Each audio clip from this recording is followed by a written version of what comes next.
a drink?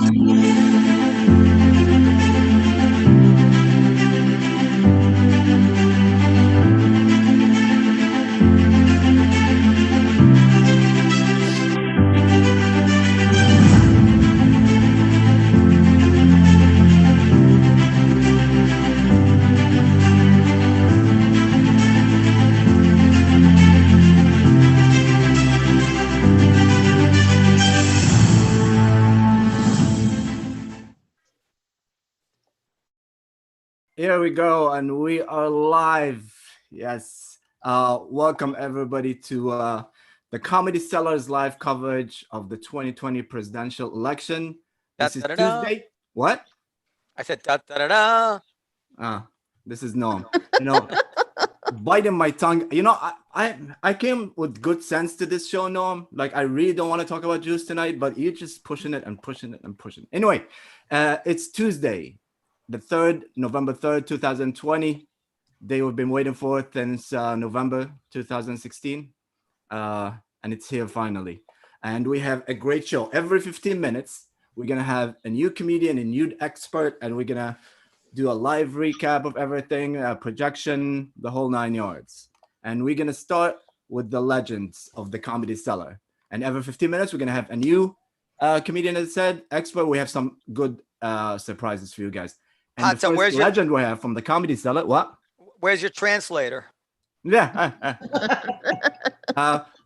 For the people watching, the comedians will come in 15 minutes, not yet, you know. So don't judge us from Norm's joke. So we have ST, the legendary booker of the Comedy Cellar, the one that the Comedy Cellar has built on her shoulders. She's the one that started the whole thing.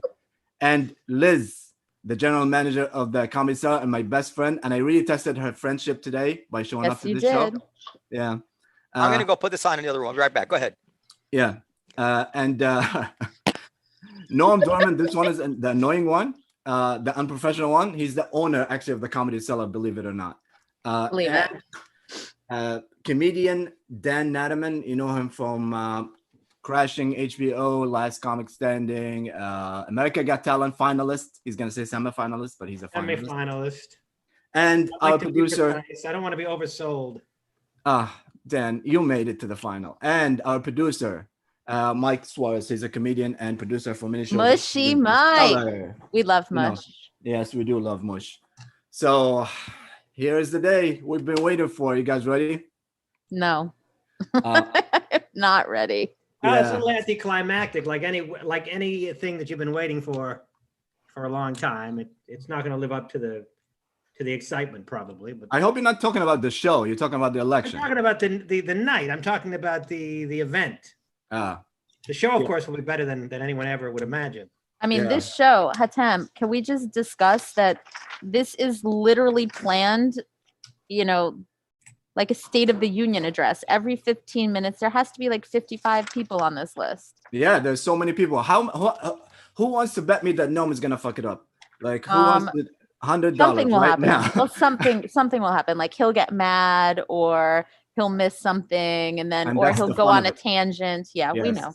We know. But something like that's gonna happen. You guys shouldn't follow you should stay here. Don't follow the fake news, CNN or Fox or anything. Here's the real news. Right here. Real news. Yeah. Esty, what do you feel about the election? I am very conflicted. Like? Very conflicted. There's a lot of things I don't like about Trump. There's a lot of things not Biden, but people around Biden bother me and worry me. If they win, where are we going to go with that? I think they might be a surprise. Everybody sort of thinks that Biden has won already. Yeah. I don't think so. But then if he does, then what, you know? So you being the booker of the great Comedy Cellar, do you think comedy is better with Trump or without Trump? Oh, with Trump. With Trump, right? Yeah. I mean, look what's happening with that. But that has nothing really It could be very funny with Biden also, Yeah. or Kamala for that matter, because in my opinion, she is going to be there. Oh yeah. I don't think that Biden is going to serve out his term. And That's Liz, you from Florida, right? Yes, I And your vote. parents I vote voted, in and you Florida. voted. We spoke Yes. about this. Yes, my vote counts. Who? Yeah, and your parents too. Do you want to share who they voted for? No, I will not. Anything. I can bet anything. I told you, all my friends, their parents voted for Trump. You know. I don't Liz, know. do we board the windows? that? No, we didn't, but we can if we need to in a pinch. First board them before you tell everybody who you voted for. She voted So, for Biden, though. We'll wait until the 11 p.m. hour. I doubt it. I'm supporting Biden. You are supporting Biden? Yes, I am. How come? Because I think we just had enough of this. I just can't imagine another 4. I can't take another 4 years of this. Families are breaking up. Thanksgiving is ruined. Trump always says, you know, if he's the cure, he's worse than the disease at this point. I just think we've just had enough of this guy. The alternative is, it could be just as bad. The alternative is terrible, I think. But- As I said, it's not so much Biden as people around him. I And- texted you. And the Democratic Party is not what it used to be 20 years ago. And I don't like the way things are shaping up and what they're promising. I think that we are in danger in many ways. You mean the Jews? But listen, what Trump did for Israel is not small matter. Every president was promising, Yeah, just went and did it. sure. He made Jerusalem the capital. He's starting the peace process with one country after the other over there. Or hot? All those years with presidents in the past that we liked were not able to do it. Yeah, we also have to, I hate to say this because I don't fully believe it, but we also have to know that correlation is not causation. And it's possible that the Arab world was moving towards this because they recognize their interests without Trump's And intervention. But I don't know if I believe It's that. very interesting how sound, the no, American no. election turns to Israel all of a sudden. No, And you listen, are. we all have personal feelings about it. Yeah. Dan Natterman, go. Well, first of all, Noam, your sound's a little iffy. It's not great. What's the matter with my sound? Tell me. It's Yeah. not consistent. Sometimes it's too loud and sometimes it's fine, but then it gets too loud and scratchy. Let me see if I can fix it. I Go ahead. texted Noam today. I said, I'm not sure I can vote for any of these people. I may stay home. And then and Noam said, stay home. And then ultimately I decided, no, it's too historical. Natterman, you just wanted that Instagram picture. I saw it. Well, I did get some Instagram pictures out of it, but and this handy sticker. So I did vote for Biden. If Trump were any less insane, and I mean, if he were this much, can you see my fingers? If he were that much less of a mental case, I might have voted for him. I voted for him. You have a sheet, and I voted for there was the state senator and the whatever other votes there. I voted for Trump because I'm still deciding in my head as I'm voting for somebody for comptroller or whatever. And So if we go back I voted Biden. No, I just want to say, is first of all, is my mic better? Does my It's sound just, better? it seems like you're a little distant. What did Yeah. it for me? Is it still, how's that? Is that better? Other than myself, Wait, how's that? Is who that better? else is really pissed Not really. by all the celebrities and everybody hitting you over the head every 2 minutes? Vote, vote, vote, vote, vote. Yeah, but I mean they always do that I though. don't know. Today is November 3rd. Yeah. It's I mean, it's you're right. The voting videos are crazy. You know what I'm saying? And especially that I have to explain it to my friends in the Middle East what voting is. And it just they what is it? Because usually we have the results before the elections. It's Right. the opposites there. So if we go to 2016, just to recap it a little bit, Noam, I want to ask you the feeling what we felt about 2016, and here will be 60 minutes recap 2016. Ta-da!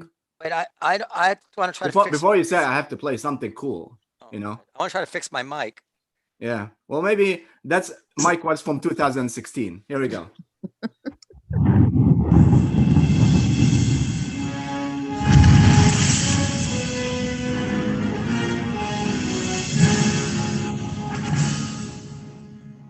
All right, no. Oh, Jesus Christ. First of all, how's my mic? Is that any better? Yes, Who cares about your mic? it is better. The whole Is show. it, does it sound clear and close? Yeah, it It does. sounds much better. It's fine. Okay.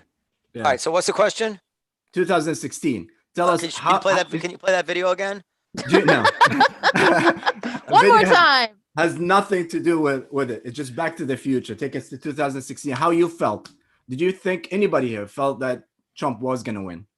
A lot of people were saying Trump was going to win. I didn't think he was going to win.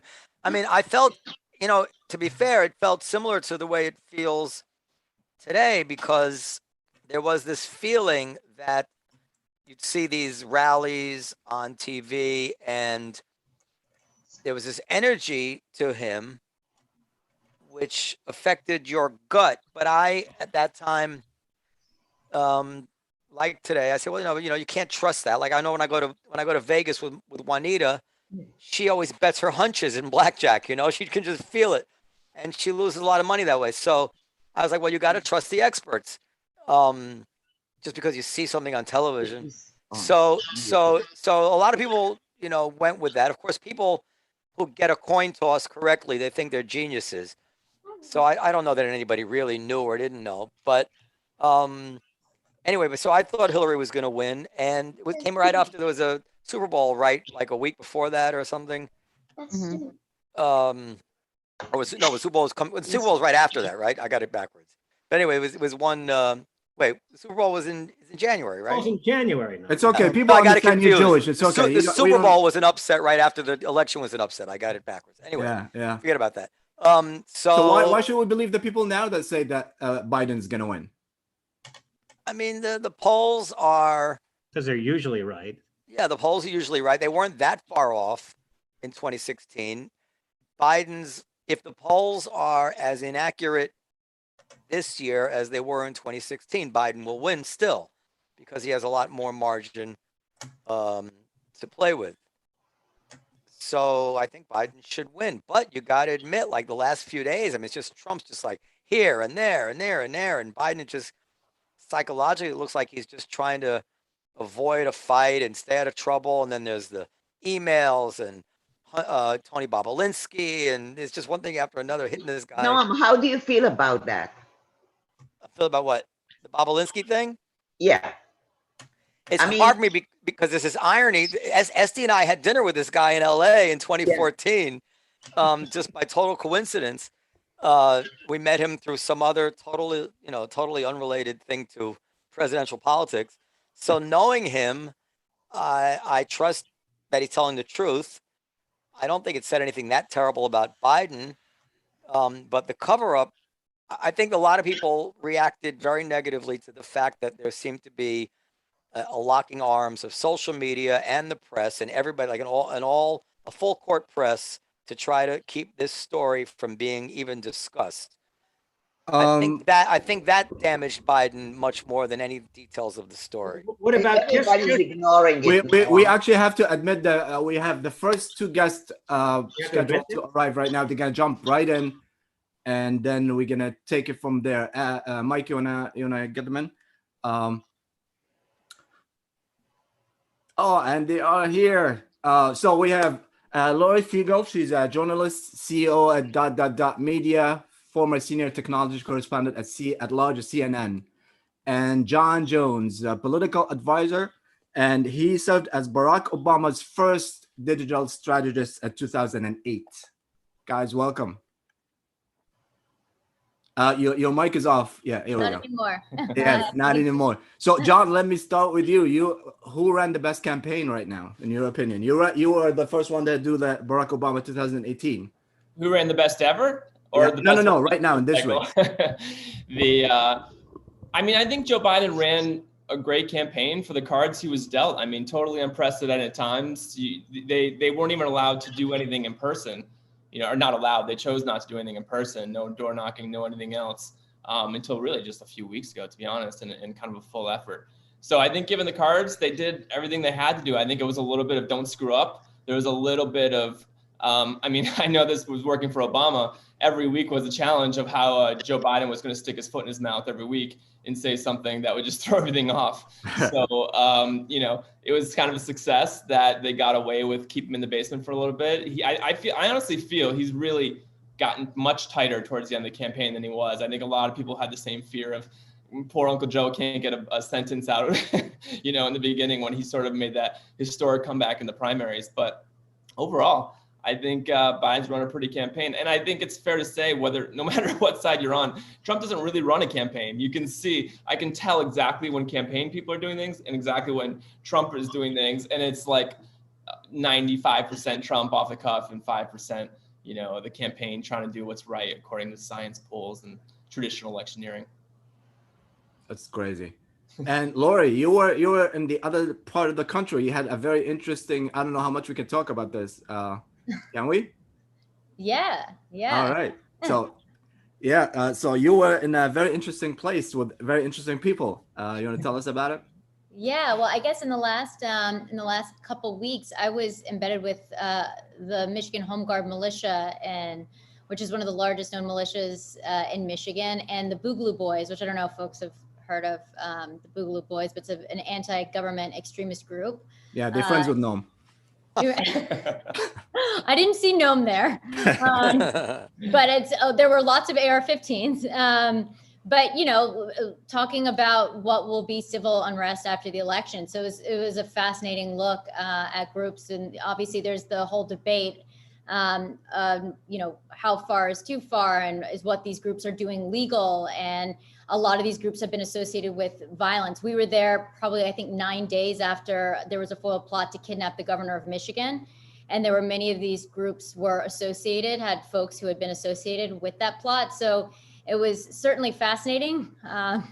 It was definitely interesting. And I even think the image of sitting there with a lot of these folks and having them raise their hand when I said, who here thinks their rights are under attack? Everyone raised there's everyone's raising their hand. There's a lot of, paramilitary folks, people from all different backgrounds, and people saying, I said, who thinks, we're on the brink of civil war? And every single person raised their hands, and they were doing gun training, shooting training. And they said they believed that they would need to use it post-election. So I think it's going to be it'll be interesting to see, what happens. Yeah, and talk about unprecedented times. She's doing all of this wearing a beautiful dress and a bulletproof jacket. So wow, that's like not normal. I did have a bulletproof vest on. Yes, it is crazy. You go to these. I covered ISIS quite a bit when I was at CNN. Now this was for 60 Minutes, but it's. Is that how you met Hatem? Yeah, I was gonna say. No.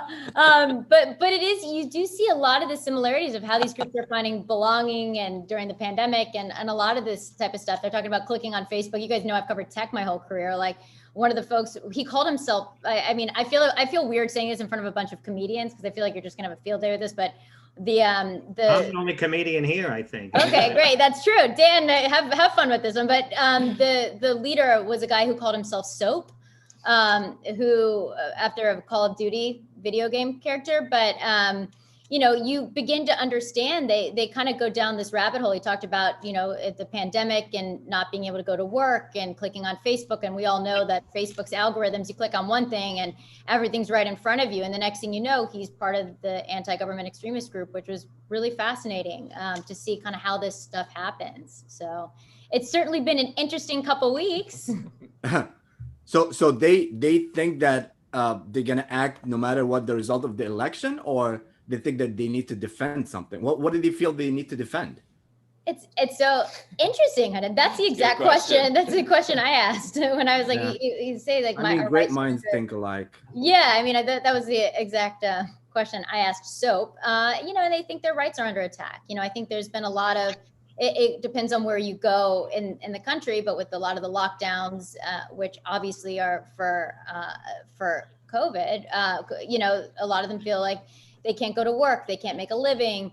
They don't. There's a lack of trust in the government. I think that's that's very widespread. And so to give you a sense, you're in a room full of people with AR-15 saying they want to go keep peace at protests, which is a pretty interesting visual. So it's you think about a lot of these people showing up and civil unrest and thinking they should take matters into their own hands because they don't believe the police can do it. So it really is certainly a sensitive time, I think. And I think there's a lot of people who are nervous about what's going to happen after tonight and what's going to happen over the next couple of weeks. Well, the general feeling that people seem to have is that the people are boarding up stores and so on in fear of violence from the left more so than from the right. At least that's what I'm hearing. I don't know if you'd have to ask. I think either way, then I believe either way, whether it's the left or the right, there will be a civil unrest. Yeah. No, Noam said, the passion, the people approach these elections, I haven't seen anywhere. I can't say there'll be about it. I can't say there'll be zero. These emotions are going to come out somehow. I wouldn't say there'd be zero civil unrest if Biden won. You can't account for everybody, but I think if Trump wins, the shit is going to hit the fan basically everywhere that kind of got into a groove on protests after George Floyd. And I hate to say this, please don't take it as any kind of comment on the politics of George Floyd, but it really seems like we've normalized looting in a way that we didn't really see happening. So that I think it's a sure thing. It's a sure thing that in major cities all over the country, if Trump wins, you're going to see looting and violence. That's not going to be the case if Biden wins. And that's just my feeling. We were speaking earlier and John was saying that, it's not even just about kind of the general election. This is like an election too about culture. There's so much on the ballot that's beyond just who's getting elected. This is also like kind of a pivotal moment about as it comes to a shift in culture. And I don't know. I think it's huge. I mean, there's so much on the ballot between just Biden and Trump. If you go to, when you flip down your ballot and you flip it over and there's 400 questions in the back that you've never seen before, and you're trying to read through all of them, make an educated guess, and they're worded like a legal, amicus brief.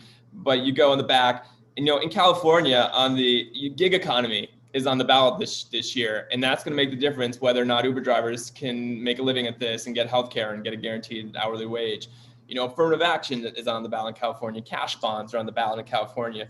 Ranked choice voting, redistricting is on the ballot in Virginia and Alaska and Massachusetts. This is going to fundamentally change whether there's super Trump districts or super Democratic districts in the country, which totally changes the culture of politics. Marijuana is on the ballot in where Arizona. I don't know if you left out, but so are racial preferences on the Absolutely.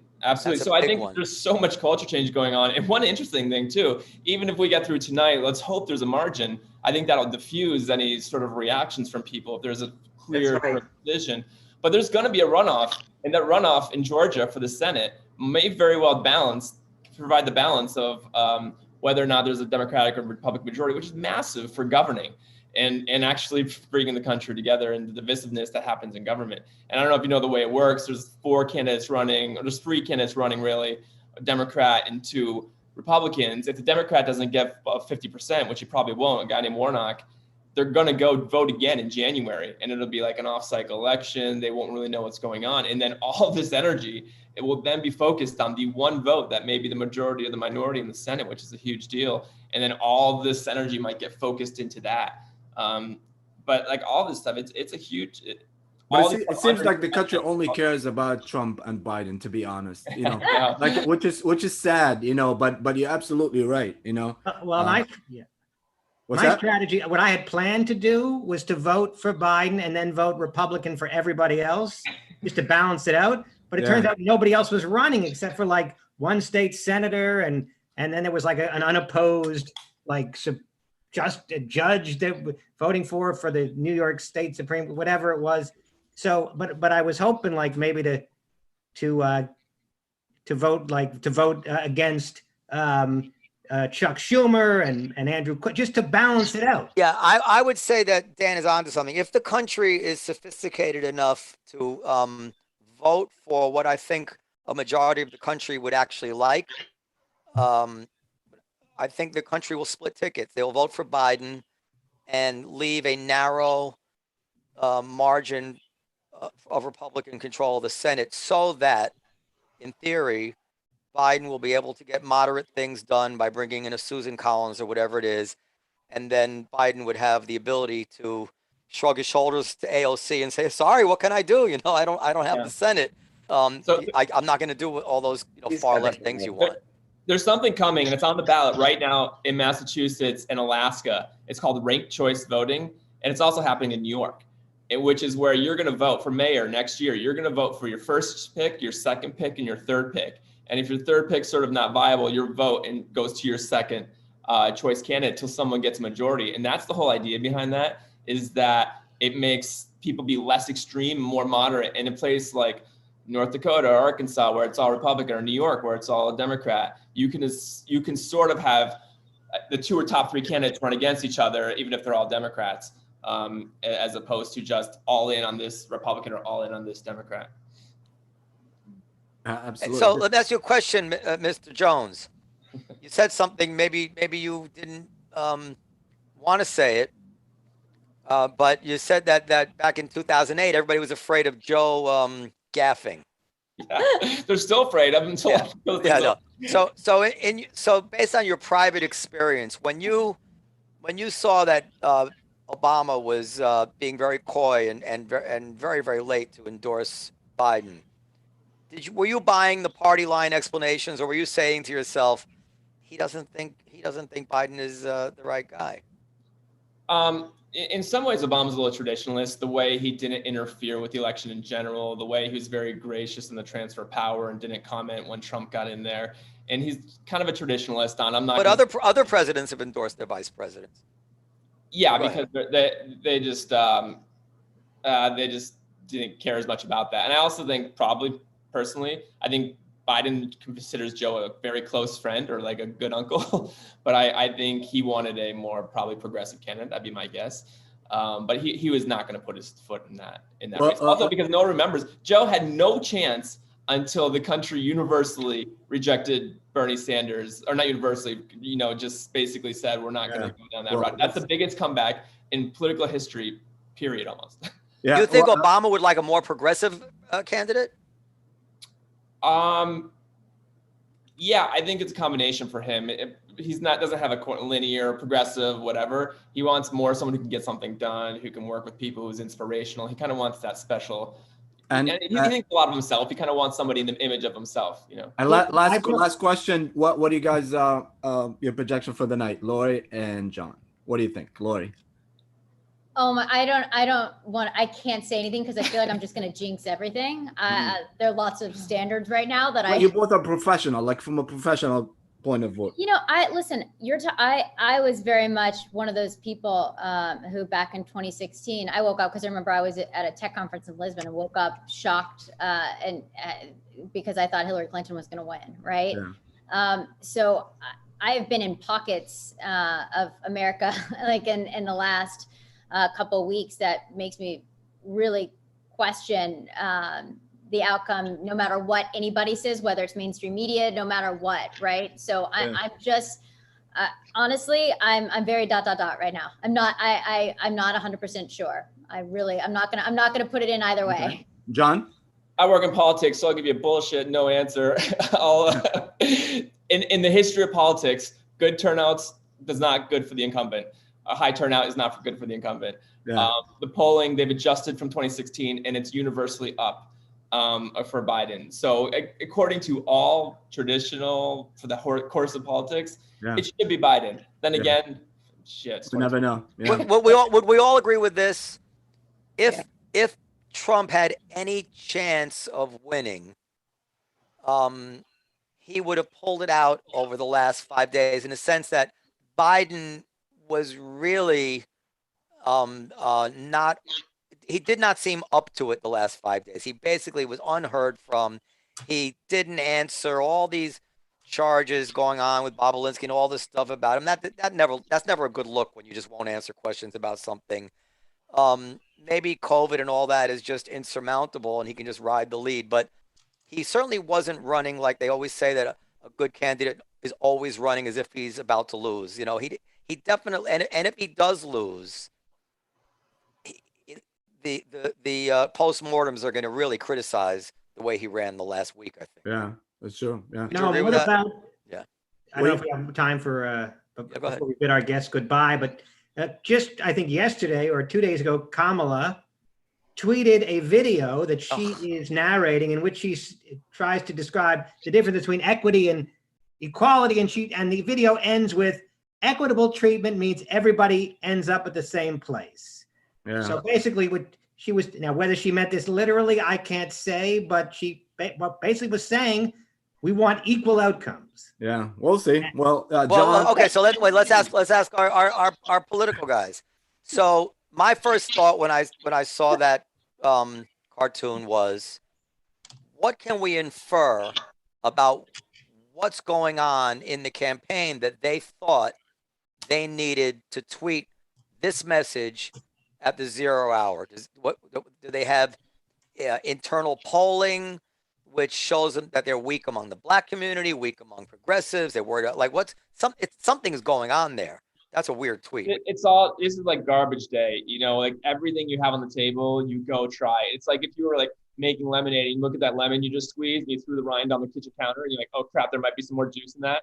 It's literally that. It's like, we're going to try and squeeze as many black voters out of Detroit as we can, out of Philadelphia that we can.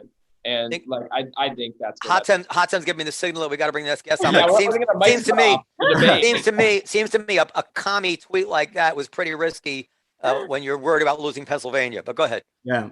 Well, John and Lori, thank you so much. You guys are great. And we'll John talk and Lori. later on tonight, you know, and hopefully we'll celebrate. John and Lori coming back? Huh? You said are they coming back? You said we're later tonight. We'll see them. No, I said I'm gonna talk to them. I have friends then. I don't know if you know Oh, that. okay. Yeah. Who's next? I only talked to Hatem on these Zoom podcasts. All right. All right, Here we guys. go. See you soon. Bye. Thank you. Bye. I don't think that anyone is going to commit on a prediction. I predicted. Now they're all cowards.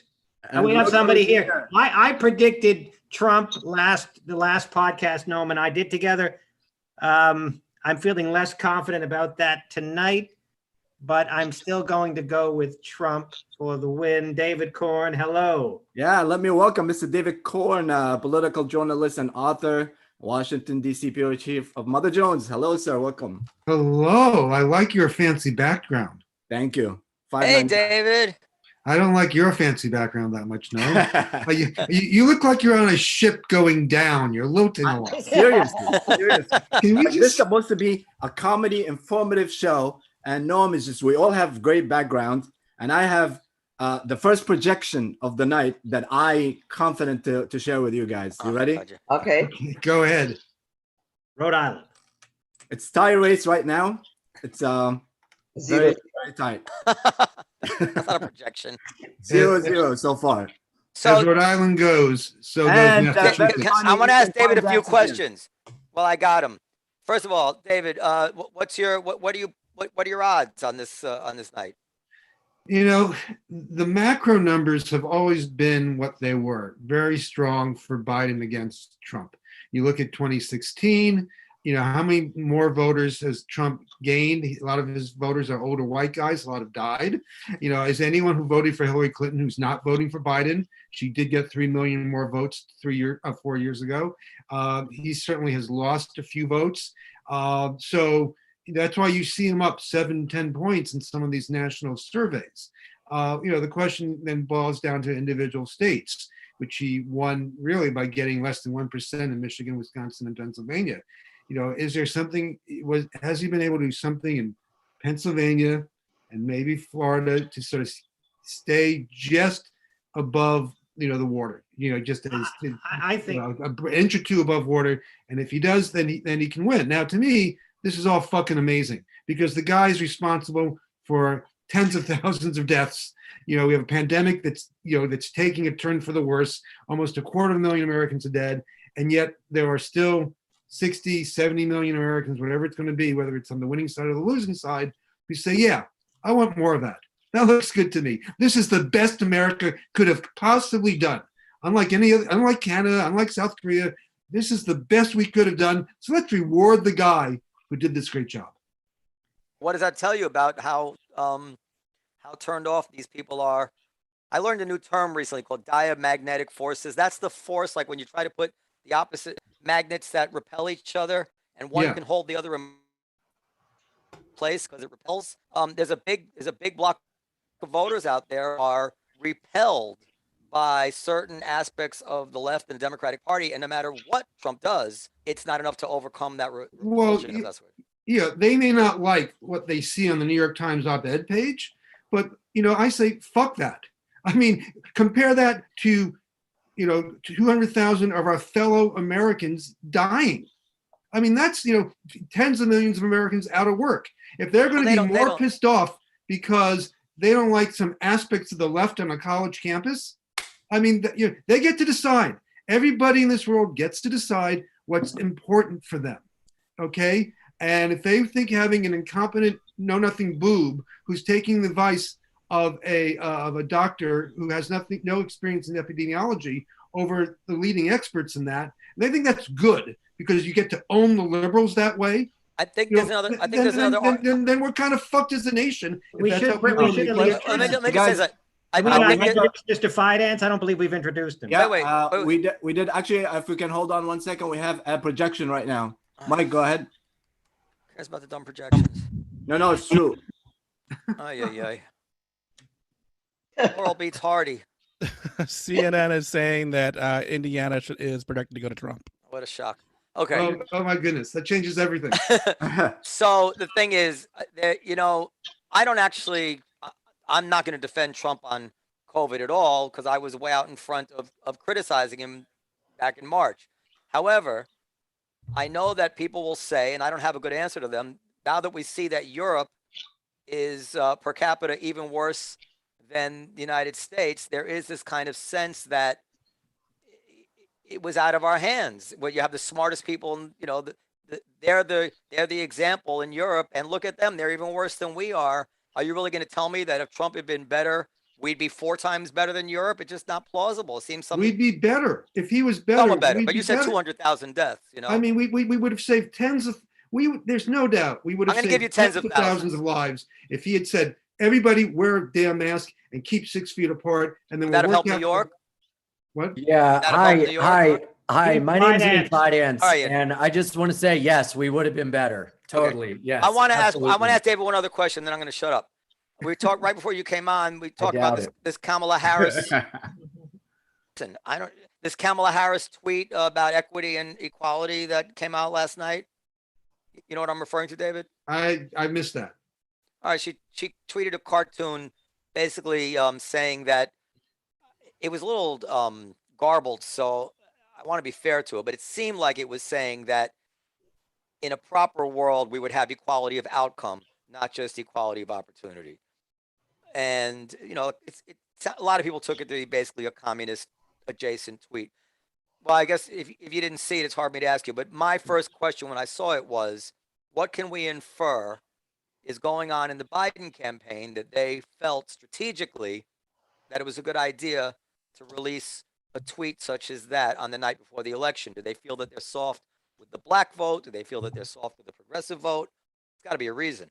I doubt very much that they thought a tweet would move voters, at this point in time, and that they could, come out with 140 or 280 characters that would get it just right if they sent a signal that she was more lefty than she is or something. I mean, I don't really follow that reasoning there. I mean, the Biden campaign and Harris campaign have put out a slew of policy papers that nobody has paid attention to, which never happens. So, people want to know what they intend to do on taxes, energy, and everything else. There's more than enough to keep you busy with. I don't think a tweet's going to make a difference. Ian, what's your take on tonight? Well, I mean, just to go back to that tweet Noam said, I think everyone that tweet was aimed for has already voted. in early voting. I don't think that would, like David said, change for anything. Well, and I'm just happy to be here and hear the great David Corn cussing. Just hearing him drop a bunch of F-bombs has really made this all worth it for me. I work blue. Yes, I love it. Work blue, vote blue. That's what I once watched a Chris Rock special that was probably an hour long on HBO, and I realized if you took out the Fs, they would be about 17 minutes long. Oh, absolutely. Absolutely. Right? I just watched 2 of his specials the other day. I think he's my all-time. He's just so prolific. And he's the reason why I walked and dragged the mic with me on stage for the first 5 years of comedy, just to be like him. The way he struts around is great. I don't know, Hitem, how are you feeling? I think, I don't know. I mean, I think it was obvious that it's funny. Fox News is only covering the states that he's winning. They're completely ignoring every other state. Are they off the map? Did they come up with a sort of a map that doesn't show Georgia? Yeah. It's just blurred out like someone showing their privates. They took a Sharpie and they kind of made their own little map of America. By the way, that's not true, Ian, but go ahead. Yeah, I was about to jump in also. I did not want to interfere with what David was saying. But if you listen to CNN, not only do they blur, but they twist not even artfully words and statements. And they all do it. I mean, it's beyond me. We are supposed to vote and be informed by the press. Every reporter is a commentator now, not a reporter. I don't get the we have a first-rate political analyst here. Let's not waste his time. David. Yeah. Yes. What do you think is likely in terms of violence in both scenarios? Trump wins or Biden wins? Well, this is a big country full with a lot of crazy people, and it doesn't take more than 3 or 4 in one particular spot to make a news story, right? That doesn't mean it's indicative of any trend one way or the other. The way that people have looked at the Black Lives protests that have been accompanied by some degree of violence and some rioting on some occasions, some of it actually being done by right-wing boogaloo types. Yeah. It's very easy to try to mix violence with real action. I'm very happy that, what is it? It's at 7:15 right now, that so far we haven't gotten any reports of violence at polling stations today. It's still early in some places. It may happen. And that was my first fear. One thing, I was reading a book recently. I think I have it on my shelf here. Yeah, The Death of Democracy, which is about what happened in Germany from 1919 to 1933 when Hitler took over. The book ends with Hitler taking over. It's a great book by Professor Het at Hunter University. Came out, I think, 2 years ago. And it turns out, and I didn't know this, but maybe you didn't know him because you're smarter than I am, that throughout World War I, the German state government controlled the media, and all they did was put out propaganda about how they were winning the war. They were winning the war. They were killing the British and the French and everybody else and the Americans when we came in. And then finally, in 1919, they surrendered, and the public was totally wigged out. We were winning, and you surrendered? How could that be? And that led to all these conspiracy theories. We were stabbed in the back by the government, by the Jews, by some of the generals, and I think if you watch Fox News, they've only been reporting in the last weeks and days that Trump is gaining momentum, is on this glorious ride to victory. And talking to people at his rallies, listening to people at his rallies, say the only way he can lose is if there's cheating, which is what he himself has said. He has not acknowledged the possibility of an honest defeat. That sets up a level of expectations and a level of anger and alienation that I think does lend itself towards violence in certain ways. If you believe that you were truly robbed and that these dark nefarious forces, throw QAnon into this, have orchestrated the defeat of the one man who can save America, that's what I worry about. That people who are living in that Fox QAnon bubble have not considered the possibility that they are in a minority when it comes to, that they may be in the minority when it comes to the electorate, and therefore may be very upset and take drastic measures. And on the other side? On the other side, I mean, listen, no one on the other side is saying at this stage that the only way Biden will lose is if they steal it from him and they cheat. I think the problem on the other side is if Trump and Republicans in the state legislature of Pennsylvania and other places start messing around with the electoral college count and say we're not going to honor we're going to throw out these ballots and so on, you might have demonstrations like Black Lives Matter demonstrations that then have the possibility of people adjacent to them trying to engage in some violence. I think it's a certainty. I think it's a certainty to have. Let me just admit 2 more comedians are joining us to join this conversation. The great Keith Robinson. Oh no. And the amazing Nick Griffin. Well, that's a difference of energy. What you guys missed was striking. no one voted for Trump. That's what you missed. So let's ask Keith. It takes Keith a few minutes to figure out anything technological. So give him a second. I don't know. The camera is not down. Keith. All right. What's up? Yes. If Trump wins, violence or no violence? Hold on for 1 second. All right, let me get a younger black guy. Sherrod's the one and only. He's here. If you tell Why are you me. bringing out so many people at the same there. time?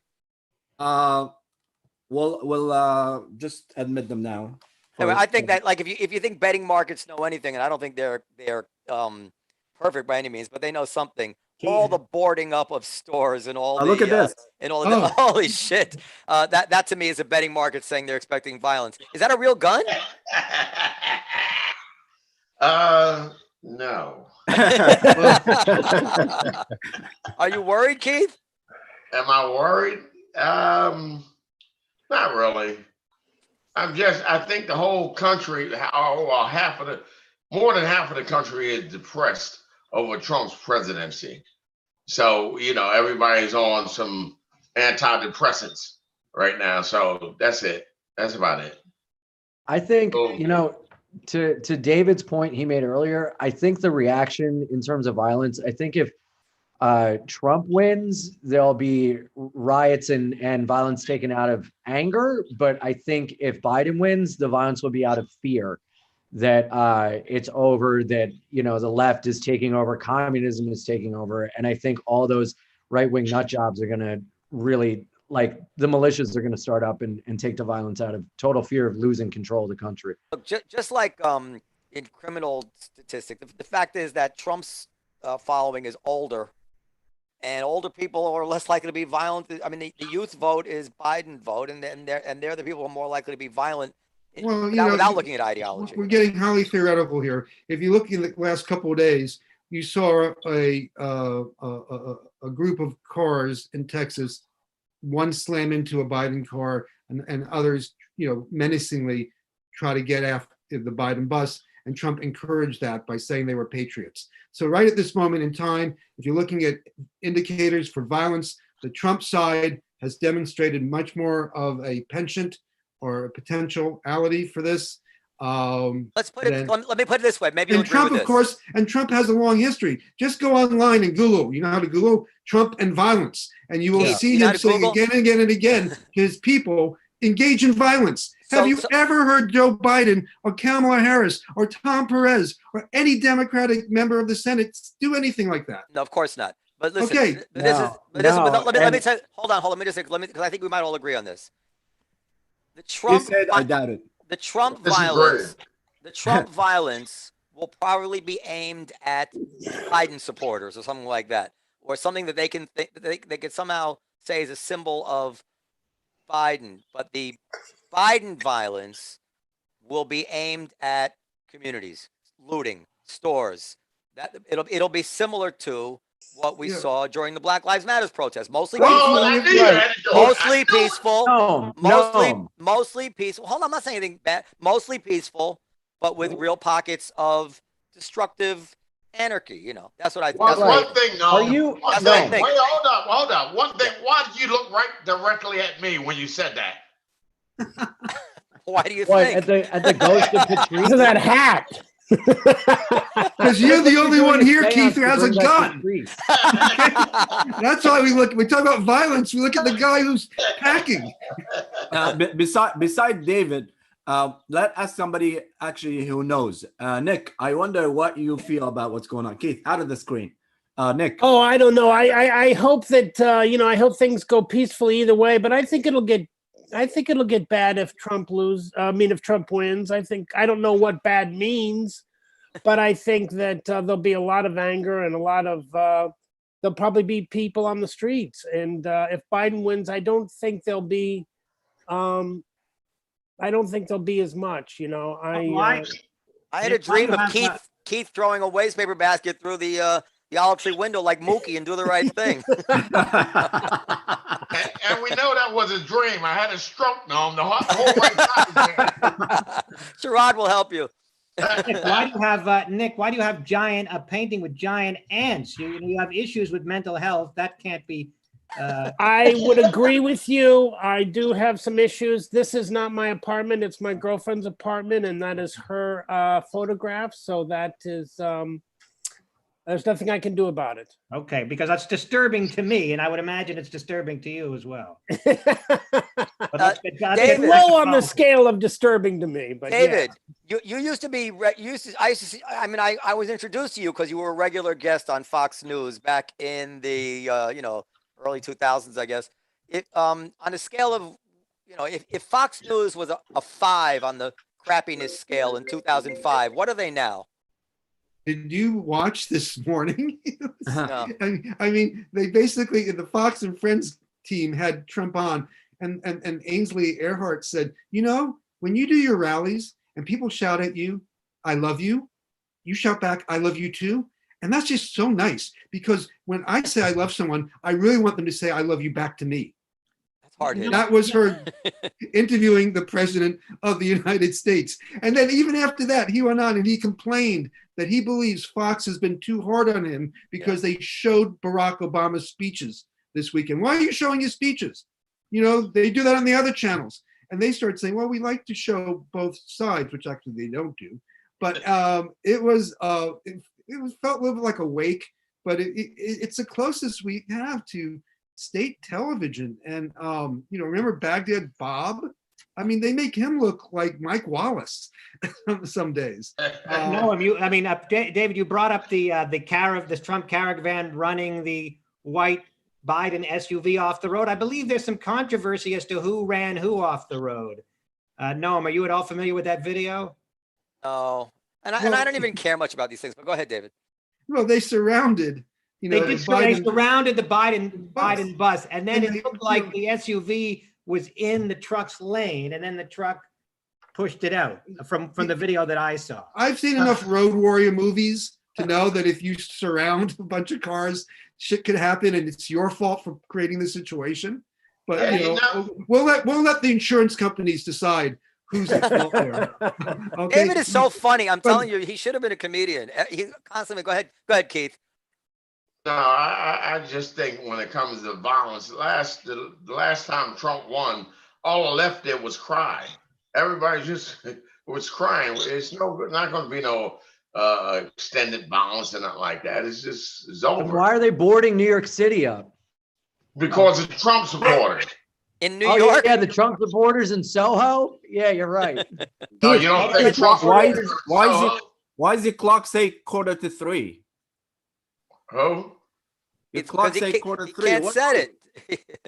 Isn't that a Gary U.S. Bond song? To set a clock. I haven't said it since 2016. If I'd known we were going to be judged by what was behind us, I would have taken my computer outside, for God's sake. No, I love everybody's backgrounds. I'm just so glad Noam could join us from his college dorm room. I think the difference, Keith, between 2016 and now is that people are kind of in the protest mood. They're primed. The pump is primed because we're having protests already for the BLM protests. So I think the likelihood of the BLM is not the only ones that's protesting. Stop putting it like you see. Whoever's protesting. Yeah. Why are you so defensive? Mostly white people. I'll grant you. They're already in protest. People out there protesting. The thing is, they're in protest mode, so it's not that difficult to imagine. Look at Portland. Keep that going. And here's the thing: most of the rappers are for Trump, So Okay, this is a good question, Keith. You have your finger on the pulse of the black community. Why are all the rappers going for? Why are all the rappers going for Trump? because they're dumb. That's why. You know what it is that they don't know. They don't know what it is. He gave them the platinum plan. You know, a rapper love some good platinum. Did they get a little card as well, the platinum plan? I think they can take it to a club and get in somewhere. Oh, they infuriated me. And he had one page, a one-page plan. Come on. And you know, platinum is like such a classic marketing, focus group tested thing. They'll go The for it. the APR rate is like 29.9% interest, though. It's really crazy. So if we go around and just because we have a couple of minutes left, if you guys want to tell what you think the night's gonna end and who's gonna win, Ian. I mean, I don't know who's gonna. I hope Biden wins, but who knows what's gonna happen, and who knows what's gonna. I don't think we're gonna know tonight. I think it's gonna take a while, and it may have to go to the Senate, which I think will be a long period of stress, grief, and just anger that's just gonna boil. But This is why this show is different. We're making a projection tonight. We don't Ian, would you rather Trump win by a landslide or Biden win after a long protracted struggle in the Senate and recounts and all that? If it goes to a long protracted struggle in the Senate, Trump's going to take it because Senate wouldn't be a there's long going to be a struggle, bunch right? of crazy shit But going the on. point- Biden, I call Biden by a landslide. That's what I'm saying. Call Biden. Okay. Okay. But my Okay, question David, was, what do you think? Next. is a quick, easy victory by Trump in a landslide preferable to agonizing, close call election? Quick, not at easy all. Trump landslide is going to piss the left off even more because then every person's going to get labeled racist, homophobic, sexist, and we're going to have a hard time digging ourselves out of that. All right, David, what do you Come on, think? next. We got to go around. Like Who's it. next? Yeah, we got to go around. Hey, The Nick one had thing a- I'm willing to predict Yeah. is there's no Trump landslide tonight. If he wins, it's because he has, for some reason, been able to repeat what he did last time. He will lose the popular vote by more than he lost last time, but win a few key states by literally thousands of votes, less than 1%, maybe less than 1/10%. That's I agree the with David. only way he wins tonight. For the health The of the only country, way- do you think it's better if he wins by a lot or if he squeaks by? I think the fewer number of votes for him, the better. No, For the world. for the health of the country, a decisive victory that nobody can fantasize about being gamed is healthier. There won't be a decisive victory for him. I love my country so much, but I still prefer being right. We don't want to talk about Israel now. And since Keith has said all this stuff, I'm hoping that Trump wins so that I can be right about the violence. But I know that's not a nice thing to say, but that's human nature. No, I'm I kidding. think but- the violence is not going to be protesting the election. It's going to be violence of opportunity like it was the last time. People that want to rob and they have had nothing to do with the protest then. I don't think they're going to have anything to do with the actual elections. Let's pray for no violence Yeah, because it's well, terrible. David, Yeah, thank you. I know, but I really think that this kind of violence it's only opportunity for them. And I want to thank you guys for making Yeah, this a David, thank fun, jokey evening because that's what it's all about, right? Yes. Absolutely. David, after COVID, I really want you to come down and hang out more often. I have to come up, but yes. And come David, up and- thank you come so up and much. hang And up I with think you should. Hey, man, where's my prediction at? Oh, yeah. Yeah, I want to hear Keith's prediction before I go. What's your I prediction, predict Keith? you get rid of that What? dumb Keith hat. is not going yet. And Keith is not going yet. Keith, I remember your I'm last. going. I remember your last prediction in 2012. You said that was the last white president. Remember when you predicted that? And that Bush would be the last white president. It's 2008. 2008. You were sure of it. Go ahead. No, what I am predicting, first of all, that Hatem takes that dumb gum out of his mouth and stops feeling like a horse. Now, the thing that I got Biden. Biden's going to win by 7. By Wait a 7 minute. what? That's a football. That's a football. 7 lengths. How you know how the electoral vote? I'm gonna go, guys. Have a good night. Bye, David, David. thank Be you so safe. much. Take it easy. Ian, Biden wins, also, thank you so much. Biden wins in straight sets. Where's Ian? Don't go, Ian. We want to make fun of you. Go ahead, Keith. No, I got Biden winning. But and I think he takes Pennsylvania. I even think he's going to take Florida. Not happening. Can He's you gonna stop win. showing him? It doesn't look good. All right. Well, I just want to say I have never lost voting the opposite of Keith We Robinson. need more white people. The very funny Greg Rogel has joined us. Welcome, sir. Well, no doubt he has very And strong opinions. Sherrod Small is here as well. This is going to be a very boisterous segment. Yeah, it is. I'll be right back. You guys. No, sit your ass. I just want to say I haven't seen Greg. I don't think I've seen him since March. the lockdown. Even online, I don't think I've seen him. So I just want to say hi. I'll be right back. All right. Now that the only Trump supporter left the building, let's talk about how we all love Biden. Well, I didn't vote for Biden because I love Biden. I've been driven by contempt. It's been running in me for like 4 fucking years already. So, this is all about removing Trump. Yeah. Yeah, I mean, he's not, look, Biden is an actual human being. I'll give him that. Wait, you mean you guys didn't vote for Joe Jorgensen? Jorgensen's policies are right, are even more left, I think, than Biden. She wants open borders, I believe, and I don't know what else she wants. She's libertarian. They're a weird crew. But they're a weird crew. Sherrod, where are you standing? What do you think is going to happen tonight? First, Keith is right. Stop chewing that dummy. Dumb, like, are you in a hostage situation? But first of all, me and Sherrod, I'm going to tell you a little something. Me and Sherrod, we really don't get along recently because I don't know if you know, he had the founder of the Proud Boys in his podcast the other day. Oh, yeah, Gavin. For 20 years, he never had anybody from Taliban. But now all of a sudden. What about Mustafa? Oh, well, he's undercover.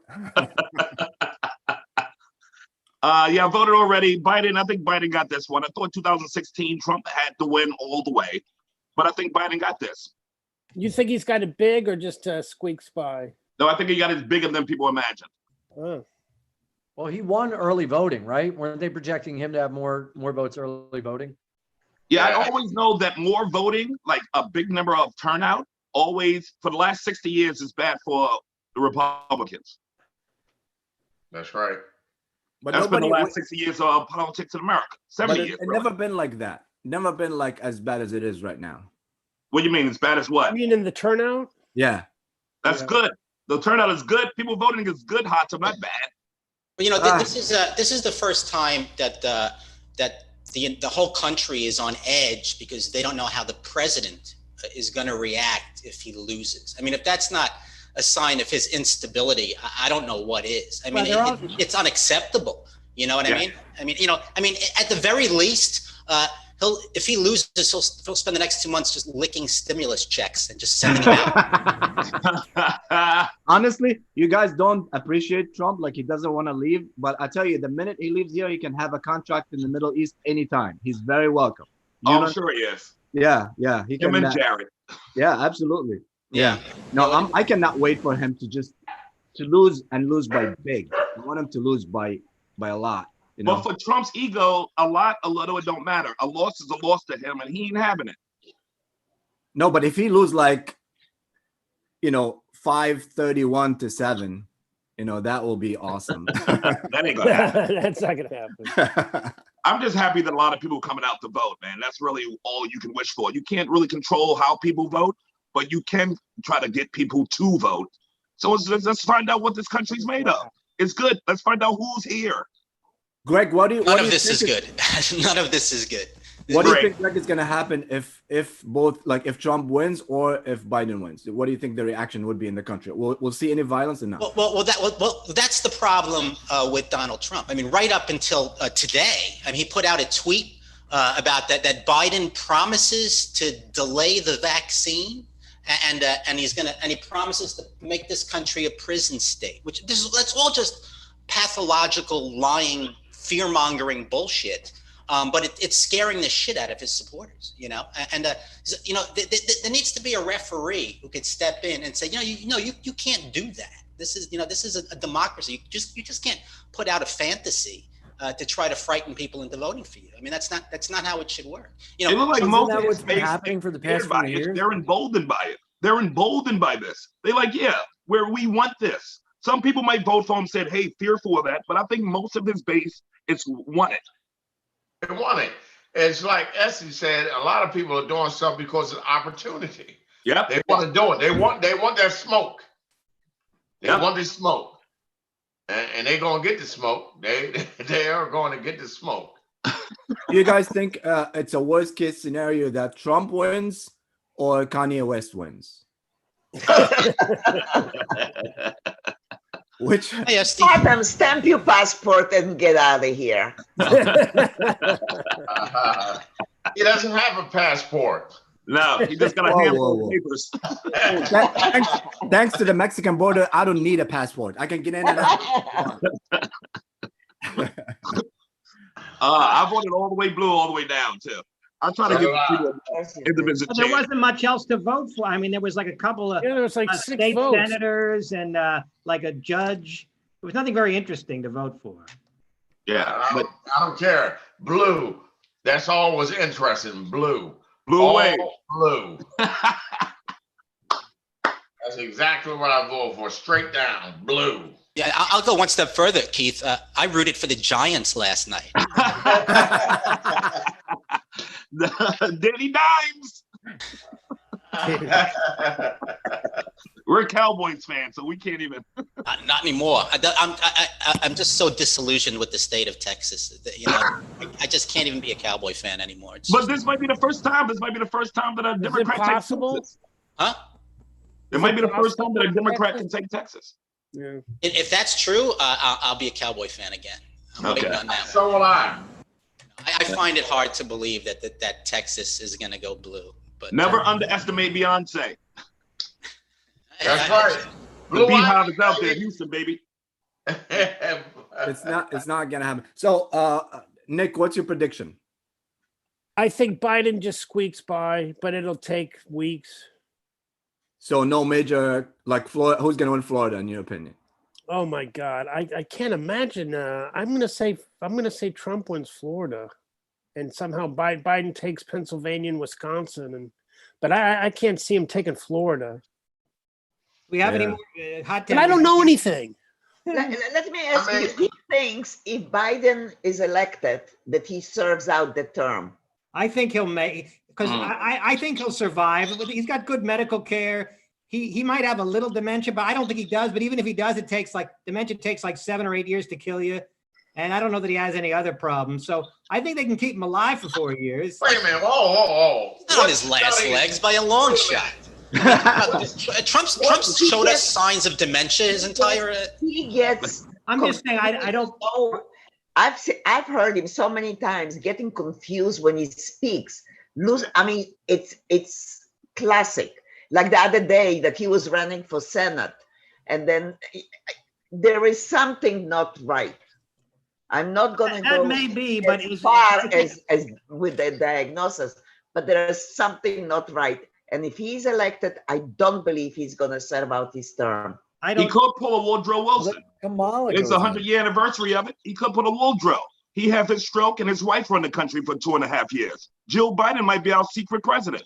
I don't know. He might have I'm worried about Kamala. He might just have age-related cognitive. Really worried about. Who, Kamala? Harris? Kamala. Say it. As long as Kamala makes her grandmother's macaroni and cheese, I'll be all right. I think Kamala, she'll be just fine. Yeah, I think she'll be fine. I think she'll be more strong-handed than the men.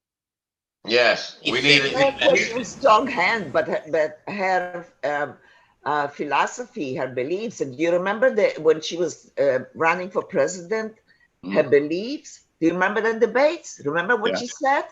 That worries me. That worries me. Nah, they all say whatever necessary at the time. Well, it comes down to just really running something, then they come down from that. That's true. How many of us said we like Norm? How many? How many what? We said we like Norm. Nobody said that. Nobody says it. Well, I was worried about Kamala too before she went to Charlamagne's show and they brought it down a notch. After I saw her on the Charlamagne show, I said, she all right. Nah, man, no. We need a woman now. I'm sick of dumb white men, dumb black men. We need someone who's stable. We just need someone who's stable. Kamala is not the one. But she didn't do very well in the primaries. If we do have a woman president, it shouldn't be her. But I don't. Why not? Because I don't like her. I'll tell you what I don't like. She's not even black. She's Indian. She can be Indian and I am with Dan. I have huge reservation against that lady. I think she views everything through a racial prism. Yes. And I don't like that. And I don't. I know what y'all don't like about it. It's the Indian part. Nobody trusts Indians over here. We don't. We don't trust Mississippi Masala. Wait a minute. Dan, you said she views everything through a racial prism? Yes. So that's Trump. That's all Trump does. Well, yeah, Trump's been throwing, I'll be honest with you, flames on a dumpster fire for 4 years. I think that the Democrats are more obsessed with race than the Republicans. I voted for Biden. Trump is willing to pin races against each other for his own personal benefit. There's nothing more disgraceful than that. Yeah. I mean, he doesn't even have an ideology. He's just doing whatever he can to improve his own personal situation, and he doesn't care if he flushes this whole toilet down this whole country down the toilet to do it. I mean, anybody is better than somebody is unstable and just pathologically sick. Yeah, he's a mess.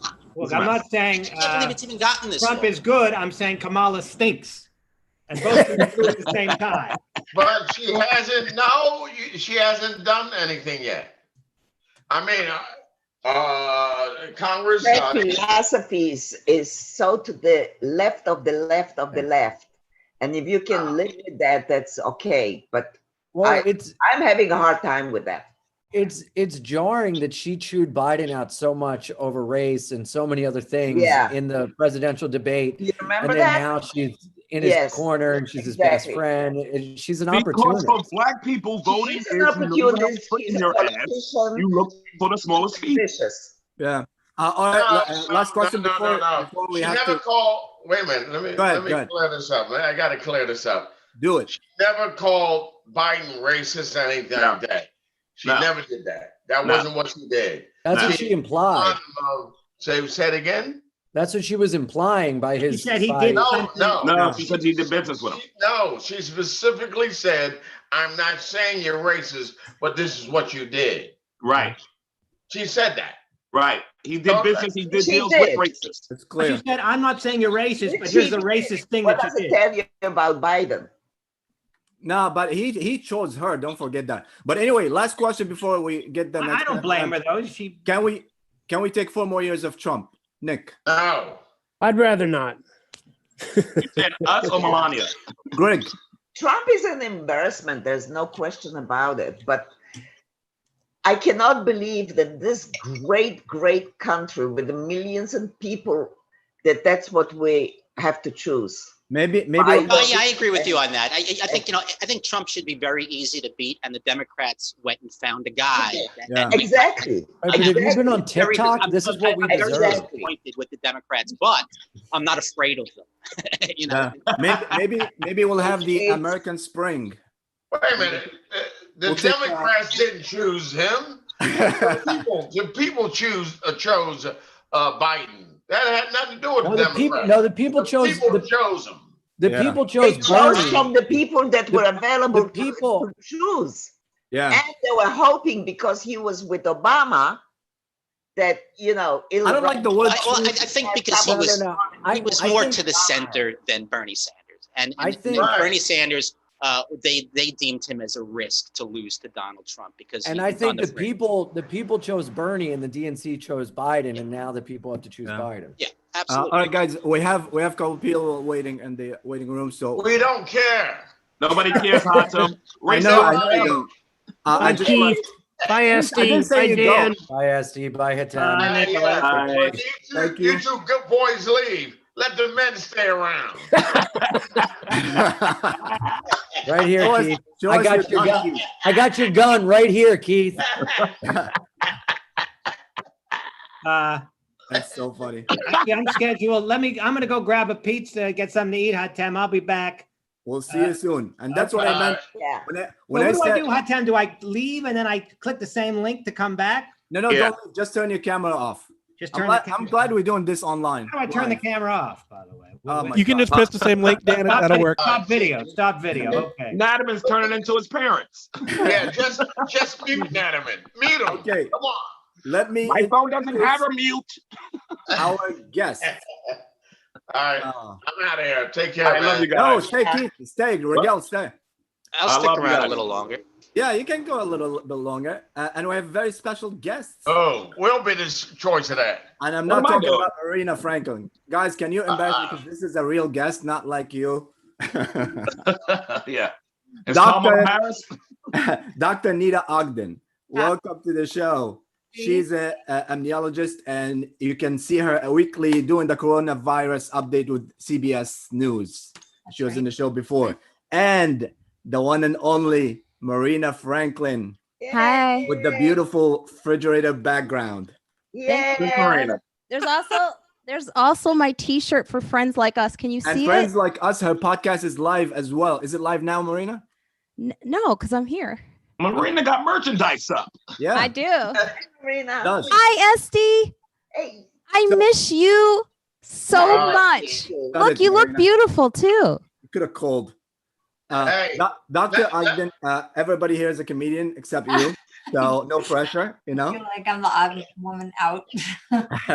So you do the COVID updates for the news all the time. And I just want to see how much you think this affect the elections now, and with all the system, the early polling and all stuff, are we even close to a vaccine? No, I think we are getting, I think we're getting close. I think that, and I also think that as we get closer and the vaccine gets more validation from real scientists, not just Trump and his coterie of friends, people will feel safer about taking it, especially as they sort of share, how do you take it? What is the split dosing about? What are the side effects? The reality is, most vaccines don't have late term side effects, and they're looking for those now. So I have a lot of faith that we'll have it later in 2021, and we'll take a little longer to get it to everyone. I think it's going to be a huge issue right now. I think there's been such tone deaf rhetoric from the president about COVID, and given how, lately the way he talked about doctors made my blood boil. These are people who are on the front lines without PPE, who've died. And he says that doctors are inflating numbers for money. It's sickening. So I do hope that drives people to the polls. I think it will make a difference. Yeah. We gotta remember, it's only one doctor that Trump respects, and that's the doctor from the movie Back to the Future.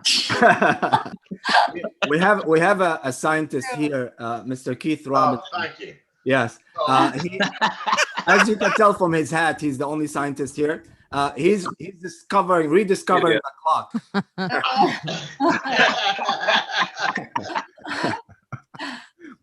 So what do you say to the people that say, oh, they had the vaccine, but they're hiding it because of the election, they're waiting for the results and all that?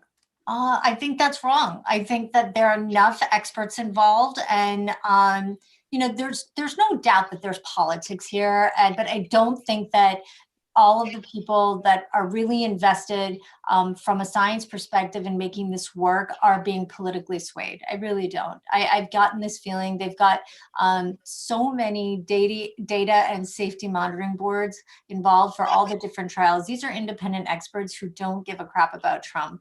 They actually do care about safety and results. And the fact that it's already election day and we don't have a vaccine, despite what he was saying, leads me to really believe that we're doing this the right way. Yeah. Is it disconcerting that so many Americans think of science as hogwash? Yeah, it is. I'm really terrified that they don't understand it. They don't respect it. And like, I have kids, like I can see what's happening. The news is coming from strange places like TikTok and I don't even know, social media. So podcasts. Well, my herbalist actually. Yeah, you say herbalist one more That's time. code for weed dealer. Weed dealer.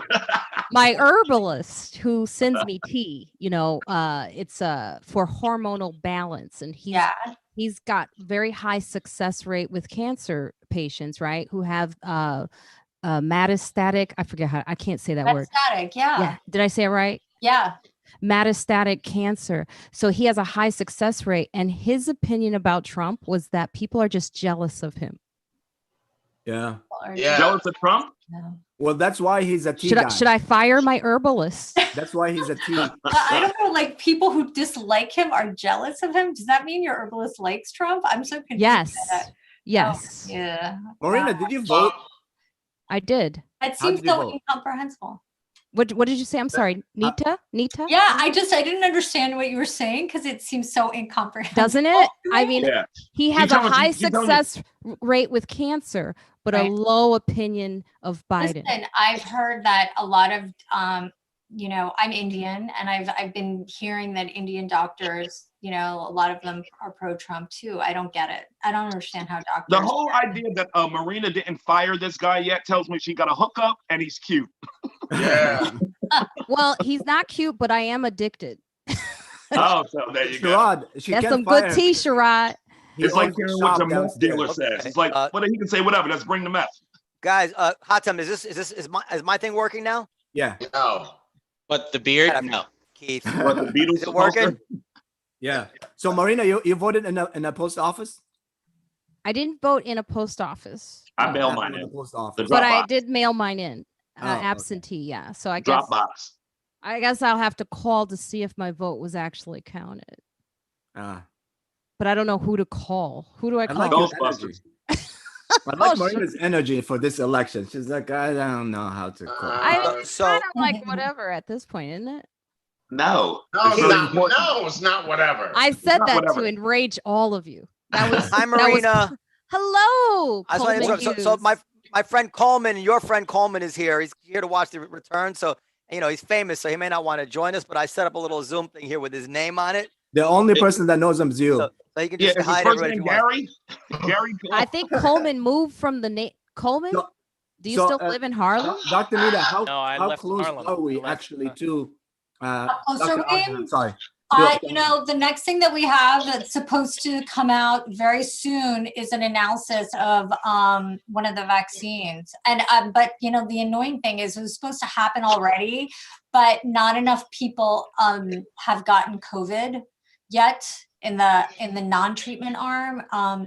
So I think that, but given how high things are surging, I think that we'll have some data soon in the next few weeks, and then if that's good. There will be like an emergency use authorization by December or January. Do you think there'll be a second wave? I think we're in it. We're in it now. Not according to Fauci, though. That November, December is going to be worse than the beginning of it. Yeah, in December. Is it because we're more indoors? Is that what it is? Because we're indoors, and think about Thanksgiving and Christmas, and people start getting complacent. Like, like I live in New Jersey where things were good and people did really well. And now you get the psychological, like, I can see my parents for Thanksgiving. Let me make this statement right here. I need to make this statement. Yes. If a vaccine comes out, I'm not taking it. Thank you. Because Keith has said this to you, Nita, my question to you for specifically Black audience, right? Will they have enough? Do they already have enough trials with Black patients? Good question. And Assuming we care about Black people. Can she answer the question, Hatem? I just Thank you, Sherrod. I spoke to this guy from Pfizer last week. So the two big vaccines that are in the late stage trials that could soon get approved are Pfizer and Moderna. And they said that they have expanded the trial to include more Latinx and Black participants, because you're right, it has no meaning if that population isn't addressed when they're the people who are having the worst outcomes and have less access. So I need to see those numbers before I can say, yeah, it's definitely something that, works for this community and that they're going to get access to it. These are two big pieces of it that, when you talk about they're developing the vaccine, but like a big part of it is the second part, getting it to the people and convincing them. He just said he doesn't want to take the vaccine. So many people say that because they're scared. They don't know, Plus black men and vaccines and Tuskegee in this country has a long, awful history. And we don't trust it to this day. We are used as guinea pigs. And I don't know why Keith feel like that, because I feel that same way. That's right. Dr. Ogden, would you take the vaccine? I would, yeah. But only when it's been verified as safe by the experts that I trust. I need to watch you take that vaccine. I need to look at it. Is that how, Dr. Ogden, is that how you would deal with your Black patients, by taking the vaccine each time in front of them? Yeah. Each time I would get I'd have immune over response. Well, I think that I wish doctors really need the whole the United States needs to spend more time educating people about vaccines and what they mean and what the side effects are for that one person. And look, he was just talking about the Tuskegee trials. That's like a stain in our history. And if people think about that, well, let's talk about why it's different. Has anything changed? Now, doctor, forget about would you take it, because they're going to disperse this all around the country. Would you go in the hood and take the truck one that they send to the hood?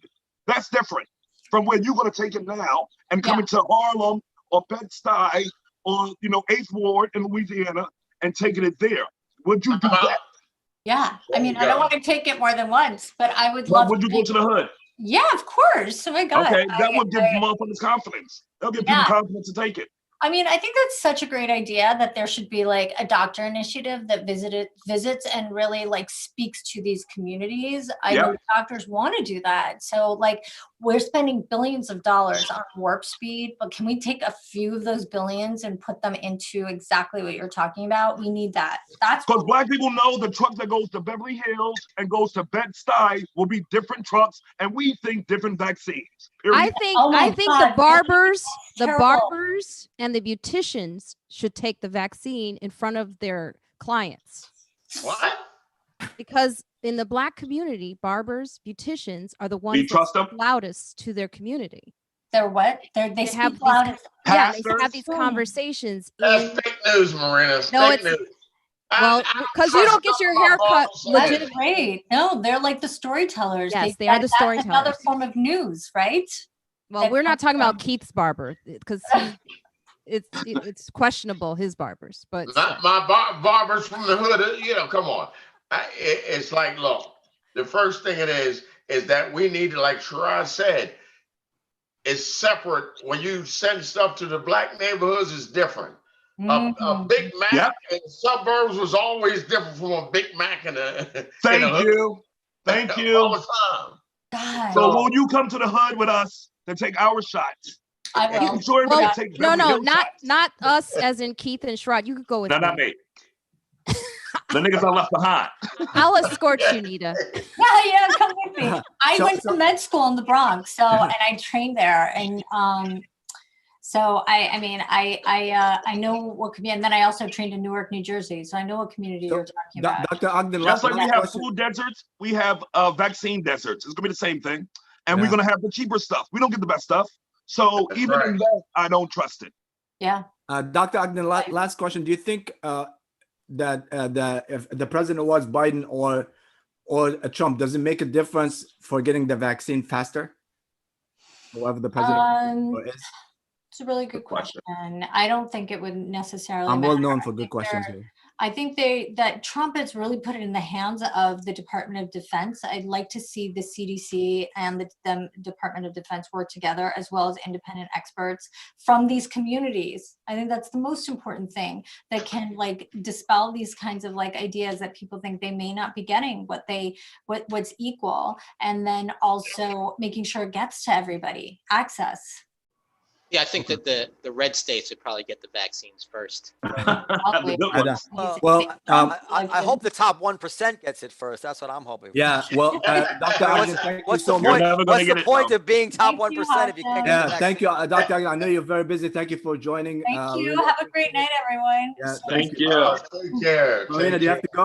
I'm going to sign off now, everybody. Oh, Nice go, to Esty. see you. Nice to see you, Oh, Esty. Esty, it was great to see you. Thank you, Well, Marina. hope to, I have to sign off too. Bye. It's good to see you, Coleman, even though you've abandoned Harlem. I don't know what to say about that. Oh, hi, Long Island Coleman. City is just it called to me. Oh. The city's All right, calling guys. everybody. I have to go to my live feed for gotta go friends too. like us. So Friends bye-bye. like us, Shows watch to the do. live feed. Stay And- safe. All Wear right, a I gotta mask. I didn't get to talk to Me too. Sherrod. And Black- And we I didn't have. get to talk to Sherrod. You ran away. Yeah, you I ran was away. I was getting the other laptops set up. While we're all coming back in, CNN has projected Vermont will be going to Biden.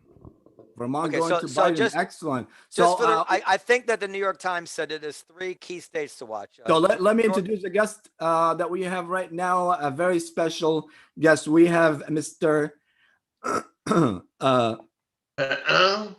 Stephen Calabria. really He's fucked up a that intro. producer and a writer. And he will give us an update soon. Also, a comedian, and we have actually somebody who's running for president right now. Yoli, 2020, welcome. And great to have you. Also, Professor Rosa Brooks. She's a professor of law at Georgetown University. Welcome all. And we'll start with Stephen. He's going to give us 60-second of updates of what's going on right now. Hey, everybody. What does Steven know? I'm watching TV. There we go. Steven Go ahead, knows. Steven. What's up, Hey, Steve? unlike everyone on this call, I actually worked in the field. Yeah, What field sure. is that? Except Trump? Rosa. Except Rosa. Yeah. But So- you don't have the cordless headphones, and it's kind of throwing my confidence. Go ahead, Stephen. Can you guys give him 60 seconds? He's going to tell us what's going on. So yeah, up until now, a bunch of We don't states. want to hear.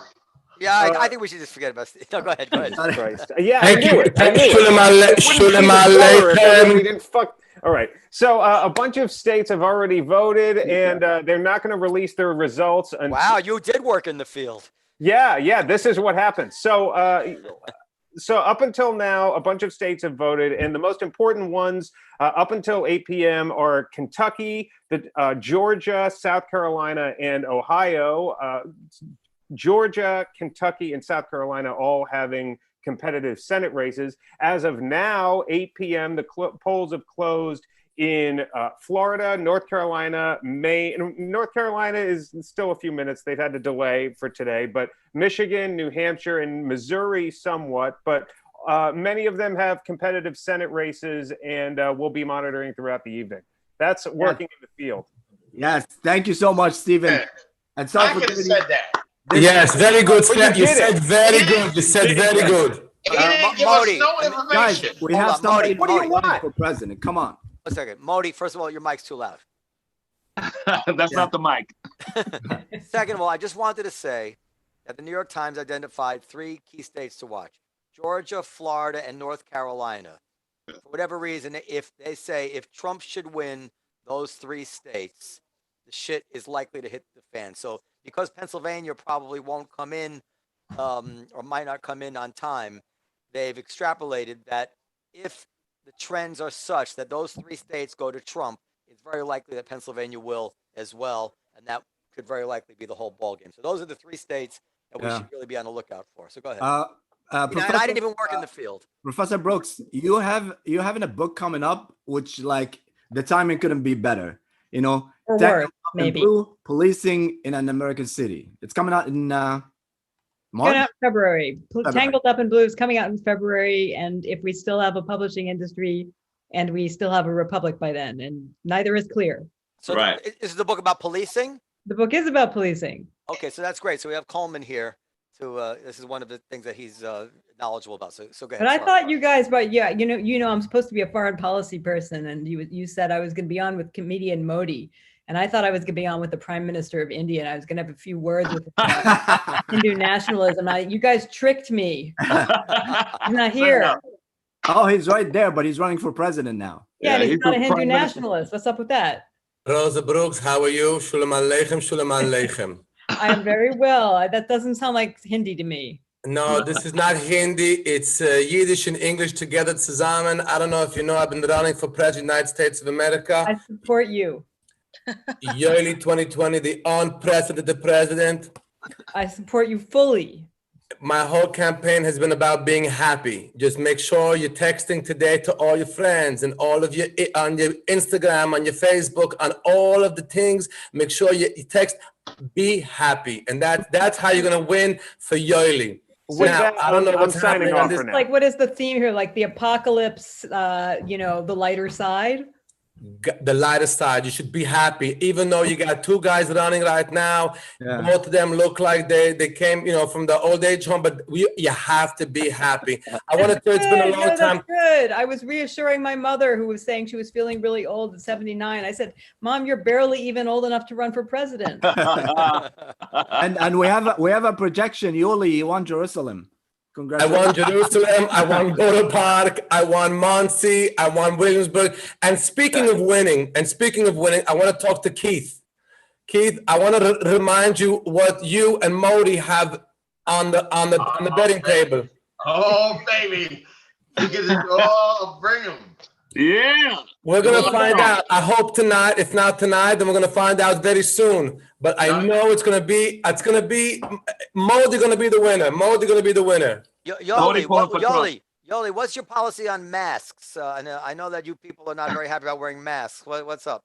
Our policy is like this. I have been selling masks for the past 5 months nonstop. Masks, plywood, plexiglass, you name it, I'm selling this stuff. This pandemic, Baruch Hashem, has been for us an unbelievable thing. Unbelievable. I'm selling mugs. Also, these were off the shelves. Bli ein hoda. Thank God, so good.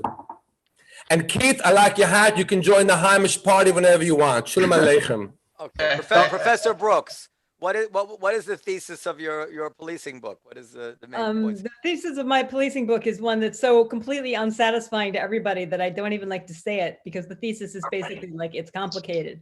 I did a whacked out sabbatical project, and I became a reserve police officer in Washington, D.C. during my sabbatical year. And it was exactly as weird as you would think it was. And so the book is about that experience. And what insight did you gain from that? About racism, about use of force? Well, I learned that cops do what we tell them to do, and we tell them to do a lot of fucked up stuff. Yeah. That if we don't want them to do fucked up stuff, we need to stop telling them to do fucked up stuff. Like what? Like what? Like the way one of the things that was so striking to me was at the police academy, which is still quite militarized, although in DC it's less so than other places. The constant activity is you watch these videos in which you see cops getting killed, and they're called officer safety videos. And so you're constantly being told, you know, any situation could turn violent in a flash. You know, any little old innocent granny could pull a gun out of her pocket and shoot you, and then you'd be dead.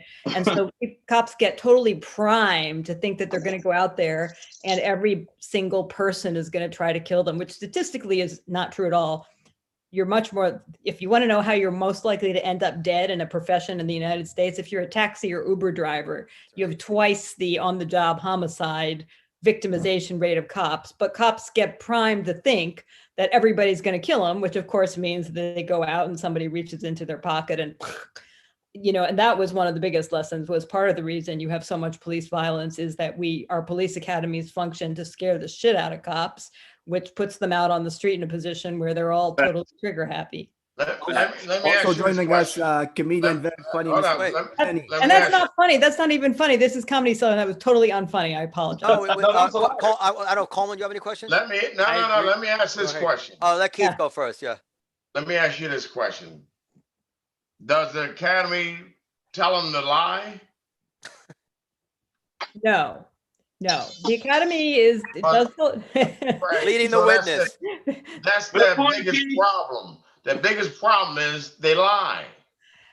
The academy is very fixated on one of the things that really shocked me, actually. So when I was in the police academy, it was 2016, and then just like now, you know, there were protests all over the United States. Seemed like the whole country's having a conversation about police violence, racism, et cetera.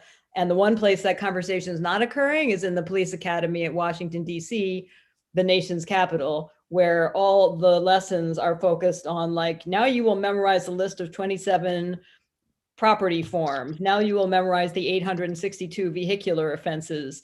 There's no context to it at all, you know, and then people are sent out on the street thinking everybody's going to kill you. And here's your list of forms. And the preparation is not, you know, nobody's saying, hey, what does it mean to be a cop in a diverse democratic society? How do we define public safety? How do we know, you know, what is good policing? How do we measure it? Do we have any idea what that means? Those conversations are not taking place where they should be. Quick point. I mean, does the police academy take away your human side? All right. The fact of being human? Keith. I'm still a tiny little bit human. This is a real question. They do. A little bit. That's what she was A explaining. little bit. I do think a little bit. I mean, just in the sense that it is not an environment in which you're encouraged to ask questions. It's an environment where you're encouraged to say yes sir, yes ma'am, you know, and where, you know, the answer from those in charge to complaints is often, you know, give me 20, drop and give me 20. So it's not a great environment for critical thinking or learning, even though police leaders are always saying that's what we need. It's changing. There is some reasons we could be a little bit more optimistic. None of them are funny though. I mean, the election's not funny. Policing is not funny. I'm so sorry. I have just like nothing but unfunniness. The apocalypse is not funny. You don't need funny. Your facts and our funny is hilarious. Right, so hold on a second, everybody. So I want to make sure Coleman's mic is working. Is your mic working, Coleman? You guys hear me? Who's this imaginary Coleman? I ain't seen this dude yet. Hear me? There we go. Yeah. I hear a bunch of people, but I can't tell who. Can you hear me, Coleman, right now? Can you hear me? Yes. All right, cool. So what I wanted to say is I agree with what you just said about police training, and you're not the only person who's been through that training that has said that. A lot of people have said there's something that verges on brainwashing and fear-mongering about showing people videos of admittedly horrific incidents of police getting shot and basically training them to fear this and go into every interaction this at the mind. And my question is, what police training is doing to police, isn't the media doing that to all black people? Your mic is stupid. Yeah, no, Can you hear me? That's true. Yeah, you were fading in and out, but I think I understand what you're saying, that the media makes it sound like black people are just dangerous. You got to watch out for all of them anyway. It's not just the police academy that does that, although maybe it does that even more. That's not what I'm saying. Oh. What I'm saying is, as a black person, when I go onto social media, I'm going to be constantly shown videos of black people getting shot by cops. The message being that it is dangerous for me to be a black man in America. And I'm saying that can be misleading for the same reasons that police constantly being shown videos of cops getting shot can be misleading as well. Yeah, It's no, not you're against your point. It's just a no, you're totally right. And I have a colleague at Georgetown, my colleague, Professor Kristen Henning, who runs our juvenile justice clinic and is a former public defender. And one of the things that she emphasizes a lot is that you're dealing with two traumatized populations. The African-American community is traumatized and daily dealings with police, not just the shootings or killings, but also, you know, police stops and smaller forms of humiliation and frightening encounters, not to mention crime, which is traumatizing too, if you live in a community with a lot of crime. So you've got a community that is traumatized, and then cops get really traumatized because they see crappy stuff all the time. You know, they see domestic violence and abused children and, you know, mangled corpses in traffic accidents, and cops are totally messed up in all kinds of ways as a result. And when you've got a sort of clash and a collision between two groups of people, both of whom are traumatized and primed to fear violence and expect it, bad things can happen. Yeah, well, if we talk to somebody who's actually not a cop, but play cop a lot in TV, Mr. DC Benny. How you doing, sir? Where are you calling from? You look so calm. You know, my brother was a DC cop. Oh, there you go. Yeah. So he was a DC cop, and he had a rough time with that experience and sort of having to, you know, deal with a population of people that, you know, he saw a lot of injustice, and he got out of there. He stopped being a cop. So I feel both of these guys are saying, but he witnessed a lot of stuff that really was. He shouldn't have seen as a law enforcement officer. You know, it was a hard thing. So I feel for those guys, and I feel like, you know, the community. I came in halfway into this. I guess I'm supposed to say something funny about it. Let me tell you something, DC. You came in at the right time. Nothing funny has been said so far. Okay. I don't know with the comedy Cellar coming in on this. This is the most depressing conversation I ever saw in my life. I don't like that DC Benny's under investigative lamp. It's like, what are you? I want to say one thing. Your brother DC, your brother was never in light production. That cactus looks like it died 5 years ago in the Midwest in the desert. Okay. I have something called a ring of beauty light that was sent to me by Georgetown University. Oh yeah, the globe, the little circle globe. I got the little circle globe. Yeah, you need good. a ring of beauty, DC Benny. Yeah, he does. The ring of beauty, obviously. DC like you on a stakeout. This is just my damn, you know, I don't know how to like this shit. I mean, this is just the light from the. I'm in my living room. I come in the middle of this. You guys are talking about cops and violence. So I was like, I thought this shit was supposed to be funny. I don't know. No. So I did some kind of thing. I can't remember what it was for. Yeah, there was some funny stuff. It's gonna go back. You know that room raider Twitter thing? I did something. I was in my office, and the room raider gave me like 80% or something, and they said, if you know how to get rid of that chair in the background, you should give it to Goodwill. And I was like, what the fuck? I got this chair at Goodwill. So you know, what are you gonna do? Well, in the neighborhood, every time all the dudes in the neighborhood would always say that cops is how they will bully their kids, and a lot of the cops that was bullied come for the get back. Yeah. You know, that has a lot to do with it too, about their attitude towards the neighborhood, and you know. I think that's true for some people, but I gotta say, I also think that there are a lot of cops, and this is, I talk to a lot of young cops. I run a program now at Georgetown, it's a fellowship program for young police officers, where we bring them in to talk about all the hard issues they don't talk about at the academy, race, poverty, etc. And, they come in, a lot of them come in for really idealistic reasons, often because they or a friend or a relative was a crime victim, and they come in and they're like, I want to protect my community. I want to make sure nobody suffers like that again. That can get beaten out of them real quick on the force or in the academy. And so part of the reason we have this program is to try to keep it from getting beaten out of them by helping to create a community of people who they can talk to, who they can say, hey, wait a minute, maybe arresting more people is not the sign of a good cop. Guess what? And let me admit two more guests to join us. I love you guys. I got to bounce. Hot tub. Thank you, Sharad. Hold on, Sharad, I have on the way for you coming.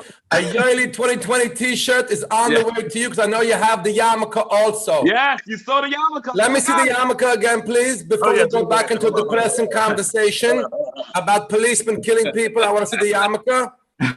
And there was a knock on my door, and I thought it was my pizza showing up, but it wasn't. It was my brother. Well, we have two special guests just joined us. The very funny two-time Emmy Award winner, Judy Gold. Oh, yeah. Hello. And hi, how are you? The one and only special FBI agent, former FBI agent and analyst for MSNBC, and man who testified before Congress and the Russian influence thing against Trump, Mr. Clint Watts, and he's really professional background there. Seriously, he got real white people working at his house. Must be nice. Hey, we're COVID compliant here. We got an operation. Don't make me check your phone, Ham. Thank you for being here. Hold Judy, on, how you guys, doing? a little bit. How you thinking the night's gonna shape, Judy? The what? The night. What's your prediction for the I night? don't know. I'm so fucking nervous. I can't take it. Okay. I can't with the goddamn projecting all the time and the map and and if he does that and he does that and then if that goes there and then that goes over there. So let me just see what happened when Clinton did it. Last time when Clinton was in, it was 5%. Now we want to get shut up. Just tell us what the fucking results are. I can't take 4 more years of this fucking asshole. I can't. Finally, somebody on the show more Jewish than me. Yeah, you're no, dude, you're a Hindu. Modi, I think you are you Modi today or you're someone else? This is Yoli 2020 Oh, representing. Yoli. Okay. Well, I guess you voted for Trump because you're a fucking, super spreader. I voted first of all for Yoli 2020, and that's not a spreader. It's a schmear. It's a schmear. It's not a spread. It's a schmear. Okay.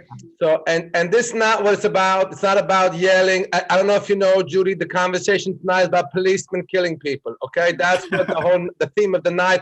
DC Benny has a dead plant, and but I'm so happy you're here, and I wish you happiness, Judy. I wish Zad B'Simcha, you should be happy. Whatever result you want should happen. No. Not first of all, I'm not happy. Period. And I'm gonna really not be fucking happy if that orange piece of fucking shit cheats his way back in. But I don't think he's gonna. I don't think he's gonna. Clint, but let's look at the map. Because last time, face off. Let's go. Don't look at that needle. Do not look at the needle. Whatever you do, do not look at the needle. Wait, Clint, what do you think? I only care about what you think. These are all comics. Who gives a shit? I don't think we're gonna know till tomorrow.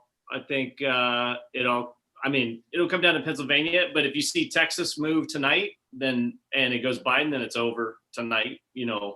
Florida is the same way. But what about the Senate? It looks crazy close. So. Yeah. What about the Senate? I'm mixed on that. I don't buy the hype that there's going to be this blue wave that maybe overtakes the Senate. Is there Clint has to leave. Thank you, Clint. Is there a real chance that Texas is going to go to Biden? No, I don't think so. I think it'll lose by 1% to 2%. Well, this is getting funnier by the minute. I have a balcony here, so Clint, are we gonna hear any shit about influence from Russia and all that shit again after this election? Because you're the expert in that. I don't think so. I mean, we're mostly, this is part of my team You Can Win. The team is tracking right now. So I don't know if you saw, U.S. Cyber Command has been doing cyber attacks on Russia and Iran for the last few weeks. That just came out at CBS News. And so that's probably been helpful. We're mostly worried about groups mobilizing in Philadelphia and then maybe heading to DC in the next 2 to 3 days, depending on the outcome. That's outcome dependent. So everyone's watching the news tonight, and then, based on whatever happens tonight is when people make decisions about what they're going to do. Trump just won Tennessee, Oklahoma, and Kentucky, and Biden, Maryland, and DC. So yeah, this is so far. I mean, Pennsylvania's the big one. Florida's the big one. If Georgia, Texas were to shift, which I don't think it will, but if they were to go to Biden, then it could be over tonight. But then I think for our team here that we're working on, I want a team. Yeah. That's so. What do you do exactly? You get a fucking team with this job? How do you get one? We've got a whole team. And do you all sleep together? Like, what goes on in that house? No, we don't. But we got half the team here. The other half of the team's out on Zoom. So we got, what do we got? 17 people right now? Yeah, 17 people tracking foreign influence stuff, and then also doing domestic mobilizations. All I got here is my dog, and she's not doing any work at all. Nice. So, I mean, we're mostly, for us, we're more worried about this time tomorrow. Like that's what are you tracking exactly, Clint? Yeah. Groups mobilized into polling places is going to be number one tomorrow. Then counter protesters. So you probably noticed the FBI did a lot of pretty important arrests over the last 5 or 6 days. Personally, I did notice. Yeah. Yeah. You did not. But so that's a good thing. That kind of disrupted some of the people that show up to shoot, like the Boogaloo Boys you might have heard of, the Wolverine militia guys who were a couple weeks ago with the Governor Whitmer thing. They did another one, Max, it was this morning in West Virginia, right? Yeah, another Boogaloo group in West Virginia this morning. So that's great because that means they're knocking down the guys that tend to show up shooting right away. And then tomorrow it'll be the 3% and Oath Keeper militias if they decide to mobilize, and then the counter protesters that will ensue from that, or vice versa. If we get some sort of action where people are mobilizing in Philadelphia or DC from more of the political left persuasion because the outcome's not what they want, then you'll see the militia groups move to them. That's the Proud Boys kind of standoff stuff. So that would be this time tomorrow, Thursday, Friday. I think, at least for our group, this time tomorrow night to Friday, we're a little more concerned about, I think, at this point. Hey, Yeah. is this the most amount of Jews you've ever been with? No, not actually, no. I went to graduate school, so. Oh, because we're very intellectual, all of us. Professor Brooks, do you expect any violence after the results? Did the word intellectual just automatically make you think of me? Thank you. Yes. Well, no, I'm actually kind of reassured by what We Clint have only you and Clint. The rest are comedians. Yeah, the rest of go us are team. slow. And I don't think you can count me as an intellectual, so. You have Periel. I actually, maybe this is a little overly optimistic and Pollyanna-ish, but when the Michigan plotters got arrested, and when Trump started saying all the completely batshit crazy stuff like Proud Boys stand by and peaceful transfer of power, why wouldn't Earth, would I commit to such a thing like that?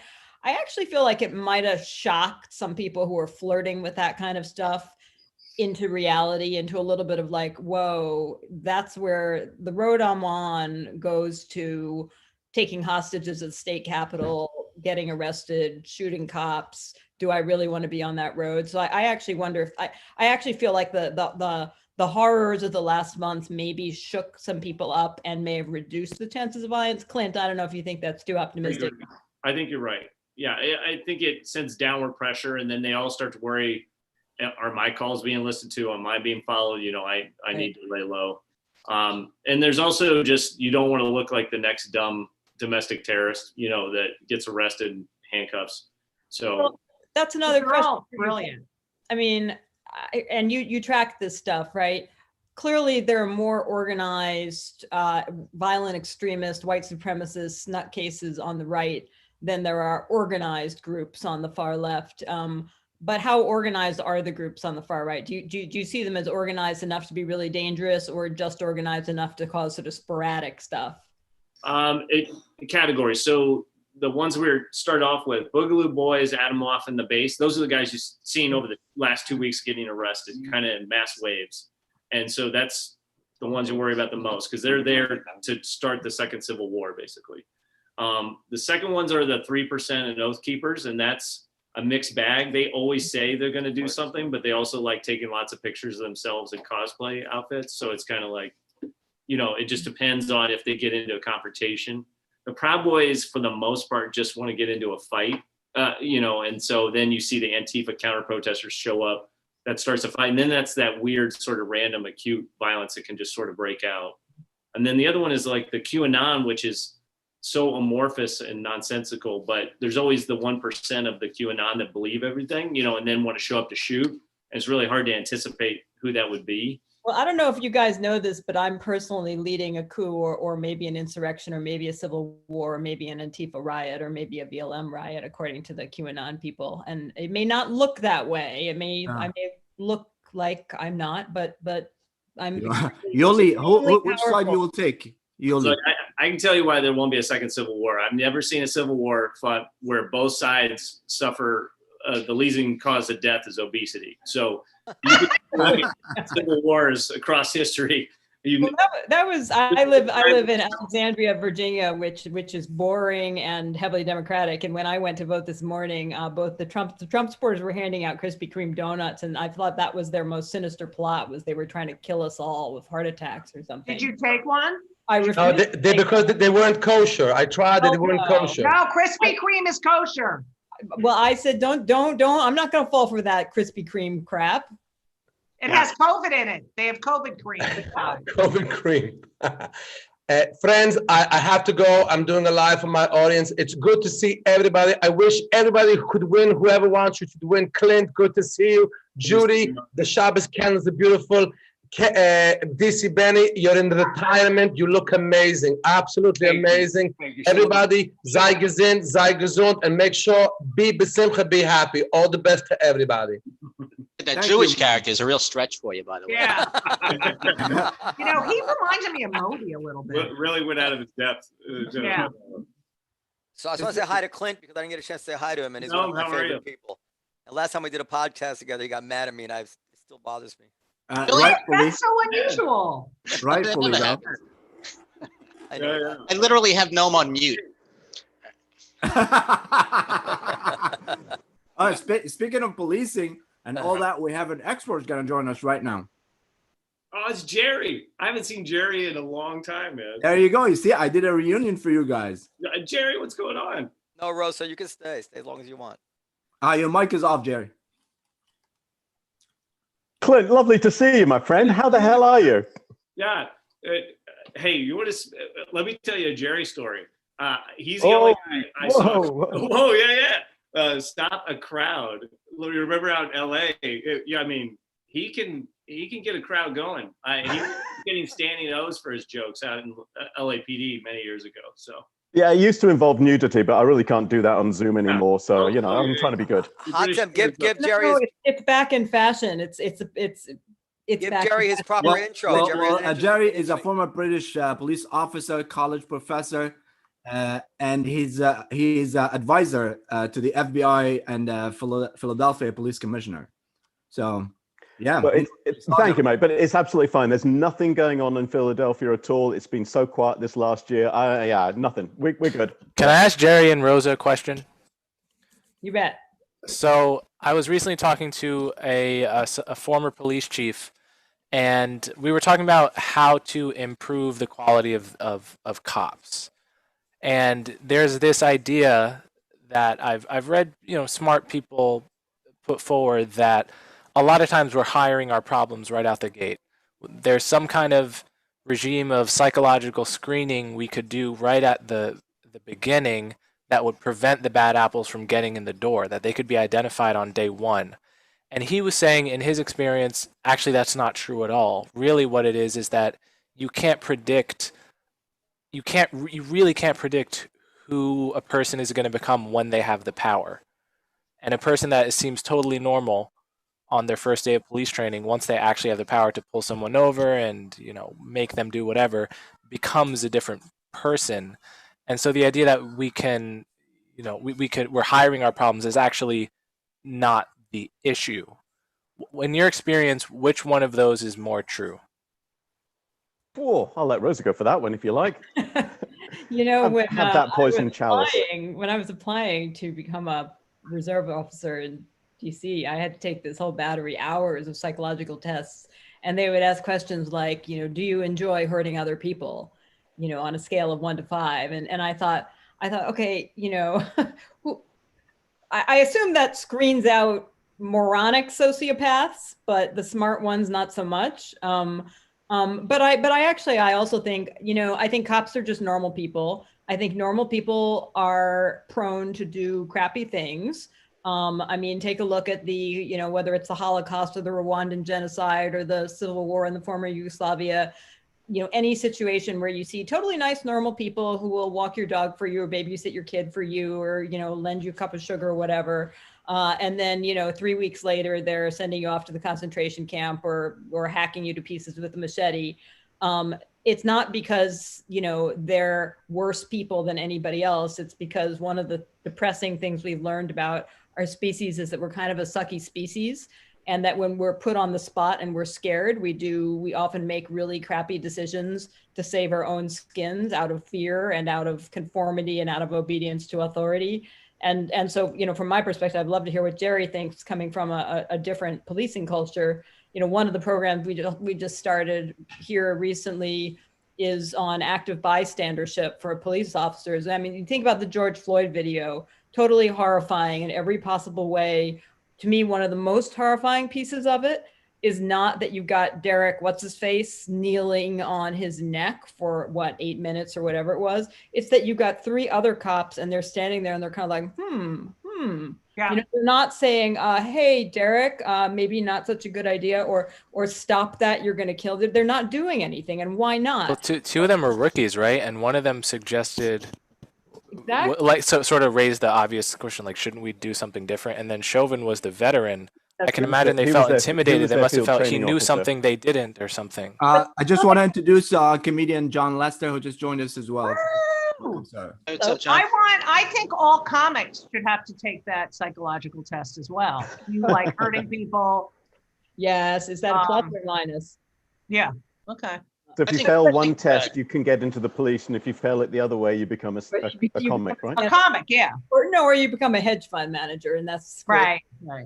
But no, I mean, to some extent, right? You can train people to be better interveners, better bystanders. Right now, we don't do that consistently in policing or in a lot of other areas.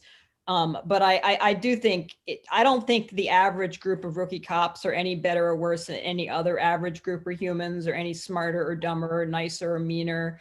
I think that the current kind of training often brings out the worst, not the best in people.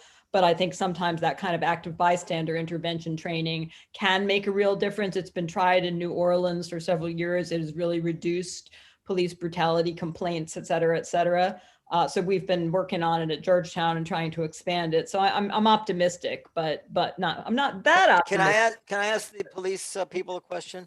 And if you covered this already, let me know. Given the fact that we heard that we've seen that the Minnesota training manual actually taught the cops exactly this hold, whatever you want to call it. And they actually taught it as a non-lethal hold. And the picture actually that we've seen from the training manual looks exactly almost like what Derek Chauvin was doing to George Floyd. How do you measure morally the idea of putting somebody in jail when you know the extent that they were trained to do and told it would be okay, exactly what they did? It goes back to what you said, Rosie. You said we teach cops to do bad things, and then they do bad things.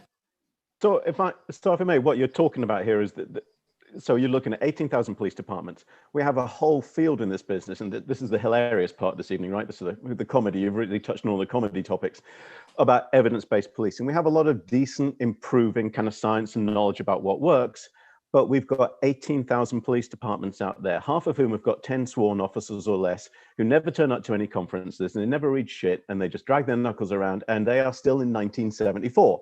And so you've got really progressive chiefs and people moving forward, like Carmen Best was trying to do out in Seattle.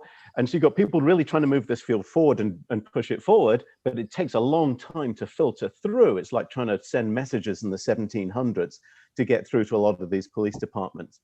But to come back to Coleman's really good question that he came out first with, people's personality is largely set by the time they're applying for the police department, regardless of what that personality is. What you can do is you can change the situations that they're put into, the types of calls that they go to and how they go to them, and then you can change the policies as well. So, I mean, unless people are living in a bubble, we had a small incident in Philadelphia with Walter Wallace Jr. A week or so ago. And I was just up in Kensington, which is essentially our opioid central for Philadelphia, on a ride along with some transit police for the whole day today. And the whole area is like block after block is just still boarded up. And the upshot of that is that chances are nothing's going to happen to those officers because they were following policy. Mm-hmm. And the tricky part with that is then to say, okay, so we need a better policy. But it's really difficult to write policy that keeps police officers safe and the community safe when you've got a situation like that. And I think it's good that we go back and review these things. But that's the challenging part, is how do we write better policies and put cops into better situations so it works out better for everybody involved? That's the hard part. But a lot of what's gone on with the sort of defund the police movement, and I don't love that slogan, is really thinking hard about what decisions we've made as a society about what we want cops to do. Like, to take an example, you know, if you have a code violation in your house and your back fence is falling down, as in fact my back fence is falling down, a city code inspector with a clipboard might show up at your house and say, hey, you got to fix your fence. But an armed guy with a gun doesn't show up and put you in handcuffs because you didn't fix your fence. Whereas we've decided that armed people with handcuffs and guns should stop you if your tail light in your car is out, as opposed to a guy with a clipboard coming up to you. You know, and we've made a decision as a society that we want armed people to be enforcing often what are just civil infractions, not criminal infractions, as not a coincidence, obviously, that the things we've decided the armed people should enforce are often infractions that may be more common in communities of color. But the more you have that kind of enforcement interaction with armed people, and again, you've got two traumatized communities, the more you have a recipe for something going wrong. You know, I think the conversation about defunding the police is so important, and it shouldn't be about defunding. It should be about what kinds of situations need an armed person. Some of them, but a lot of the situations we send cops to, we could easily send somebody else, social worker or whatever, to, and a lot of that risk would be reduced. John, I wonder what your thoughts are. Lester, your mic is off though. Oh, how about that? Now it's on. Yeah. What are my thoughts on what, Tim? You know. Obviously, you know what it is about, John. You know what I think about this, man. I mean, it's offensive as a black dude sitting around listening to white people with these philosophical fucking debates about how you treat black men. It's highly offensive. Yeah. To be honest. I got invited, John. Come on. Well, they should uninvite your white ass. No, man, but you know, like, when is it time? Like, it's unarmed black men, man, that get shot. And to sit there and say that, you know, these guys, you know, are sitting there and, oh, they're new and he's the boss. And that's not why. That's half the reason they're sitting there. The other half is they've seen shit like that before. You know, this whole little like, oh, let's talk about these incidents that were caught on camera. I don't have any black male friends who have not been violated by the police. That's why I did the John Laster challenge. Talking about these things that blow up in the media is bullshit. Black men are being violated by the police right now. Right now. They're being shaken down. Some of them are being robbed tonight. Some of them are being put in fucked up situations. So there's bad apples every once in a while. We see it on TV. There's a violation of us all day, every day in this country. And the way we figure out what to do with it is get white people together and talk about what to do about a chokehold or a defund the police. All black men, 90-something% of them have been violated by the police. Yeah. This ain't a once-off. This ain't no bullshit that you've seen on TV and now you want to discuss, should he have been choked this way or choked that way? These motherfuckers violate us all day, every day. Yeah. So the philosophical debate, you can miss me with that until there is accountability. What pissed me off? Not seeing them motherfuckers standing there, because that's what they do. That didn't move me. What pisses me off is somebody didn't say, oh, I saw the videotape. You motherfuckers is going to jail tonight. Yeah. If it was a white woman on the ground, you think fucking 3 niggas kneeling on some white chick's throat wouldn't have been in jail that night? Get the fuck out of here. And we got. No, it's actually. I actually do. The new hold should be. Wait a minute. So I agree with you about the accountability thing, but I don't agree with about the racial aspect of the accountability. So for example, expect you to do that. So for example, Tony Timpa. Have you seen the Tony Timpa video, John? I've been violated by the cops. I don't need to watch another nigga video. It's not a Negro. It's a white man. I damn sure don't need to watch no white dude video talking about what's happened to me. And Tony Timpa, just give me 45 seconds. Tony Timpa was a white man who was killed by the cops in 2017 on video with the knee on the back of his neck for 13 minutes and who was mentally ill. And the cops, the whole time, you can watch it on YouTube, just search Tony Timpa, they're making jokes about him. Like, you're asleep. You know, just making fun of him, kill him.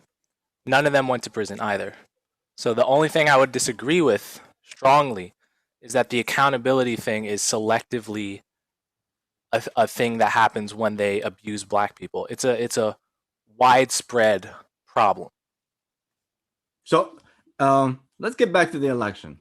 Let's do it. Wait, can I just say one thing? Yeah. John, hi. Hey.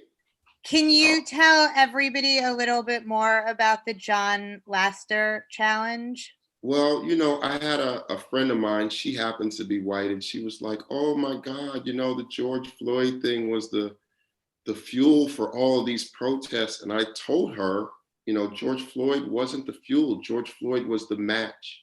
How many times do y'all get to do this to us? It just happened to be caught on camera. Right. Happened to be caught on camera.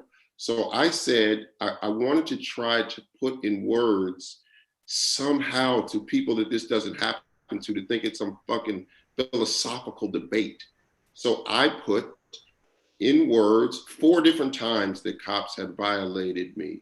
And I put the picture up of a burning building, the police station in Minneapolis. And I said, that burning feeling is how I felt on the inside when they did what they did to me in these 4 incidents. Someone said, hey, John, I cried when I read that. I've never heard of anything like this. Really? Because 90% of black dudes have. And she said, could you please read it to camera so I could share it with my friends, because they've never experienced anything like this. So I told my friends I was going to do it. I happened to be standing around 4 other black dudes and was like, yo, could I tell a couple of my stories? Yeah. And then it just kept going. The New York Times picked it up, and then more and more and more and more people. So I just kept posting them every day. But it's not some isolated event. This is what the police do in black communities, period. This is the norm, and like we get to sit here like being like, oh my God, can you believe this happened? And it's like, well, yeah, everybody can fucking believe it except for the white people that it doesn't happen to. And then not only that, white people get together and have conversations with white people about what happened. Never ever having talked to any black men about what does it look like when the cops approach you. Because if you ask them, if you haven't ever asked them, check out the John Laster challenge. I'll keep posting more videos. We will do. That was from my phone, the 50 motherfuckers that I posted. Nice. Chose who I wanted to pick, because I only talked to 2 people that it never happened to. Can I ask you a question? And I'm not going to be able to do anything at this exact moment about being a white woman, because I seem to be kind of stuck with it. But here's one thing I wonder about a lot is obviously police killings get a lot of attention, protests, etc. But I sometimes worry, and maybe this is consistent with what you're saying, I sometimes worry that almost distracts attention from the 1,000 times more subtle forms of humiliation and abuse and fear that other kinds of routine police interactions that don't end up with anybody being physically injured cause. And I wonder how do you think we balance that, trying to, on the one hand, I don't think it distracts it at all, because I think that the idea of, you know, it's almost like the word police. What does it mean to some white woman? Oh, well, it's my uncle. He's a nice guy, whatever, whatever. To black men, the word police is synonymous with terrorist. So if you don't even understand, the only thing that brings attention to it is when you see it on camera and one of us die. Without that, you wouldn't even dare bring up the conversation about what's happening to us on a daily basis. That's the only thing we got. So when a nigga gets shot on camera. I think that's you should promote that challenge more. It's amazing, John. But we want to move on. I have a couple of guests out. I just want to thank Rosa and Jerry for being here and talking to the police. Thank you so much, guys. Very welcome. I'm glad to be here, and glad to hear from all of you. And thank you all of you. Thank you, John. Thank you, everybody. Thank you. Take care. Take care, everyone. And we have Mr. Fred Kaplan himself is on. And comedian Harrison Greenberg, he's here as well, but we can see him. Judy, where are you calling from? Are you in New York? Me? Yeah. Yeah, I'm back in New York. Oh, I came to vote. I voted. Yes. I see the sticker.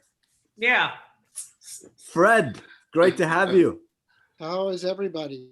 We Oh, Greg, we're just having Greg, I a miss fun you. conversation. I'm kissing people's asses here, but one of the things that I miss the most about the New York lockdown is not coming to the cellar and hanging out at the. I know that sucks. So that's the worst. I mean, my kissing ass sucks. Is that what you're saying here? No, I'm just saying it's so hard not to go. Yep. Like you don't see your family. Like I'm so used to leaving my apartment and going there, and it's not there.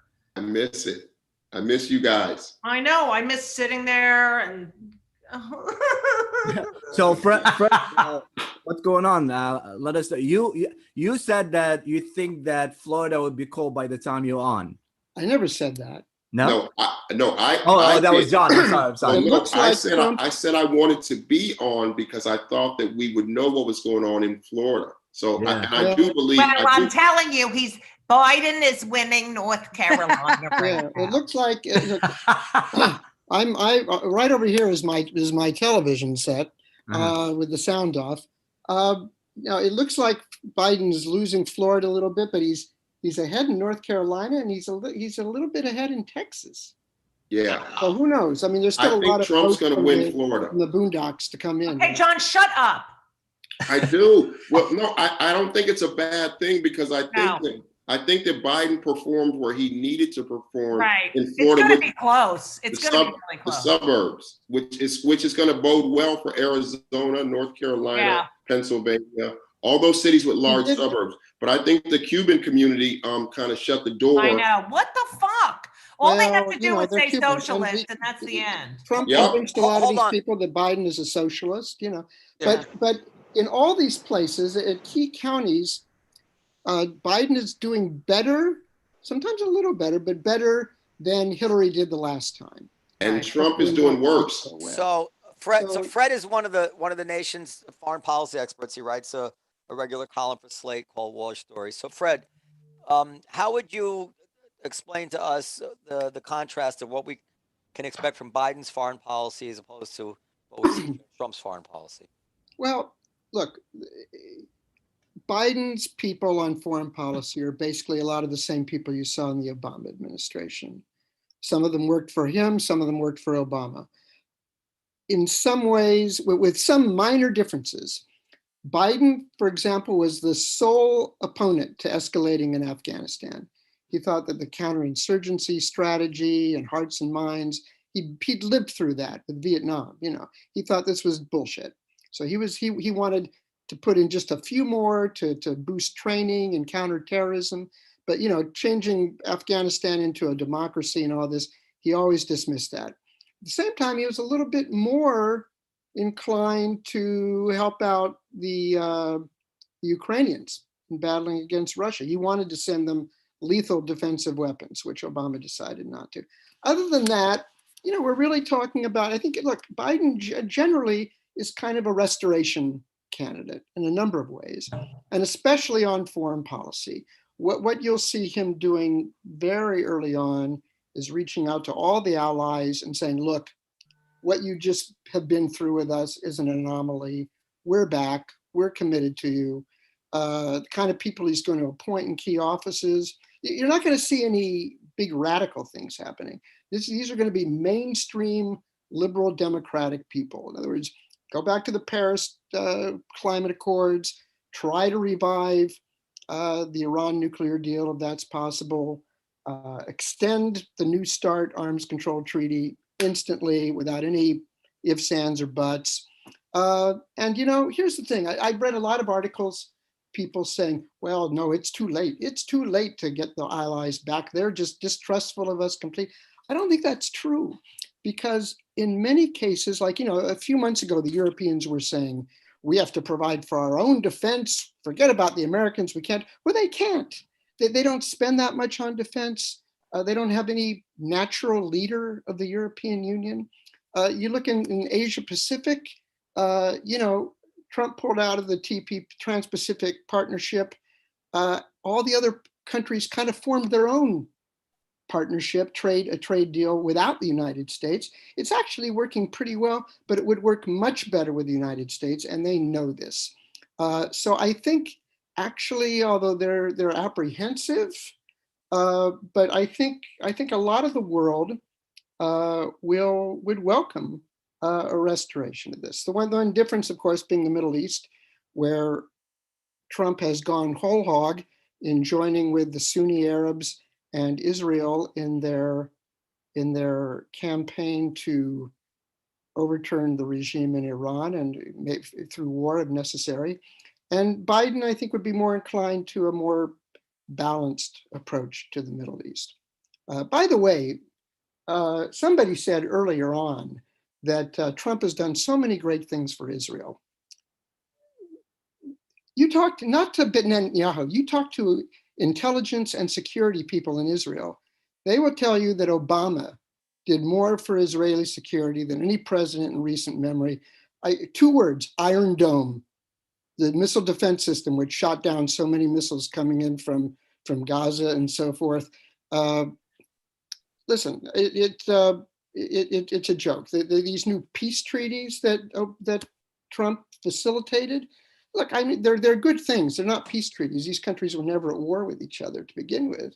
They're commercial agreements. And listen, I think it's a major thing, but they were kind of in the works already. And the way that Trump smoothed it over was to sell a bunch of F-35 aircraft to the UAE, which might be, which Israel isn't too happy about. And a lot of people in Congress aren't either. The whole thing could collapse. So I think, we're going to see a return to, for better or for worse, depending on how you look at it, kind of foreign policy that the U.S. did, perhaps a little less hawkish, for the past decade before Trump.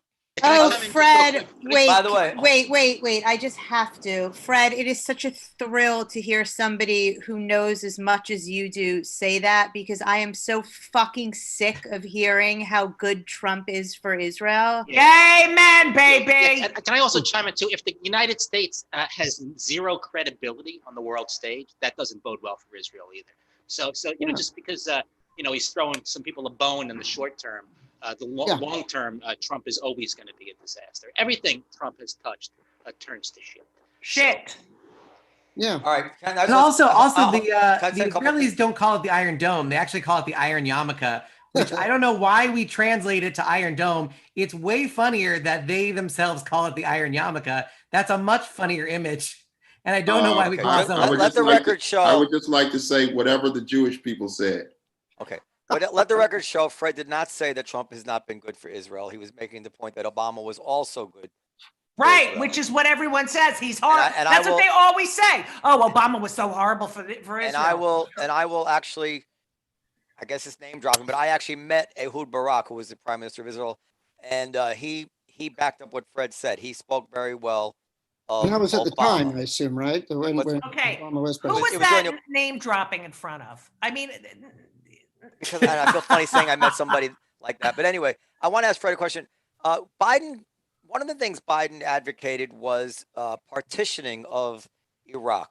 And I always thought that wasn't as ridiculous as people made fun of him to indicate. What did you, was not it wrong? quite partitioning. He and a guy named Les Gelb, who was an old-time foreign policy hand, wrote this article saying that Iraq should be divided up into 3 parts: Sunni, Shiite, and Kurds. And it wasn't a very good idea. I mean, in theory, maybe it wasn't a very good idea for 2 reasons. One, no Iraqi wanted this at all. I mean, no Iraqi. So if they didn't like it, it's kind of a non-starter. The end of it. Second, Iraq doesn't divide up that evenly. I mean, there are the part that you think is dominated by Kurds. There are Sunnis and Shiites there. There are Sunnis and Shiite land there. It wouldn't be the end of the kind of internecine strife. He proposed this, like back in 2005, 2006, when the Civil War was on, and it was incredibly violent. It really wouldn't have solved the problem. I mean, it was interesting in theory, but it was a non-starter. And by the way, nobody should underestimate that Obama, on the way out the door, that last UN vote where he didn't take Israel's side, most Israelis, that went through them like a knife. I'm really happy that the election is all about Israel. I mean, we got to decide who we're going to let win. Yeah, absolutely. This shows. I have to say, look, I was bar mitzvahed in 1967, and somebody sent a tree for me to the territories, right? I don't know where the hell this tree is. I know. I got a lot of those from my bar mitzvah. Yeah. On my birthright trip, they took us to the trees and they told us that you're getting a share of a tree. You probably saw one of my trees. My trees. Yeah, there's probably I want my name on those trees. I got bar mitzvah money. My father took every penny. But go ahead. There's some guy from Brewer Park. I have to go. From Brewer Park being shaded by Judy, thank you so much. And if you want to jump in later. But I was going to say. Oh wait. I was going to say. I got to run too. I love you guys. Talking about bye. Go ahead, Trump's talking about my people, right? Your people. You should vote. They're not my people. I'm not an Israeli. I'm an American. But still my people. But the one of the questions that always goes in the election is, what are you going to do for Israel? So even though you are, and a lot of people say, yeah, we are American, which I understand, but it's a major. If you have a great, let me put it this way: if you have a great president for the United States but bad for Israel, and the other one is okay for the United States but great for Israel, which one would you go for? I'm going. I live in the USA, baby, and I There gotta you go. Thank you, Judy. Thank you so much. Listen, this has been so much fun. I never laughed so hard in my entire life. All right. I must have missed something good. Exactly. Bye now. Love you all. I miss you. Bye, Judy.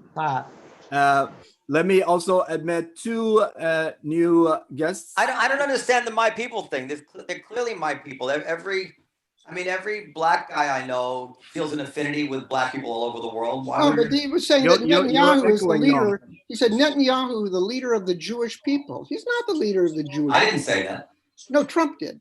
Yeah, Noam, you're echoing. I want to welcome the very funny comedian Jackie Fabulous.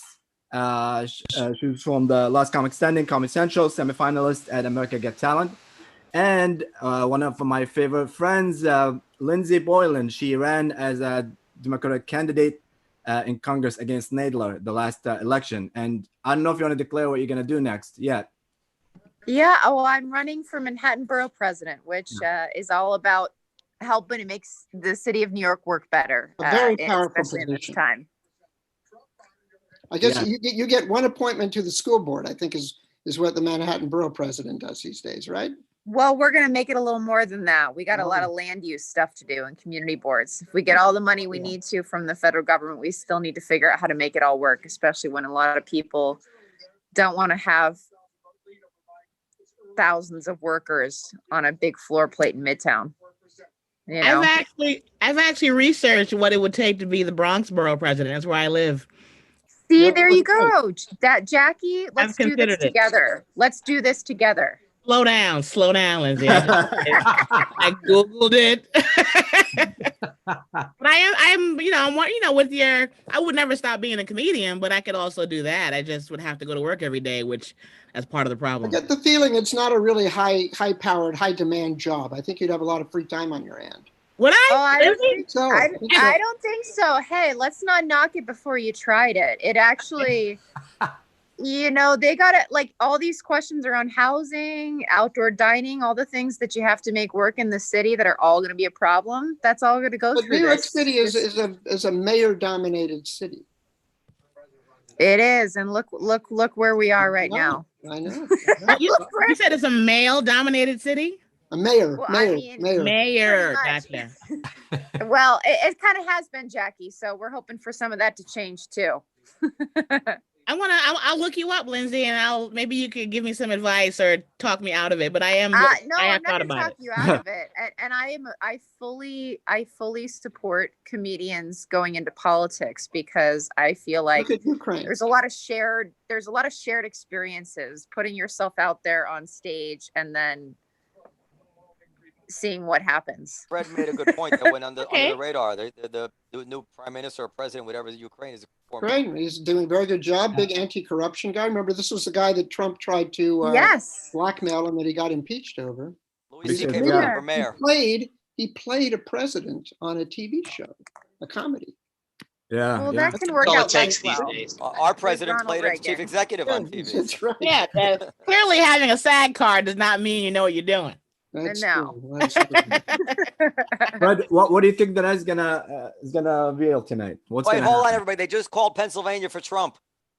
They did I'm not. Kidding. No, they did not. No, Yeah, you No. just made my fucking about stomach that. drop. I was gonna tell you I miss you and you No, started doing I'm that coming over to already. your house and Well, punching you They know, you. I have have to all say, the This is critical updates states right like now. Tennessee. Biden is 119 to 92 Trump.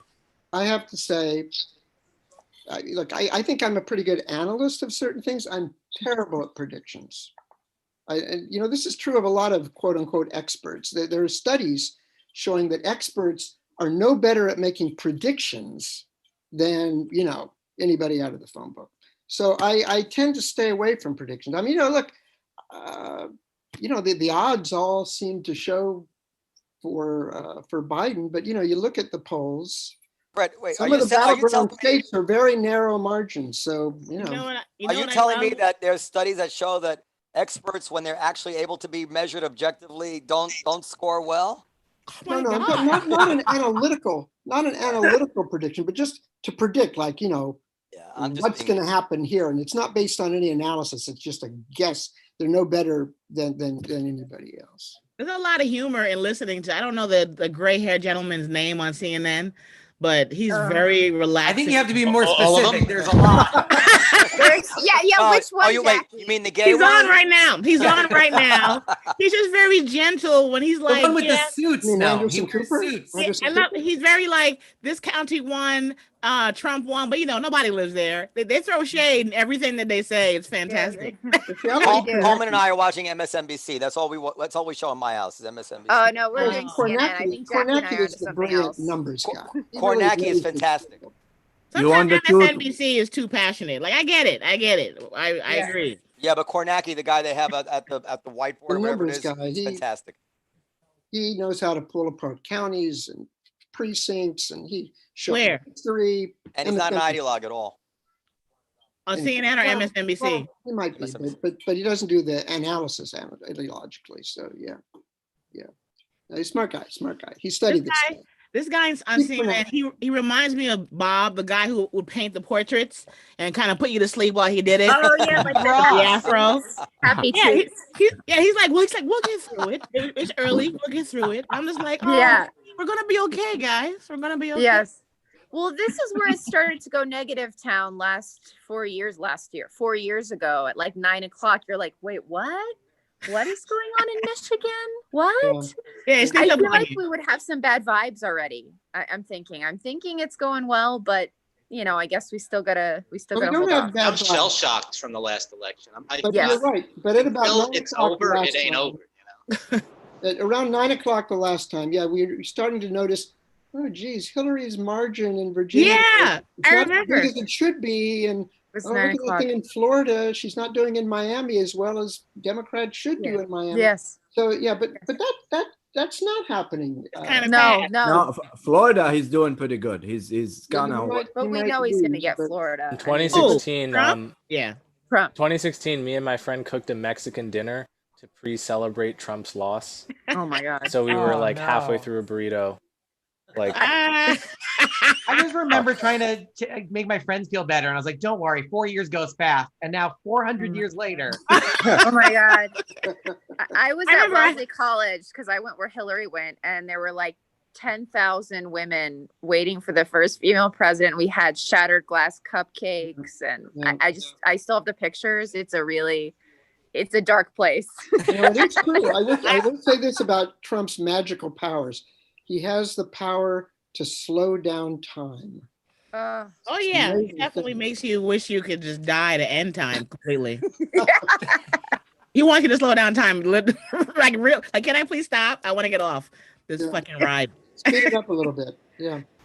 I know Oh my last year God. I had a show in Ventura County, California, not last year, 4 years ago. See, I'm thinking it's last year. It was 4 years ago. Exactly. And it was in Ventura County, California, where it's only like 3% black, and I headlined a show the night after he won. And I was like, Jackie, angry black girl is not gonna be welcome here. Do not do that here. They don't want to hear that. And the audience was very Latino and very white. And I mentioned it, and they were ready. They were like, let's do it. You were ready to fight. And I'm like, no, guys, because I need to get this check. I need to finish this job. Because I was so upset. I was so upset. I was so upset. I'm like, I can't bring that kind. I could do one joke that'll offend the room, but I can't do 11 jokes that'll offend. This was the next day. When was this? The next day, 4 years ago. No, I don't believe it. You did that the next day. Yeah, the next day. Oh it was my God, it was a Tuesday. wrong. I had a show on a Wednesday. Were your eyes puffy?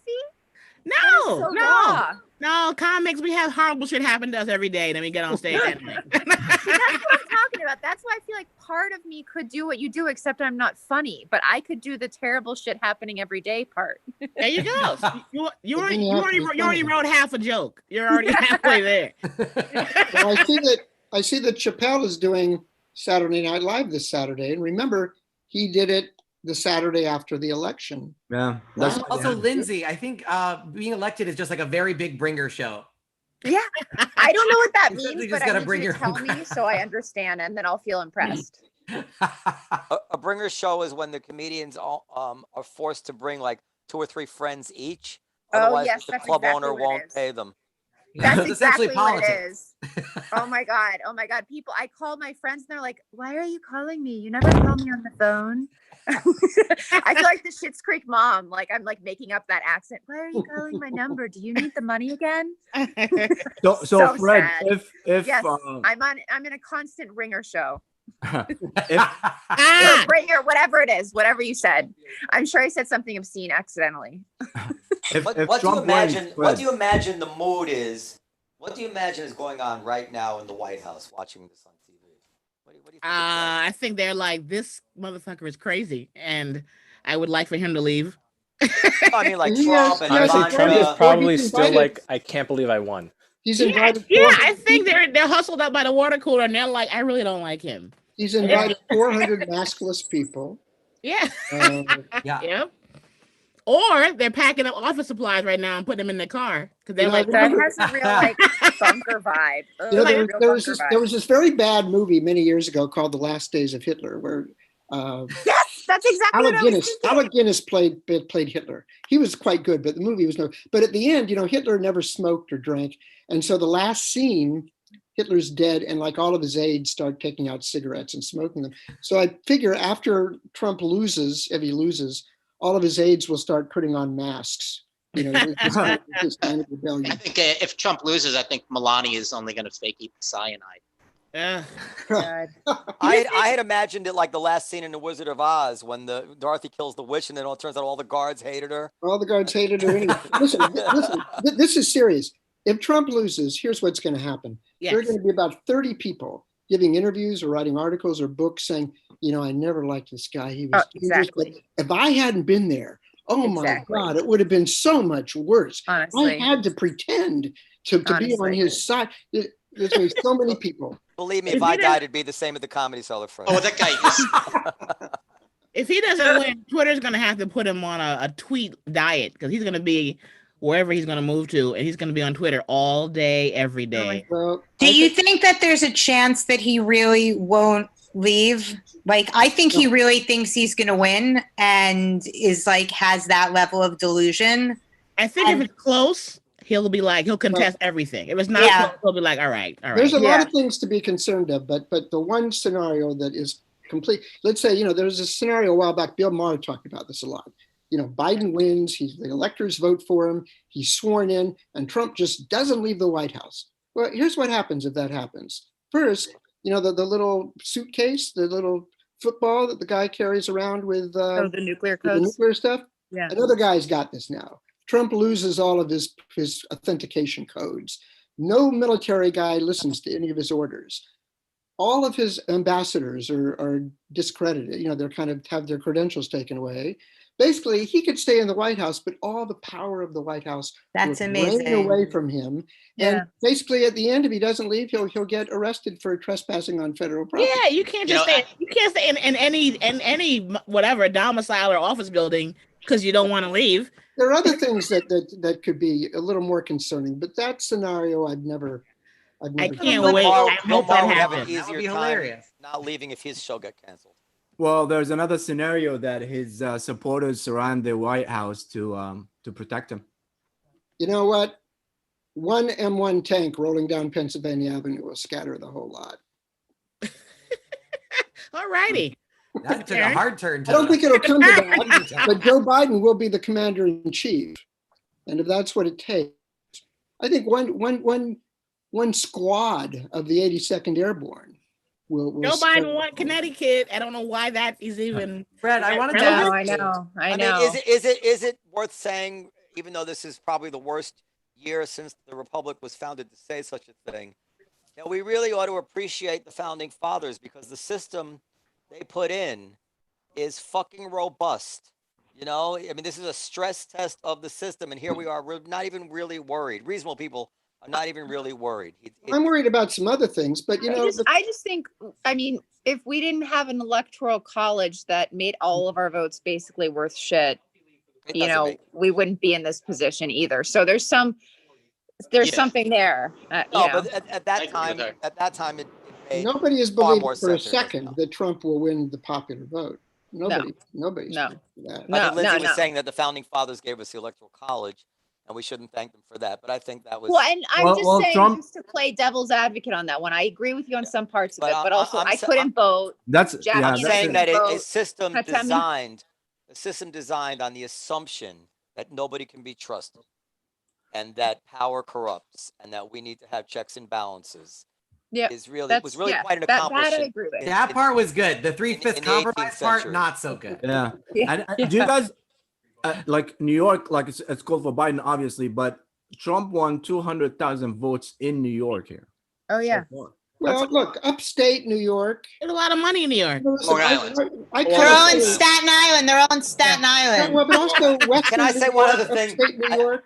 You know, Might be the whiskey talk. I was covering Hillary's Senate run, and we were out in some bus looking in Western New York, and I remember looking out the window and thinking, Jesus Christ, Hillary must be thinking this looks like Arkansas, because I mean, there's New York City, there's the suburbs, and there's upstate.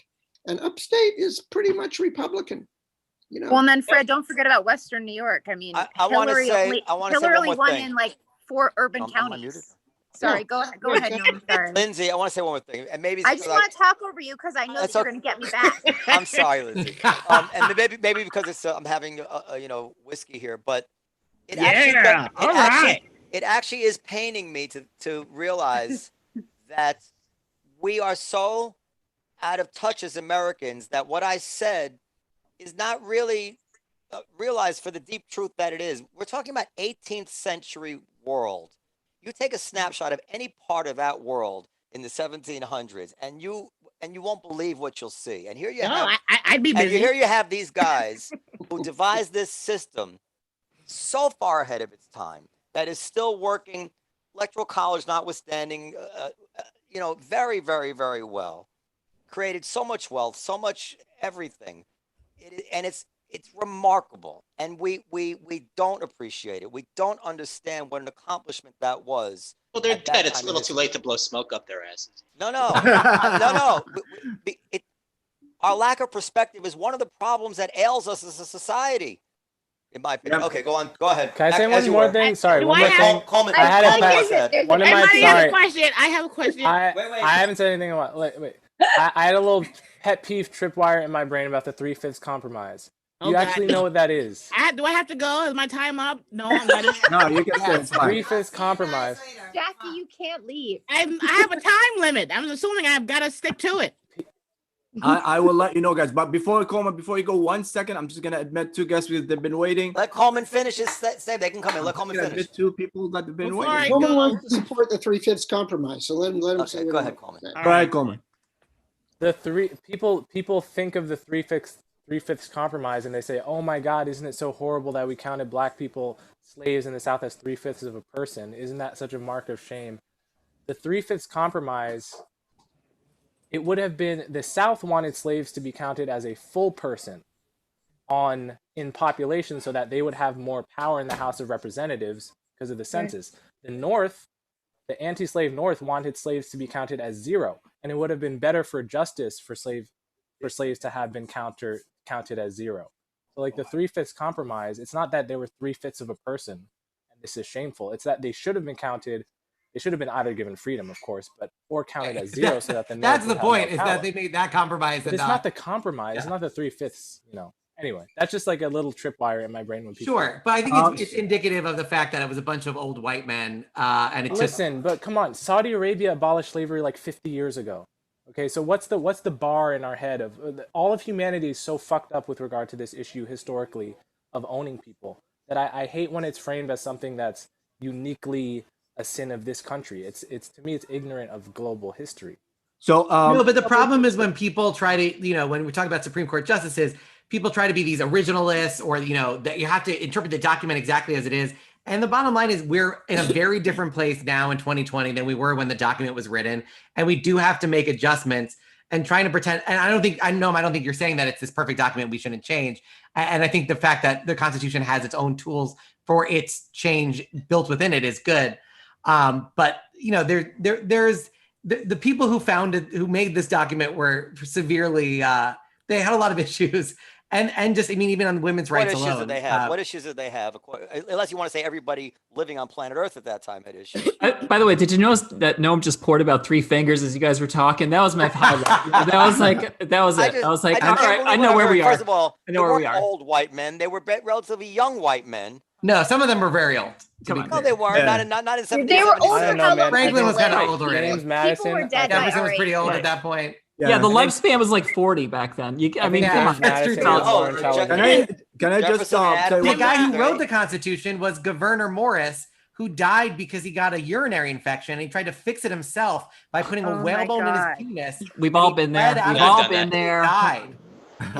That's the guy who wrote the Constitution. Harrison, you have some What fascinating. fucking Constitution do you think you could have written? All right, hey guys. All right, I'm gonna go. So first, Before I go, Jackie, no, let's I want catch you. up. We're I gonna want you to be friends, acknowledge. Acknowledge my brown nosing with the background. Number one. Good. Number two, I'm a black female. I've been relevant for about 2.5 weeks, so I don't agree with you, Noam. Jackie, What? no. I'm not talking about that issue. I'm Okay. talking about the security that we don't have to worry about a president becoming a despot and not leaving office. That was what I was referring to. We do have to worry and I about should have acknowledged the Comedy Cellar background. And I haven't seen you in a couple months. I think the last time I saw you was on one of those Comedy Cellar Zoom shows, and I missed you. So. Oh, see, now I can go to sleep, guys. There you go. Because Thank you, Biden's Jackie. gonna win. Bye. There Hey, you I'm go. gonna roll out too. I just want to welcome. Love you. Hey, Love you. have a good night, everybody. I'm also gonna go. Good to see you, I Jack. kind of overstayed my welcome. Greg, I what's up? think. Oh, yeah, stay as long as you want, Tim, you let me know, it's probably my time to go too. I'll let you know. Like you can stay for a little bit as well. I just want to welcome very funny comedian Jay McBride and one of our great friends and guests in the other podcast, Sarah Ghanem, and she's a investigator, former CNN and Pulitzer Prize winner. Welcome. A what prize winner? Pulitzer. Pulitzer. Sounded like you said Blitzer, like Wolf Blitzer prize. Oh, did I I'll say take that? that too. I'll take that. You helped reanimate Wolf Blitzer for the. Oh, there you go. I'm watching For the CNN at the Blitzer same Prize. time, so I guess my mind is somewhere else. Especially tonight, right? That's Yeah, like the it's highest like honor I'm you can watching like have. 5 Oh things my at the God. same time. I think I'm going to go because I've been here for much longer than I was told to be. So, Hey, Fred. thanks a lot. I hope if I you can want. get back there sometime soon. Fred, Hey, you if can you come want, back Fred. if you want. We're here all night. Okay, I'll watch. Well, you know what? My wife is also doing it. I have to start watching my wife's thing again. Ah, okay. All right, great. She's doing, And she's also, doing her own Zoomcast 20 feet from here. So since we are in the welcoming mood, we want to welcome also the very funny comedian Namish Patel. Hello, sir. Nimesh. Namash, I'm sorry. Married. You offended him. Did I? There we go. What's up, guys? Hey, hey. Harrison. Hi, everybody. What is at stake for the LGBTQ community in this election? I think a lot. Yeah, no, it's a serious question. The tease. The tease. yeah, I'm done. I'm toast. Like once this like at this point, it's like I'm just like looking for 90 Day Fiance the other way. I'm like Mongolia. Like I have a good strong back. Anyone out there in other countries looking for a trans wife, just give me a holler. I'm there. Just if, rock bottom prices today only. All right. Yeah, I mean, I think with the new Supreme Court the way it is, gay marriage is up for grabs now again. The court has definitely made steps towards sort of trying Obergefell, and it's what are you talking about? They just expanded trans rights like last month. Noam's really mad about it. That's the only reason I'm here, by the way. If the Supreme Court ruled otherwise, I wouldn't even be here. It's he's got to change his bathrooms at the Cellar now.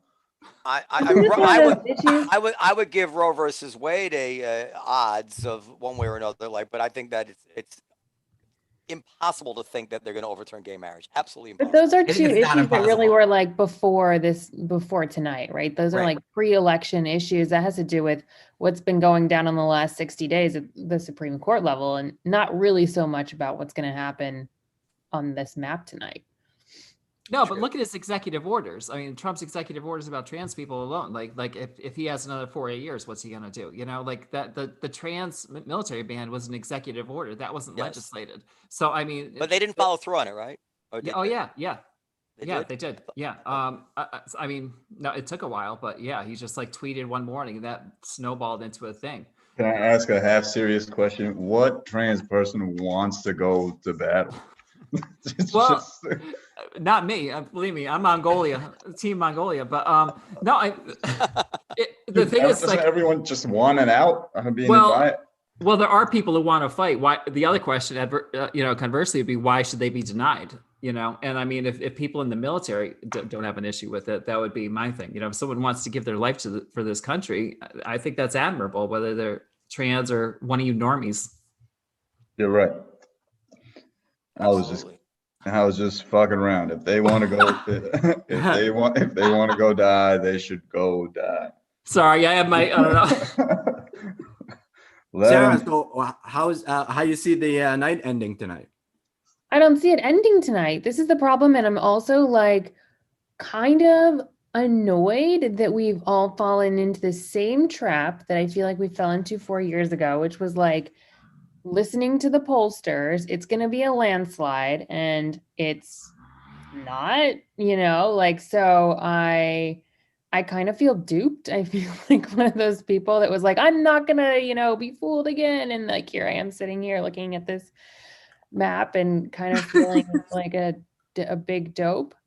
I don't know. I gave everyone a speech, like everyone in my family and all of my friends. I was like, don't watch TV tonight because the race is not going to be decided tonight. The map's going to look red. He's going to claim victory. And, we probably won't know for a couple of weeks anyway. And here I am. And I'm like, I'm that person. I'm like, this is not like looking that good. Sarah, when you have arguments with your family, like over Thanksgiving, do you ever pull out the Pulitzer? Do you ever end an argument with the award? I don't. You know why he's asking, Sarah? Watch this. Harrison, show us your Harvard diploma. I have this bear mug. It's really cute. Last time I was on a podcast, I made fun of him. I also have this T-Rex mug. He actually does have the Harvard diploma right next to him. Come on, show it. It's over my desk. I just have to pull it. Is it real Harvard or is it like extension school Harvard? No, the real one. Kennedy School. Harvard Stenography School. It's Harvard with an E. So. Oh my God, I love it. Yeah, it's a deep fake. Sarah, I have a very special guest that's going to join us as well. I don't know if you like him that much, but You're related to me? Oh no. But I stole his number one talking point. He wanted to say the polls are BS, and I was like, you know what? I don't have anything to say because I'm speechless, so I'm going to steal it. So let him in. Let's see what he says. Okay, if you say so. This is Sarah's husband and MSNBC legal analyst Danny Savalas. Does he have a Pulitzer? No. Hey. Oh, there's one. He does it. Oh, look at that. Look at you with a virtual background and a suit and a tie. This is my super hip. This is my super hip studio. What are you talking about, darling? He's wearing boxer shorts. He's wearing boxers and no pants, isn't he? I'm in a Steve Jobs t-shirt, and my husband is like totally trying to stand me up. Of course. Well, I got to go with the virtual background. Actually, I could probably find something else more exciting there. I have a question for Mr. Savalas. How many ring lights are you using right now? I am using. I have several Klieg lights here at the office, and you know it's funny, folks. We're not even at the same office right now. She's at her office, and I'm at mine. So, so that is I guess a house divided, but not really. We're not. Danny. Noam, how are you, my friend? You look okay. reclined.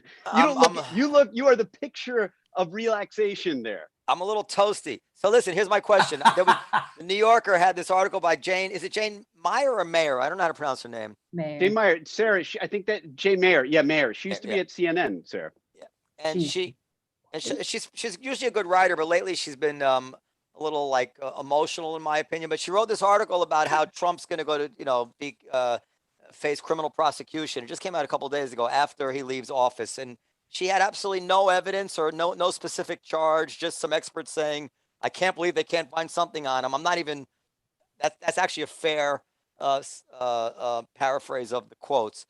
What do you think is going to happen to Trump when he leaves office? Is they going to come after him criminally? So I think his greatest threat is actually the Manhattan Attorney General. And here's why. Vance, if you buy right? Vance? Yes, Cyrus Vance. And the reason for that is because President Trump, there's a lot of talk about whether or not he can issue what's called a self-pardon, or if he can have Mike Pence pardon him by transferring the presidency to him through the 25th Amendment one day before his presidency expires, which would be a very dramatic thing to do. I don't see President Trump doing that, giving up any kind of power willingly, because I don't think he thinks he has anything to worry about. So if he can knock out all federal criminal liability with some kind of pardon, be it a self-pardon or by Mike Pence, then the only thing really remaining is potential state charges, and pardons by the president cannot touch state criminal charges. That's why the going theory is that the Manhattan Attorney General's office is the best bet for prosecuting President Trump after he leaves office. But I mean, that assumes, I think the main crime they're investigating is falsifying business records. And I guess as a criminal defense attorney, he can rely heavily, if he ever is charged, on all the people that he hires to handle those things for him. But, look, there are a lot of theories about President Trump being charged criminally after he leaves office. I think a lot of them are pretty speculative, but one thing's pretty clear: he cannot be charged while he's in office. So it's and then even after, if the incoming president chooses to charge him, look what happened with President Nixon. President Nixon left in that helicopter, waved the peace sign, and then President Ford very controversially pardoned him. So you may even see a Biden pardon if Biden were elected and Trump left office, or if Trump serves 4 more years, then whoever follows Trump pardoning Trump. What is he going to be charged? What's the crime? We just assume he committed a crime. Well, Sarah's disagreeing with you. She's shaking her head. She's like, "No, it's not happening." Well, I just think it's a very different politically. I just think it's a very different time, right? And I think Danny agrees with me. I don't see Biden pardoning Trump. No I way. don't think that Danny's suggesting that either. But I think that if you look at the political climate, first of all, Nixon resigned. That's like a huge difference in what happened then versus what's happening now. And Republicans made Nixon resign, which obviously is, completely different from the political climate that we're living in. Also had Nixon red-handed with serious crimes. Red-handed, I'm on tape. I mean, the number of times that his family has violated the emoluments clause. I mean, there's going to be so much. That's not a criminal. Yes, it is. Yes, I mean, let's see. Let's unravel the threads here. Nobody's going to jail. What are you in for? The emoluments clause. That's just not right. Not the emoluments clause is just a constitutional requirement, and it's actually being litigated still years later.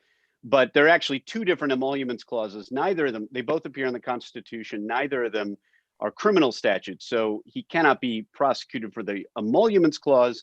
But I think what Lindsay's saying is that some of the things he's involved in may be criminal if they are quid pro quos, or if he's, the classic example being given a sweaty bag of cash for a pardon, which no one's alleged has happened. But we also don't know what prosecutors know, right? Yeah, exactly. That's right. And the number of loans that he has, all of these pieces that we can't fully unravel because he's used the DOJ as his own personal whipping boy. I mean, there's just so much that we don't even know. There's something very political. It really smacks of political prosecution here. We don't have any prima facie case of a crime as far as I know. And people are talking about how they're going to put him in jail. The same people who thought it was so vulgar, and they were right to say lock her up about Hillary when there was actually evidence, that reasonable people could differ about a real crime. It's like, what is this? I don't get it. I mean, if he committed a crime, I'm happy that he gets punished, but what crime? Well, Jane there Mayer was- wrote a whole article in the New Yorker. She didn't allude to a single, even circumstantial crime, like circumstantial evidence of a crime. There's Yeah, evidence. the going theory is that he's involved in so many businesses that if you dig long enough, you'll find some crime. I mean, that's the business side end of it. Yeah, but that's probably true. But that's People- not it's enough. it's hard to put somebody in jail for those types of crimes too. Those are usually met with fines, triple fines, penalties, whatever it is. There's not many businessmen in jail for overvaluing property and stuff like that. You have to commit real Well, fraud. that's only because our criminal justice system, Sounds like gives Noam's gives defending gives himself. people a lot of leeway if they're white collar It's crimes. because I thought we They're didn't not. believe in. Yeah, but I mean, are we going to argue that we think that we should have less incarceration except for nonviolent crimes? Then we want more incarceration. We're moving we're moving towards wanting less incarceration for violent crime, even, and now we're saying, well, let's have more That's a good incarceration. point, but I think there's a difference between wanting to know if a president has committed crimes and truly need to investigate it and not having it be done by the I wanna person who know. he hired to do it. I feel like, So- I mean, Trump is facing the most hostile media of any recent president. Like the most number of savvy journalists that want to find him having done something bad. And luckily he's hapless and he does shitty things and he says shitty things. So there's a lot to mine from. But the idea that there's something big that the hungry journalists from every mainstream media institutions haven't found in 4 years is not impossible, but it's just like, it's a little hard to believe on its face. Can I add to what Coleman's saying? Because I think I can actually give you almost virtual proof there's nothing there. Michael Cohen, who was the inner circle of the inner circle, was looking for anything he could find that he had on this man that could keep his ass out of jail. And he had nothing. So you have to believe that whatever this terrible crime Trump committed that could put him in jail, Michael Cohen, his bag man, his inside dude, that guy didn't even have wind of it. That's a big stretch. Wait, yeah, there Actually, he was did. totally evidence, though. Danny, back me up here. There was What's that? evidence in the Michael Cohen case. So I'm actually I'm with Go both. I take both sides on this because But I I'm your do wife. think the But I'm your greatest wife. threat. That's No, gonna be I a- take I take your side, and then I kind of take Noam's side. It's gonna be a weird dinner conversation between you two. How dare you embarrass me in public? So on the one hand, Michael Cohen marched into federal court and pleaded guilty to a crime almost 2 years ago now, because I covered it in front of the Southern District of New York here. Michael Cohen, as soon as he found out he was charged, he raced to the courthouse, he pleaded guilty, and did everything he could to get the best deal he can, which as a criminal defense attorney, if you're going to plead guilty, you probably want to do it the way Michael Cohen did, which is race to the courthouse, plead guilty, and try to get your best deal. Now, in the course of that plea, he implicated Donald Trump in a crime. Now, up till now, that tends to show that Donald Trump committed a crime. But I have to admit, as a criminal defense attorney, what he pleaded guilty to, I wasn't entirely sure was a crime or that anybody cared about it until Michael Cohen pleaded to it. So what I'm The saying record is that showed that Danny Savalos and I debated this campaign finance crime that he's alluding to. And That's right. Danny, and I think I actually he might have already come in suspecting it, but I think that I almost persuaded Danny to my side that this was not a real crime based on the record that we had. But that's it. Nobody's going to jail for that. Okay, Look, no, you know what? Okay. Danny, prosecutors who know they can't prosecute him right now are not going to show their hand while he's in office. They've been Totally agree. investigating him for Yeah. at least 3 years, if not longer, and they're holding on to stuff. And I think he knows that because if you look at his tweets in the last 24 hours or so, they kind of indicate that Sarah, but Michael Cohen would have used that information to get immunity or to keep himself out of jail, to make a deal. But what He if he didn't. did? What if he did? He gave it to prosecutors. They're not going to tell us while he's president. How many Danny? subpoenas has he tried to quash? Like he's used Jay Sekulo's been in court more often than Jay, your anybody. mic is really low for some reason. That's Try it right. again. I have nothing important to say. No. No. You do. You did the Jay Sekulow thing. That was right. That was, you say that. Say it again. That's worse. Oh, Jay. Jay, maybe unplug your mic again, or just use the computer mic. New Jersey just passed legal marijuana. So Danny, I got another legal question for you. How's that? How's that for a legal question? Danny, I got another legal question for you. Yeah, yes, This Hunter Biden China thing and all that stuff, and the meeting with Ukraine and all that. This is the only question I have about it.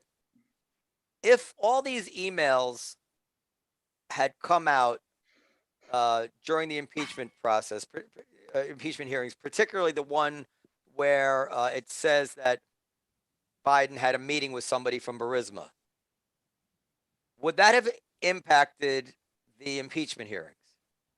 Could we have as easily impeached Trump if we actually had an email indicating that Biden had met with somebody on the board of Burisma during the Trump impeachment? So I think what you're saying is, if there is email showing that Biden met with people in Burisma, then it justifies what Trump did, which was the genesis of some of his a part of his impeachment. Is that what you're saying? Yeah, because a big part of the argument was it was a hoax. He was looking into it. It was debunked. Right. And all of a sudden he said, "What do you mean debunked? There was an email. They met. I'm the president. I want to look into it. This looks like corruption." Yeah, I mean, I think that would have been relevant if you thought that impeachment was a true trial or a search for the truth or an adducing of facts and a determination on those facts. But I think, as we saw, it really is just a political determination. It's a head count of how many people are in the Senate who are Republican and how many people who are Democrat. But I think it would have been relevant, admissible evidence. To objective people, it would be relevant, right? Oh, I think to objective people, that would be relevant. But I think part of impeachment was that it was so layered that I think you lost the attention of a lot of Americans who were watching it and trying to be interested in it. And if you could say that there was justification to investigate the Bidens in Burisma, I think that would have been relevant and admissible by a trial standard. But, I'll just give you an idea how weird impeachment is. The Chief Justice rules on evidence, but the Senate can just overrule him anyway. Imagine if I could go to court and a judge overrules my objection and I disagree and I can, overrule the judge. So, yeah, I mean, I think it should have come, if it was known, it should have come in. I don't think it would have made a difference. All right. Those are my questions. Who's going to win, Danny? Who's going to win? All right. So the only thing I can say, and I've been saying it for many years, is that why would I, and look, I am not, knowing about polls is way beyond my ken. It's beyond what I do. But I did, up to the lead up of this, and my friend Dean Obeidallah, know him. I do his show all the time, and I would ask him on his show.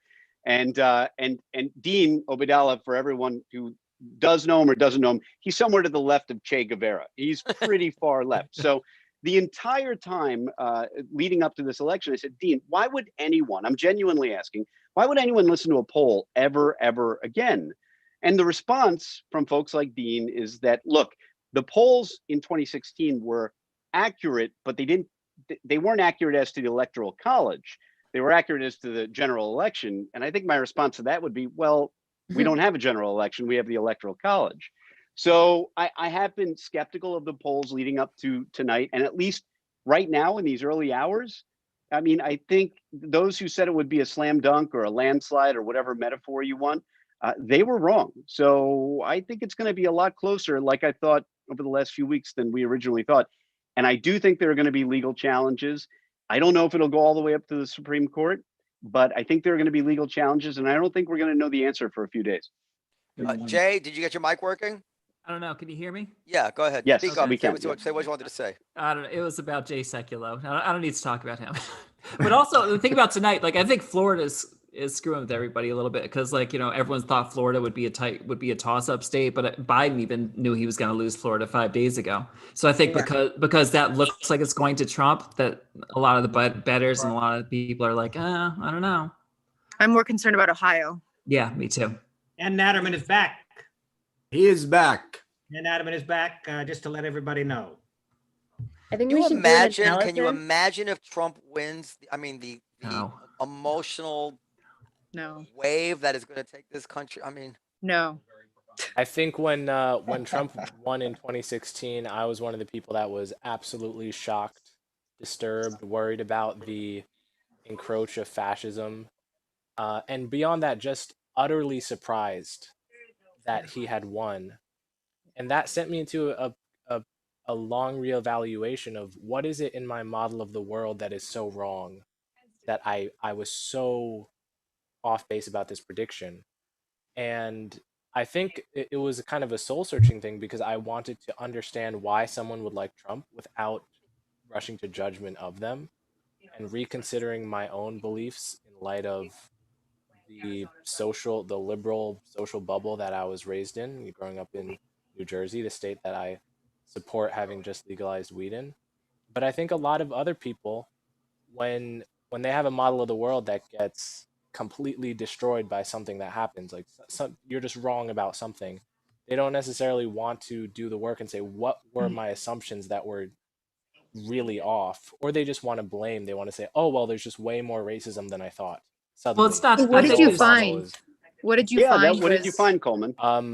Well, liberal bias in the media outside of Fox News. A rush to judgment about a kind of reflexive urge to call straight white males the worst names imaginable if they express an opinion that is centrist or conservative, a kind of shaming that turns people off deeply, that Trump kind of appeals to. And he's such, as Sam Harris said yesterday, he's such a shameless person that people who feel constantly shamed in the media run to him. Coleman, you mentioned, white men being shamed for having opinions. Do you think it's a lot worse now than it was 4 years ago? The woke Orwellian mafia is worse today, I think, than it was in 20. Shut up, Dan. I think it's worse. I mean, it's hard to tell, but yeah, I mean, actually, there are some people who have asked poll questions that suggest that whatever question gets at woke, that phenomenon has been spiking steadily since 2014. And it's not going to keep spiking forever, of course. Nothing ever does. So it might be like sort of at the top now. I wouldn't be surprised if it starts coming down. But that whole trend.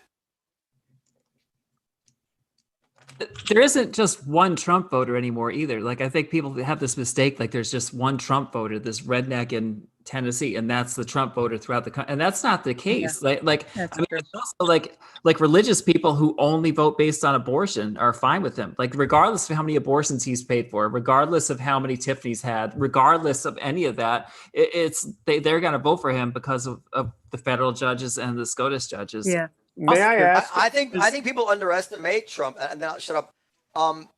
Trump only stays below 50% because he's has an abominable personality that lacks self-control. He's reckless and boorish and vulgar. But a man of exactly his positions, who had some class, I think would win 40 states.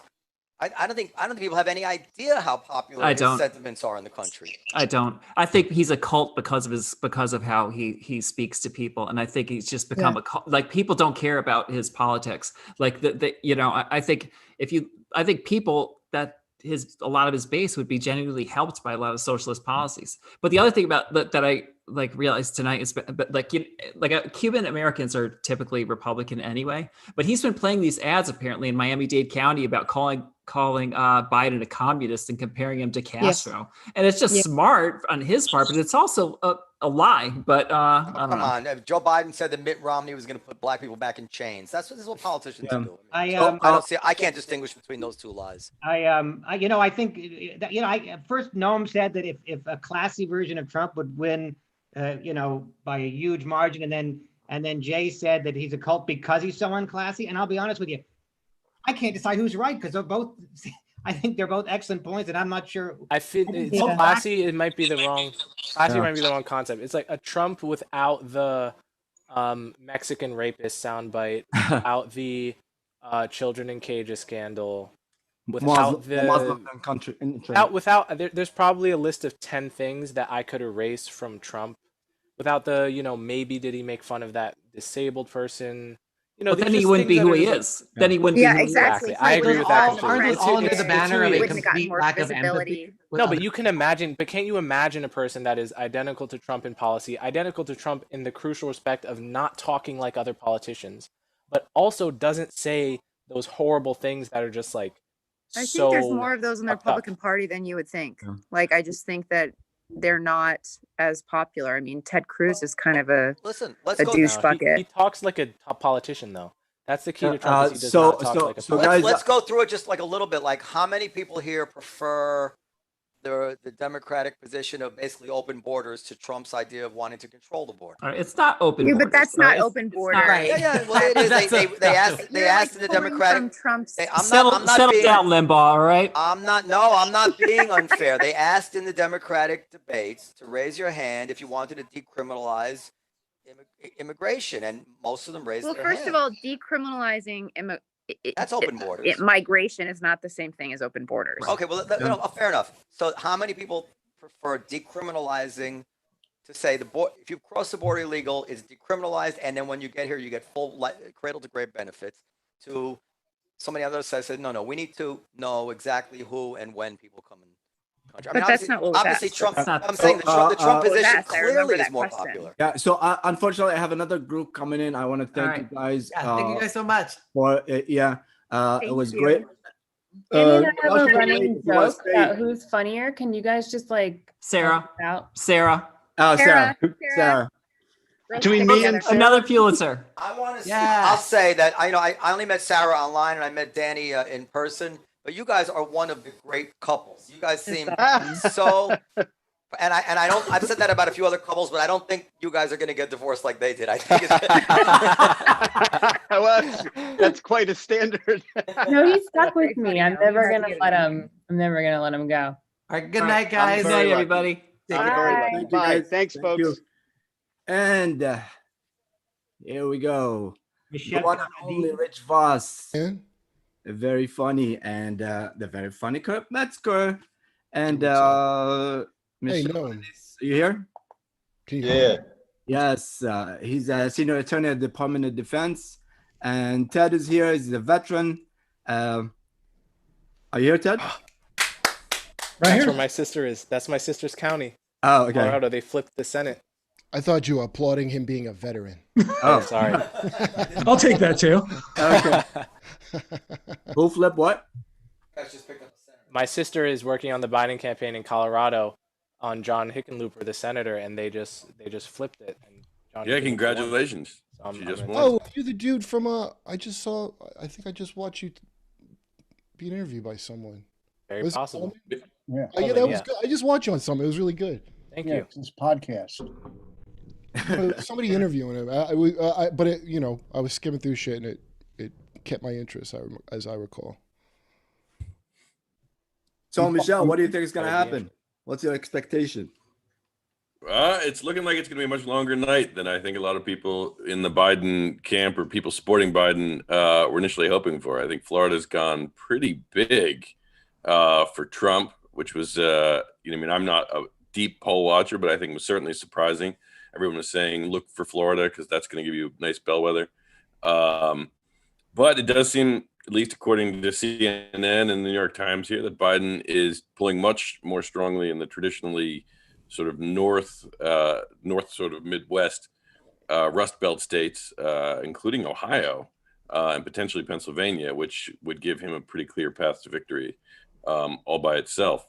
So it may look like much more of the map I think people thought they were going to see in 2016, but remains to be seen. It's still unfortunately pretty early in the night, and so I'm only too deep. It's early in the 70 days that this is going to take. That's right. It's very early. The Supreme Court hasn't even gotten the briefs in this case yet. Well, the good thing is, Yeah, how do you have a name like Hey, what's up, Voss? Yeah. Oh, you didn't even know I was here, huh? No, I didn't. What do I am? There's no light on your face. Oh, Hey, what's up, man? you Where know, do- my how vote- come my all vote these surprised went people out. come? My Yeah. vote. Anyhow, today when I voted, you know, first of all, it was like you fill out 2 pieces of paper, and then you put one in the envelope, and the guy is reading all my information. I'm going, why is, you know, what's going on? Why is this guy reading? And the other thing, if this is being mailed in, where's it going? You know, I went to the county or whatever, the municipal building. Where are they sending it? And there's got to be millions of other votes like this that are not going to be in by tonight. So, you know, it's all a scam. That's Well, what I thank you for doing your part today, Rich. Did you ask him why you're looking? No, it didn't hit me till I got in the car and I had to go play golf. So I didn't want to turn back. I had, you know, I had stuff to do, but Yeah. well, they can read anybody's stuff because he's probably, you know, and they're asking you, you know, what political party you are. And I mean, if you put that down, they're automatically going to go, well, 90%. They have a dumpster for your. What's that? They have a dumpster ready, depending on where. I know. I put none of your business, but you know, it's just, you know, the last elections, you went into the booth, you pulled the switch, boom. No one knew what you were doing. Yeah. You know, and it's just, it's too, this is a personal thing, you know, amongst myself and my family. If I want it to be public, I'll, you know, I don't want to lose half my audience. Then it'll be down to 10 people. So was this mail-in voting a good idea? I didn't, no, not for, I don't think so, because when are they going to get the ones that were all mailed today? When are they going to get them and count them? Why did all the people, and by all the people, I mean, I guess it's Trevor Noah, it's going to be fine to mail it in, and it was clearly not going to be fine. Like right when they mentioned it, it was obviously not going to be fine, and it's clearly not going to be a good way to do it. I've seen people passionately arguing, like, how could you say that? Well, we know the reason is because Trump said he didn't want it, so they suspended every bit of common sense. And no, it'll be fine.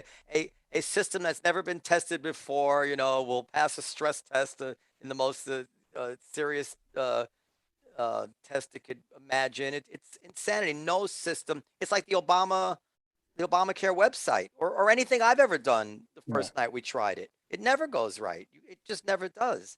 Who built that website, by the way? Was it Malia? Did they get? and you know, we talked about this on the other podcast. Prior to this particular chapter, the New York Times had done stories where 25% of mail-in votes had been invalidated for one reason or another. They're shorthanded because of COVID. There's no system. I mean, it's just. But maybe we had to do it because it was too dangerous to ask people to vote. I don't know, but it just seemed like a bad idea to me. Ted, you're in North Carolina, right? Yep, I'm in North Carolina. How's it going over there? The last time I checked, Biden was up by 20,000 votes. It is like razor thin right now here in North Carolina. But it looks like they haven't. So I'm in Wake County, and so that's where Raleigh is. That's where like the majority of all the votes are going to be coming from. They're not fully, all the precincts have come in as far as Wake County goes in Mecklenburg County. So it's going to come down to the wire in North Carolina. I think it's going to be less than 50,000 votes. That's going to separate the two of them. Oh, We have mail-in voting. We didn't have any issues here. My wife, so here's a good example. So my wife is 9 months pregnant. Like she is, I mean, she can give birth right now. There is no way that she'd be able to go and wait in line. And we haven't had any issues as far as like mail-in voting is concerned. It's the processes that are on the back end as far as the mail system is concerned and the one ballot box per county in Texas. There's a lot of individual issues that contribute to its failure, and that's by design. I don't think in theory it itself is a bad idea. I think that the processes in place that were put behind it and a lot of sabotage is what is causing a lot of the problems that we're dealing with right now. Yeah, but that's exactly the point, that sabotage has to be predicted. I mean, that's the whole point of a system, is that you have to expect sabotage and you have to be robust and not be like a bank. A bank doesn't rely on trust to make sure that the money gets into the vault. The bank assumes sabotage. I don't know. I'm as cynical as the next guy, but I don't think you can assume that the Postmaster General should be engaging in sabotage, and that's what we're seeing. No, we have no right? evidence of that. No. The post office has recorded. The post office has recorded 300,000 ballots have been accepted into the postal system and not exited the postal system, which means they have not been delivered. That means they're somewhere floating around in back rooms, storerooms, sorting machines, mail bags, you name it. And there's a PDF out there. I saw it last night online, which goes through every single issue that the post office is having, and many of them are just people are sick. They're shorthanded. They thought there'd be X number of volume. It's actually 3 times X the volume, and they didn't. It's like when we have a busy Tuesday night in the olive tree that nobody expected. We just, everything is overwhelmed. How about a very unbusy 8 months that nobody expected? Yeah. That's predictable. I'm sorry. I'm sorry. There's also a fuck you buddy element to this. So earlier, I think it was either today or yesterday, a federal judge in the District of Columbia, Emmett Sullivan, who incidentally is presiding over the Mike Flynn case, ordered the post office to just do a sweep, go through all your mail bags, all your back offices, try and find those 300,000 ballots and report back to me at 3 p.m. today. At 5 p.m. today, the post office, the Department of Justice, it should be said, on behalf of the post office, filed a brief with Emmett Sullivan saying, fuck you, buddy. We're not going to do that. You can hold us in contempt. We're going to do it we're going to do what we're going to do, and maybe we'll find the ballots, maybe we won't. And so when you have that attitude at the top of the post office being encouraged by the president, of course it's going to get even more fucked up. Well, besides that, listen, I can't comment on that last thing. I have no knowledge, but how many people you think would have to be involved in the conspiracy to hide 300,000 ballots?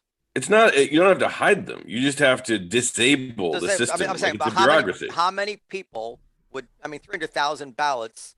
One person could hide 300,000 ballots. When Santa Claus staff. Right. You say no overtime. No overtime. You say we're going to disable, as they did. We're going to disable all those voting machines. Wait, but besides that, no voting, no overtime. This is conspiracy theories. But wait. Conspiracy theories. The president can do that on television. Thing or not, before you even get to that level, what about all the local fucking shitbomb cities and shit where there's, never mind like political machine hijinks, just like some wacky person decides to go off road and save the country themselves. Like that's going to be at every fucking level of this. And then it's just a bad idea. Who's counting them? You don't know who's fucking counting 300,000 different whatever. I wouldn't sit there and I would leave if it was up to me. You know what I mean? Only the male of every household should vote, and I think we all can agree. Property owning males? Only property owning males? Property owning males. Yeah, I just want to welcome I'm going to find this thing. Yeah, let me welcome comedian Nico White and Stephen Calabria back. Hey. How Michelle Parody has the nerve to have a name like that, and he does not talk like this. Like an Israeli? Well, that was my best friend Jackson. I'm sorry. That was trying to be. That was very Israeli. Rich, I feel like you have all the answers. Get the ballots. Let's talk about the anarchy that's going to start tomorrow. I didn't want to do a podcast. I wanted to. I bought a lot of water. It's not a good sign when you see all these places boarding up their stores and buildings. It's just not, what kind of faith do you have in the government or what's going, in these states and cities that they're boarding everything up? Well, Rich, how much of that do you think is precautionary? Like after the summer we had, what small business owner especially? Precautionary. It is precautionary, but what does it say for just the mindset of people and what's going on? So anything big comes along or whatever, you're going to have to start boarding up and where is my house or building or business going to get burnt down? There's got to be some kind of end to it. Now, I think this is specific though, man. Yeah, I mean, because it's not like it was like this beforehand. Somebody has a TV in the background that needs to be turned off.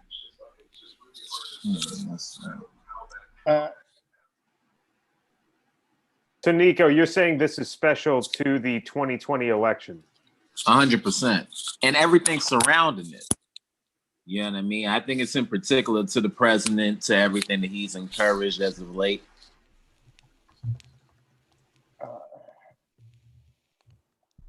It's just a sad state with everything that's going on. It's, you know, whatever. Is America getting a divorce and it's my fault? Yeah. Right. Kurt's looking very healthy. Whatever happens tonight, tomorrow, I got the fatter. country is still terribly divided. I mean, there's really nothing to celebrate, whoever wins. What if Trump wins and then leaves America for a younger, hotter country? That would be nice. Like a That'd be interesting. So, come on, Michelle. What else you got on your mind?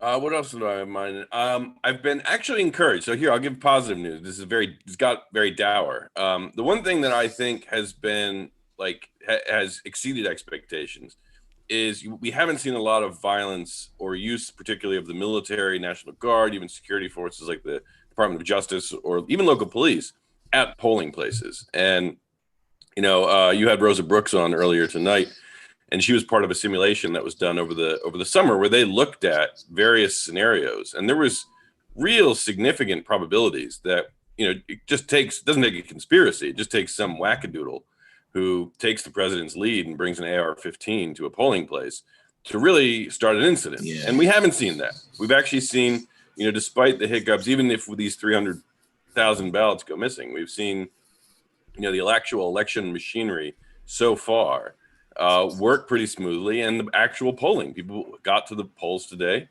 In New York, the lines were the shortest they've been all week today. Well, Michelle, do you think then that means that all the coverage we've been seeing about the possibility of violence is misplaced, or it's fear mongering, or it just, you know, didn't actually happen when there was a high likelihood that it would? I mean, that'll take smarter sociologists than me to figure out. But I think at least one explanation may be that, you know, we steeled ourselves for that possibility, and people thought about it and prepared for it in ways that they probably wouldn't have in other elections. And the same thing with like the, you know, mail-in ballots. The mail-in ballots are being rejected at a vastly lower rate than they have been in any other election. As you said, no, normally it's like almost a quarter. And the numbers I've seen, it's like below, you know, a few percent. And I think that's in part because people are just thinking a lot more. They're preparing for the 93% peaceful protests that are coming. Is there any place that has the lever voting machines? Because where I went, you filled it out, and there was like 3 people there. It wasn't a line or anything. I went in, did it, and got out in no time. There was no We're line. comics. We go like in the middle of the day. And, you know, people that have real jobs, they all go, I guess, like 7 in the morning. Oh yeah, I guess you're right. So I just read a little bit about the 300,000 ballots. There's news coming out literally as we speak about it. So, you know, I don't know if I'm being credulous. I don't know. The Postal Service says we're in the middle of an election right now. It's election day, where every single person, every single human is being used right now to deal with the deluge of votes. We can't now stop everything and do a sweep for 300,000 ballots. That's just not possible. We're already shorthanded as it is. That on its face, it could be total bullshit. But if that were the situation, it wouldn't be total bullshit, you know, and I don't know. I don't know how you can be sure that that's, I mean, it's certainly plausible that they don't have anybody spare-handed now to go search through all the battleground states looking for ballots. No? You can ask one guy to look in the back, like, "Hey, Cliff, go take a look in the back and see if you see any ballots." It's not a bag of 300. It's not a bag of 300,000 ballots. It's 300,000. It's not one bag sitting full of 300,000. It's across like 13 states. What if it is? If it is, there's a serious problem. It's marked missing ballots on it. That's what happened in Florida. There's probably a couple thousand here, a couple thousand there. I mean, yeah. So you know, right, but all that was in front of the judge when he issued the order. All those same explanations and excuses. And as you said, doing a sweep of a post office, right? How big's a post office? It's not a post office. It's every post office in 13 states. Right, but sending out the order, right? Go, if you are in this post office, if you're in a post office in Texas, go in the back. Just make sure the mail bags don't have a bunch of ballots stuffed into them. Yeah, I'm no expert. I don't know. I just feel like these things would leak if there's some big conspiracy to not count, not to. What? It has leaked. That's why we're talking about it. Yeah, but it doesn't need to be like a massive. We've had 4 years of this stuff, and how many of these stories have panned out? What if we Zero? find out Russia attacks us with dank meat? I mean, it's like, when are we gonna start to just like breathe and say, well, let's not jump to conclusions? How do you trust anything written in any any media at all? Like, I'm not even for Trump, and I would never trust a fucking thing about this mail. I would just not trust. I've not seen something trustworthy come out of any of these major news organizations for like a long time. There's been nothing. Someone's not going to have their vote cast. Like, this isn't like something like just make believe that like someone just pulled out of thin air. Like, it does not go to a federal court, and they don't have like an order where they're going to go and actually have this done. Like, taking it down like the whole conspiracy theory route, there's going to be evidence associated with this. Someone's vote is not going to get counted. You know, that what would did be exactly better the right thing, the right way that they were supposed to do it. You don't be better than having to worry about this kind of shit if the this should not be razor thin. Like, what if the Democrats didn't suck and didn't have a guy with a Swiss cheese brain as their candidate? Trump shouldn't be that hard to beat. I mean, it's such a massive fucking fan. And if they lose again, which I hope once again I'm wrong, because I don't want there to be riots, watch the bullshit. There's going to be no, like, maybe it was us a little bit. It's going to be more Russia horse shit. It's going to be like this bag of mail is going to become a whole fucking thing. It shouldn't even be this close. And it's this close for a reason, because they fucking suck. That's why Alyssa Milano the doesn't rest help. of the country don't agree. Maybe 50% or more are really liking Trump for what he's doing. Trump should be losing by big numbers. Way back To when. who though? Who's the ideal Democratic candidate? I can't think of a single one that I like. Well, you know what? The ones I liked were all like the ones that are like automatically not good because they're not like remember Tulsi Gabbard became a Russian agent very quickly.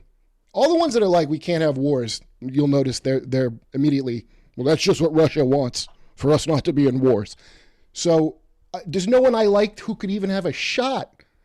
Like Bernie, I knew Bernie wasn't fit, like he was going to get chewed up, but people backed him because of his ideas. It wasn't a cult of Bernie. That's why nobody showed up when he's like doing rallies for Biden, because they weren't following a guy. There's a lot of people that could be real together on a lot of shit, and it almost seems like on purpose that we're not. Well, they had 4 years to groom somebody. They weren't even, I mean, the closest to me I liked was the mayor. Buttigieg. Yeah, I thought he carried himself. Obama? Yeah, he was all right.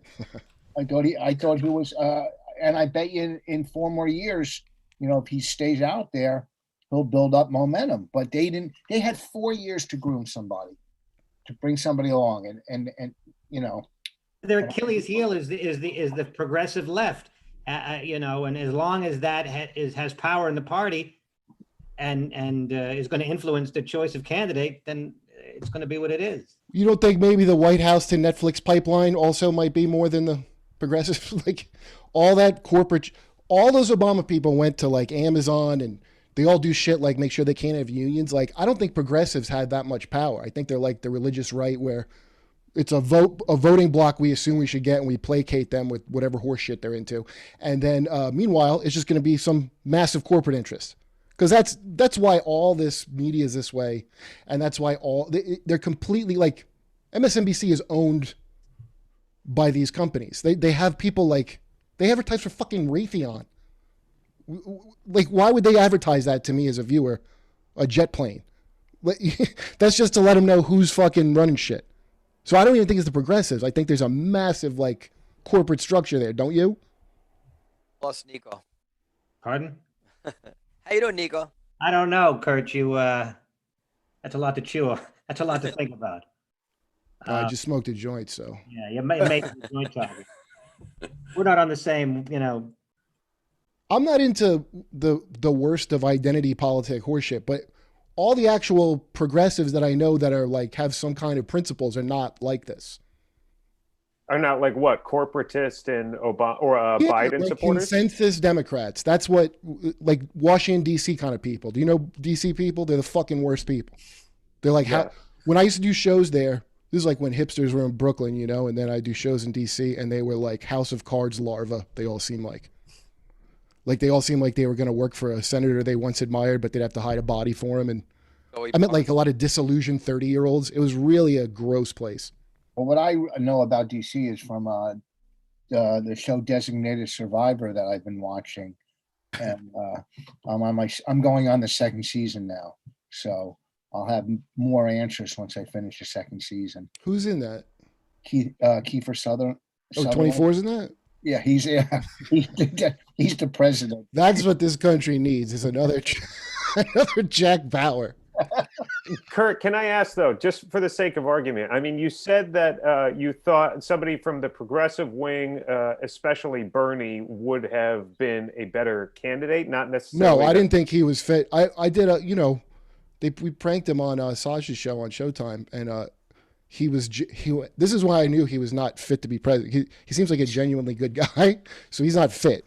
So fucking the character Saj's doing like this fat redneck, and it was like, I didn't understand people couldn't see through the makeup a lot. Bernie was concerned for him because the premise was that this was like regular people get to interview big names for like a Showtime thing. He went up to producers like, I'm concerned for that man. I'm concerned he's being exploited.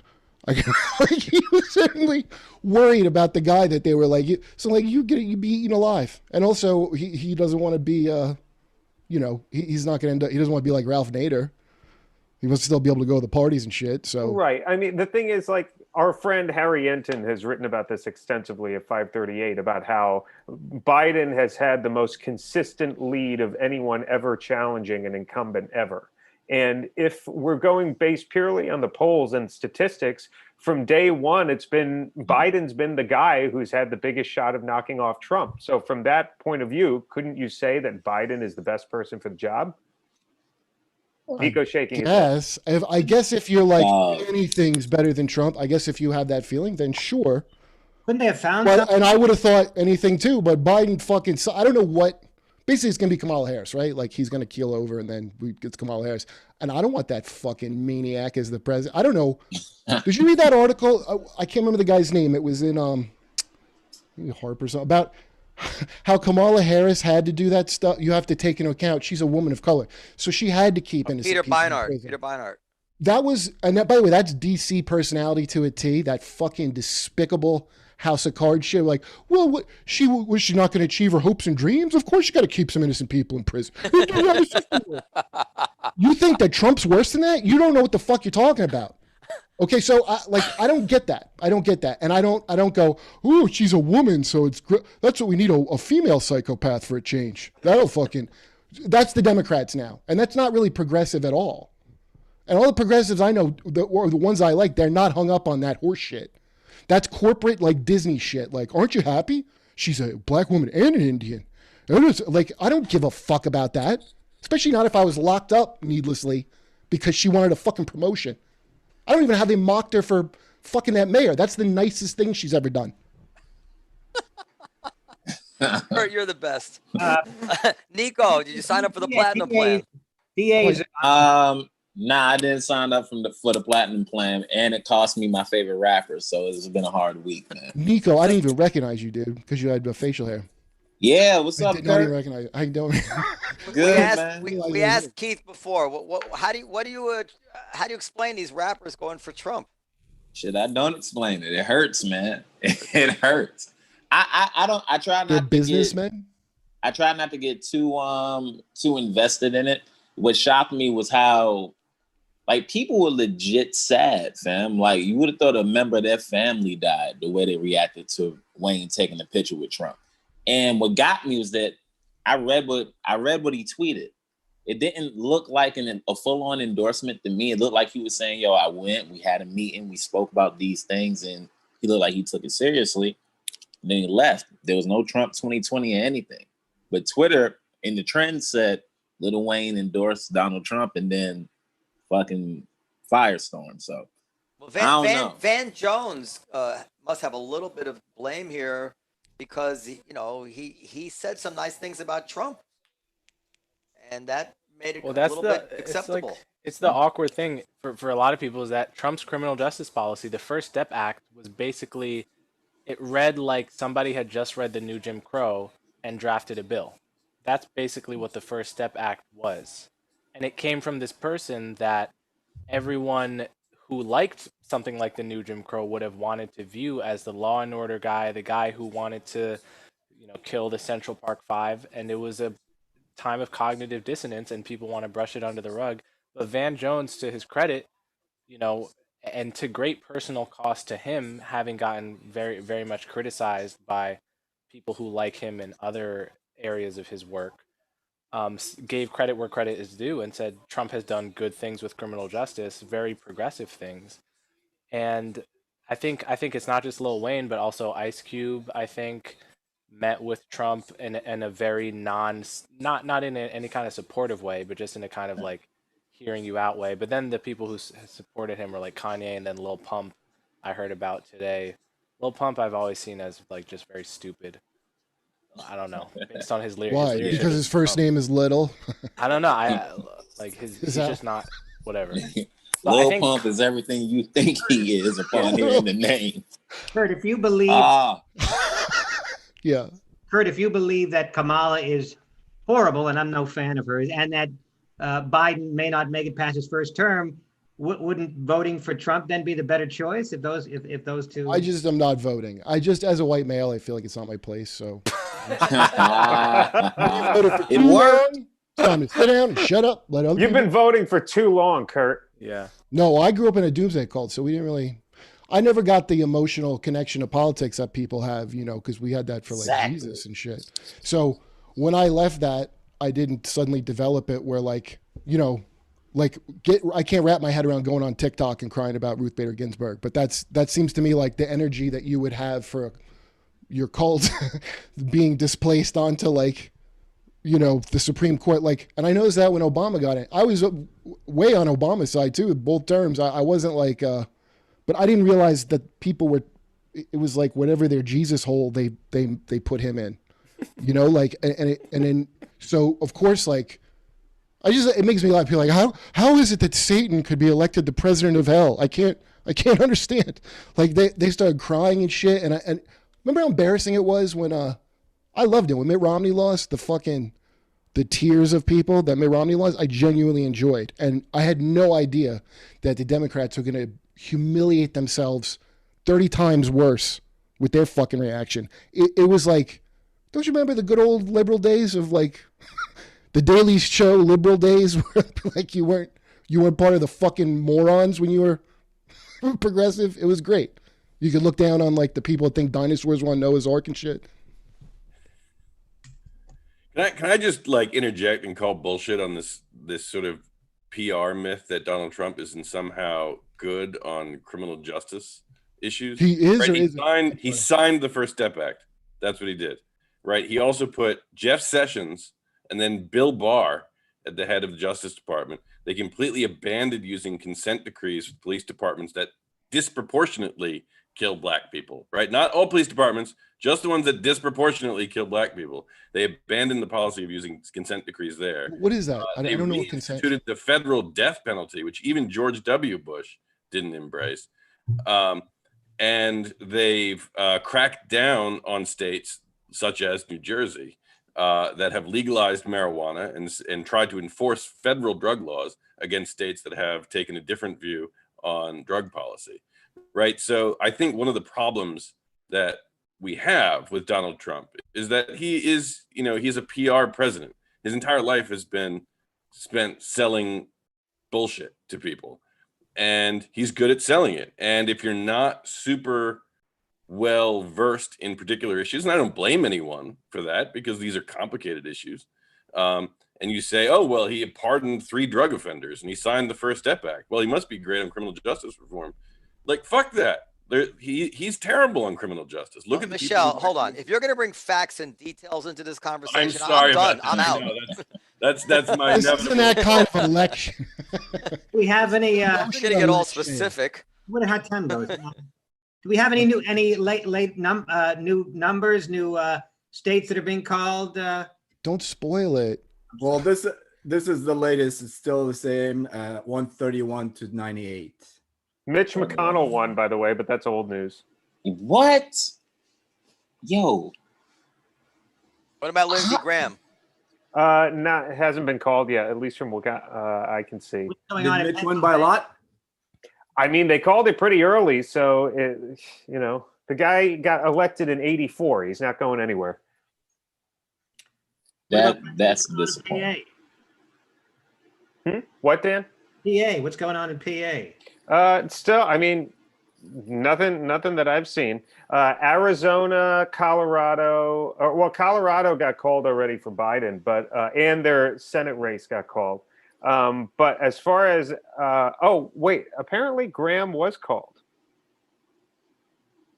Sorry. Pennsylvania is, Trump is up by about 150,000.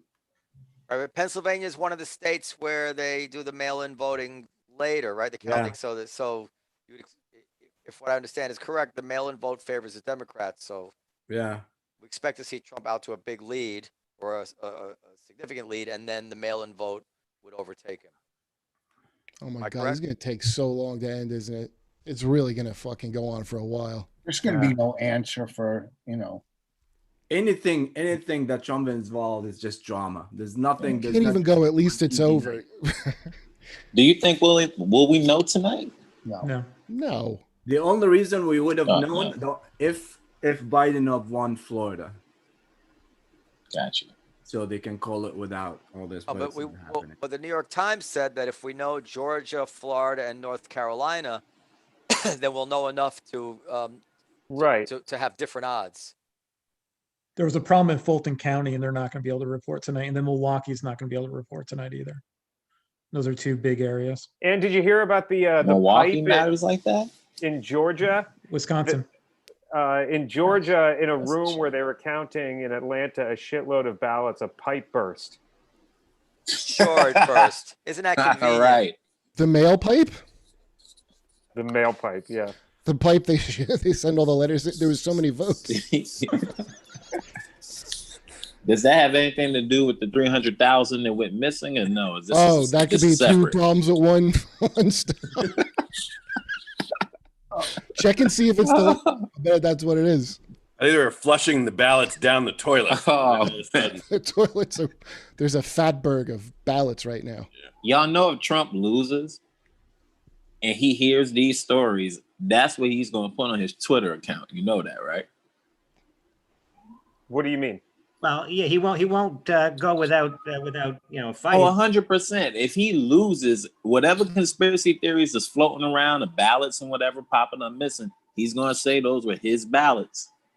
And then he'll probably run again in 2 years.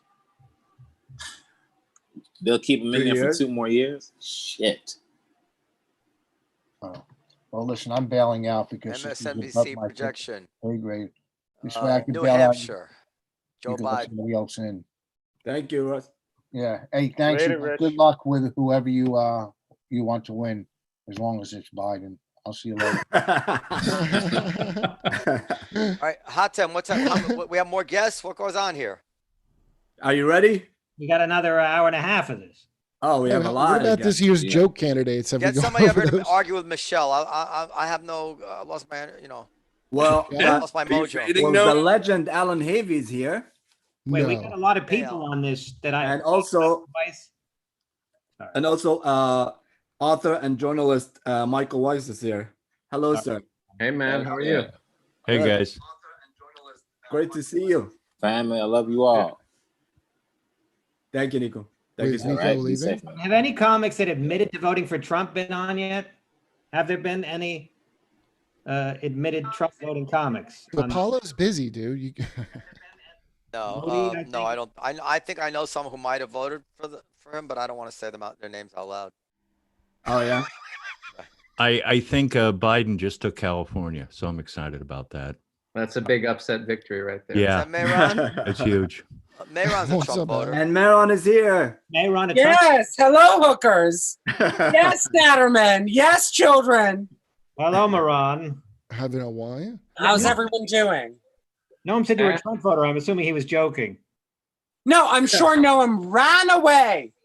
Ran away, Jesus. I'm right here, goddammit. Oh, And, for Christ's sake! Set your thing to speaker view or whatever it is to gallery What do view. you mean speaker view? What's speaker view? Oh my god! If you could Anyway, lower your volume, that'd be great. Oh, that's It just can't how be I done. talk, Alan. I know. You know, Mayron used to work for Larry Summers, who I is did. Obama's economic advisor, guy who does secular stagnation. So I hate to admit it, but he knows a thing or two. So what's your take on all this, Mayron? As to what's happening tonight, I don't think we can trust our democracy anymore. I know that that abundant lip service will be paid to, just take your lumps as a lib, and don't be like a crying cuck. But I don't think that this is an honest election. I don't think the last one was an honest election, and I don't know. I'm super nervous about tonight. Isn't everyone nervous? Yeah, but let me speak as a journalist. The biggest fear that I have is if Trump actually pulls this off, the media is going to crawl so far up its own ass for the next 4 years, analyzing, obsessing over the fact that they got yet another one wrong. They completely misread the polls. They misdiagnosed the American electorate. They stayed in their little bubbles in New York, DC, and California. And that sort of self-obsessiveness is going to just drive me nuts. As somebody who as a job, I mean, I cover the world. I'm a foreign correspondent. And for the last really 5 years, it's been American politics. Everything is filtered through a domestic prism. And if I have to live for another 4 years with that, with every development in the world, whether it's in the Middle East or Russia or Central Asia, I'm going to lose my shit because it's been really tiresome so far. Can I jump in? Well, as a non-journalist, is there any more room up the media's ass to crawl up into? Yeah, that was my question. Haven't they topped off? Haven't they been doing this for the last 4 years? I mean, listen, Wisconsin, Michigan, Pennsylvania. I just looked at the numbers. Trump is slightly ahead. So this is very worrisome. This is their whole business model. They'll go out of business without this. Oh, Kurt. Doesn't it? Hey, what's up, buddy? At this point, though, doesn't it stop being about misreading polls and it's like an indictment of polling itself? I mean, how many polls could possibly show Biden ahead in all of these? How many more polls could fit up the media's ass? It's also though it's the death of local print news in places that matter, right? And places that in the age of digital media in the 21st century, everybody, wherever you are in America, you'd have access to. But when you shutter local newspapers, you don't get a sense, you don't get a lay of the land in some of these areas, in some of these purplish states that are now trending toward Trump, right? I mean, all of us probably read the New York Times, the Washington Post, maybe the LA Times as well. We're not reading, the Albuquerque, whatever, or, some of the kind of flyover country journals, which have largely gone out of business. And that is a huge failure of the press. I mean, and I've seen it firsthand. I mean, this is what I do for a living. How would you fix that? Like, how would they? I honestly, I don't know the answer to it. I mean, I don't know the kind of market incentive to resurrect the old school model, but the internet driving the discourse just does not work. Fundamentally, it has miscalculated on every major election, right? Boris Johnson, they didn't see that coming. I mean, Jeremy Corbyn's implosion didn't. Shouldn't we be worried about autocracy? Autocracy. I mean, if you didn't give a shit during the Patriot Act being signed, don't worry about it now. Let me say something about polling real quick. You're supposed to see elections coming. That's why we have elections, because we really don't know. Otherwise, we don't need elections. Just go. I'm sorry, Coleman. Were you going to say? No, I was just going to say I had a long conversation with this guy David Shore recently. Mm-hmm. David Shore, he was the guy that he was like Barack Obama's in-house Nate Silver at age 20 in 2012. Struck me as a very, very smart guy, and recently made headlines for getting fired for tweeting that riots are bad for Democrats. But I had a conversation with him about polling, asking him about why were the polls so wrong in 2016, and has whatever error manifested in 2016 been corrected in 2020. And again, this is not an area I pay attention to, so I can't. But he struck me as someone who's deeply nerdy and credible about these issues.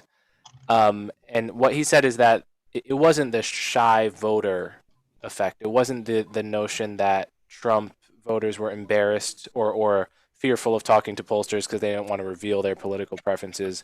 What he said is that there's a phenomenon called non-response bias, which is always a problem with polling, which just means who the people who don't pick up the phone are different in systematic ways than the people who do pick up the phone.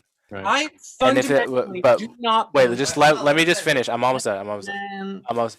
What he said is that before 2016, there wasn't such a big difference between who didn't pick up and who did, but for some reason in 2016 and the years preceding, the type of person who didn't pick up the phone was more likely to be a person who didn't trust anything, and those type of folks tended to go for Trump, and pollsters didn't predict that. But he assures me that they've sort of compensated for that. I don't know that I was totally convinced. I mean, the 70s and 80s, everybody picked up the phone because you didn't have an answering machine. We all picked up the phone. That's why there were so many prank calls back in them days.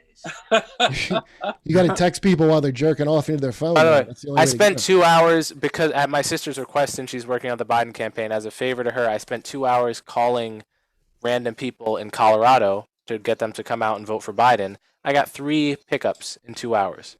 There's no way that's a random sample. I called the voters there's no in way that's a random Georgia. sample. I called voters in Georgia just to let them know if they knew about early voting. And out of like 35, I got a hold of 3 people that picked up the phone. Yeah, no one picks up the phone. Why would you anymore. want to pick up the phone? Yeah. I mean, the thing that I'm Yeah, most interested in trying to with this pick up the election is how many of the people who were persuaded to vote for Trump, who might have been fence sitters. I mean, there's always going to be the hardcore loyalist base, which you can't sway one way or the other. But those who were persuaded at some point during the campaign, were they persuaded by television, which is the old medium, or were they persuaded by digital technology? And I media? genuinely believe that they were persuaded by a lack of intellectual horsepower. Like they are driven toward this, like a certain brand or breed of hatred and idiocy, because they literally couldn't pass a basic test about like the history of democracy in this country. I genuinely believe that this elections in general, the American consciousness has been compromised by the Britney Spearses of the world, the Kardashians of the world, and I know I'm making it about women, but it ultimately drills down to this like belching idiot who still curries favor despite a visible and plainly observable dearth of intellectual heft. Do you think there's an explanation for what you're describing, which it can be explained in terms of what those people you're describing are feeling and what's motivating them, rather than your concluding that the only possible explanation is that they're a bunch of fucking idiots? No. Stupidity is at the core of it. I get that. So like, if you saw African Americans acting in a way that seemed, rioting, let's say, whatever it is, your first instinct would be to say. You say crying? Rioting. I'm saying like something that you objected to morally. Your first instinct would be to say, what's going on with them? Like we need to understand why they're destroying their own communities. What is motivating them? Why are they right? But I don't have to. What pain are they feeling?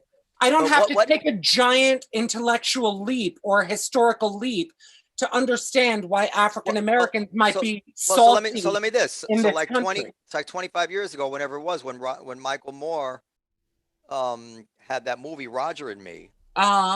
He was the darling of the liberal world when he was shining a light on. Was that an attack on the white people?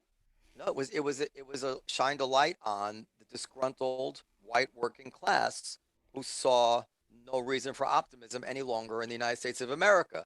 Now, these voters are the Trump voters, right? But we can't find it in our hearts anymore to even recognize that. I mean, who are they going to vote for? Biden? Biden doesn't give a shit about them. Biden will. Let me ask you a question. Can you point me to one answer of one question, one tweet, one commercial, which seemed aimed to convince the Rust Belt white working class that Biden was worried about them and was going to do something for them? One. I didn't see one. Did you? Well, did you want him to talk about hot sauce in his bag? Like, did you want pandering? Did you? No, want- I'm saying, why would they look at him and say, well, Trump maybe didn't deliver, but it's the same. Listen, the black community is the same in a way. Like the black mayors, the black politicians, they never really have delivered to the black community, but they continue to vote for them and vote for the Democrats because they intuit that, well, they didn't deliver, but the Republicans don't give a shit about us. At least these people do care about us. And that's the Trump voter. They're like, yeah, he didn't deliver. But the other side, they talk like Mayron. No, who's gonna vote for somebody? Who's gonna vote for somebody? No, who I thinks disagree. about me like Mayron? Have you ever known someone who's applied for a grant? Do I know some? Do you see how elite you sound? No, I don't know. Do you know someone who's applied for a grant? I, for one, think Mayron is not being smug enough. Am I not being smug enough? I think he could ratchet up a few. Michael, go ahead. The thing that's worried me for the last couple of weeks is, as a consumer of the so-called liberal media, as a reader of the New York Times and sort of the mainstream press, I felt like I wasn't getting a fair understanding of how the other side thought and how they felt about this election. And it seemed to me that some of the cultural warrior issues that Trump was trying to seize upon, they weren't penetrating and they weren't affecting the polls. But it also now seems today that, in fact, they did affect the polls. It's just that wasn't being conveyed accurately. Do you think Sanders would have had a better shot? Sanders? Yeah. I don't know. I mean, I'm a little bit skeptical of that because, look, I think what Trump has done, and again, this is all very premature. I mean, we're talking here, 10:45 at night. The result is not in. We don't know who's won the election. No mail-ins, right. But, you are seeing certain trend lines, such as, Dade County in Florida, which Biden should have swept even more so than Clinton. And it's a squeaker. And that testifies to the fact that Cuban Americans have turned out for Donald Trump. Why would they have done that? If I'm guessing, it's because he has instrumentalized this argument that Joe Biden, maybe not embodied in Joe Biden himself, but the Democratic Party as led by Joe Biden, where the vanguard of it is really AOC, Ilhan Omar, the so-called squad. This isn't just progressivism, this is socialism, right? This is communism, and they're coming to expropriate you and take away all your private property rights and all the rest of it. Again, I don't believe that's the case, but I think he has effectively used that argument. And Michael, can I just ask you to pause that? that? I don't mean to interrupt you. I just want to pause there. I just wanted to illustrate. And what did Kamala Harris do last night? She tweeted out this thing about equity. Like, what could a politician possibly do to make it seem what you're describing seem more credible? She played right into their hands. So go ahead. Sorry. Yeah, no, and I mean, all I was going to say is, again, I don't have the sociological data to back this up, but my gut is telling me if Dade County has swung Republican, and that's that is a Cuban American stronghold. It is because Trump has basically made the case to Latinos that the reason that you came to this country, you were driven out by communist tyranny. Oh my God! I feel like you're missing the plot entirely. I am not saying. Hang on. I'm not saying I believe this. I'm saying that I think. Stop talking. I what think he says to Dade County is that you can go back to drinking in public and living an ordinary COVID spreading life as soon as humanly possible, and that is the Trump message versus the Biden message. Well, Trump ran ads in Dade County comparing Biden to Castro. Right. And I think that had a huge effect on the voters there. Right. And I mean, I didn't think that would be effective. I thought that was too much of a caricature. But again, and my job as a journalist is to understand, does this actually sell? Does this penetrate?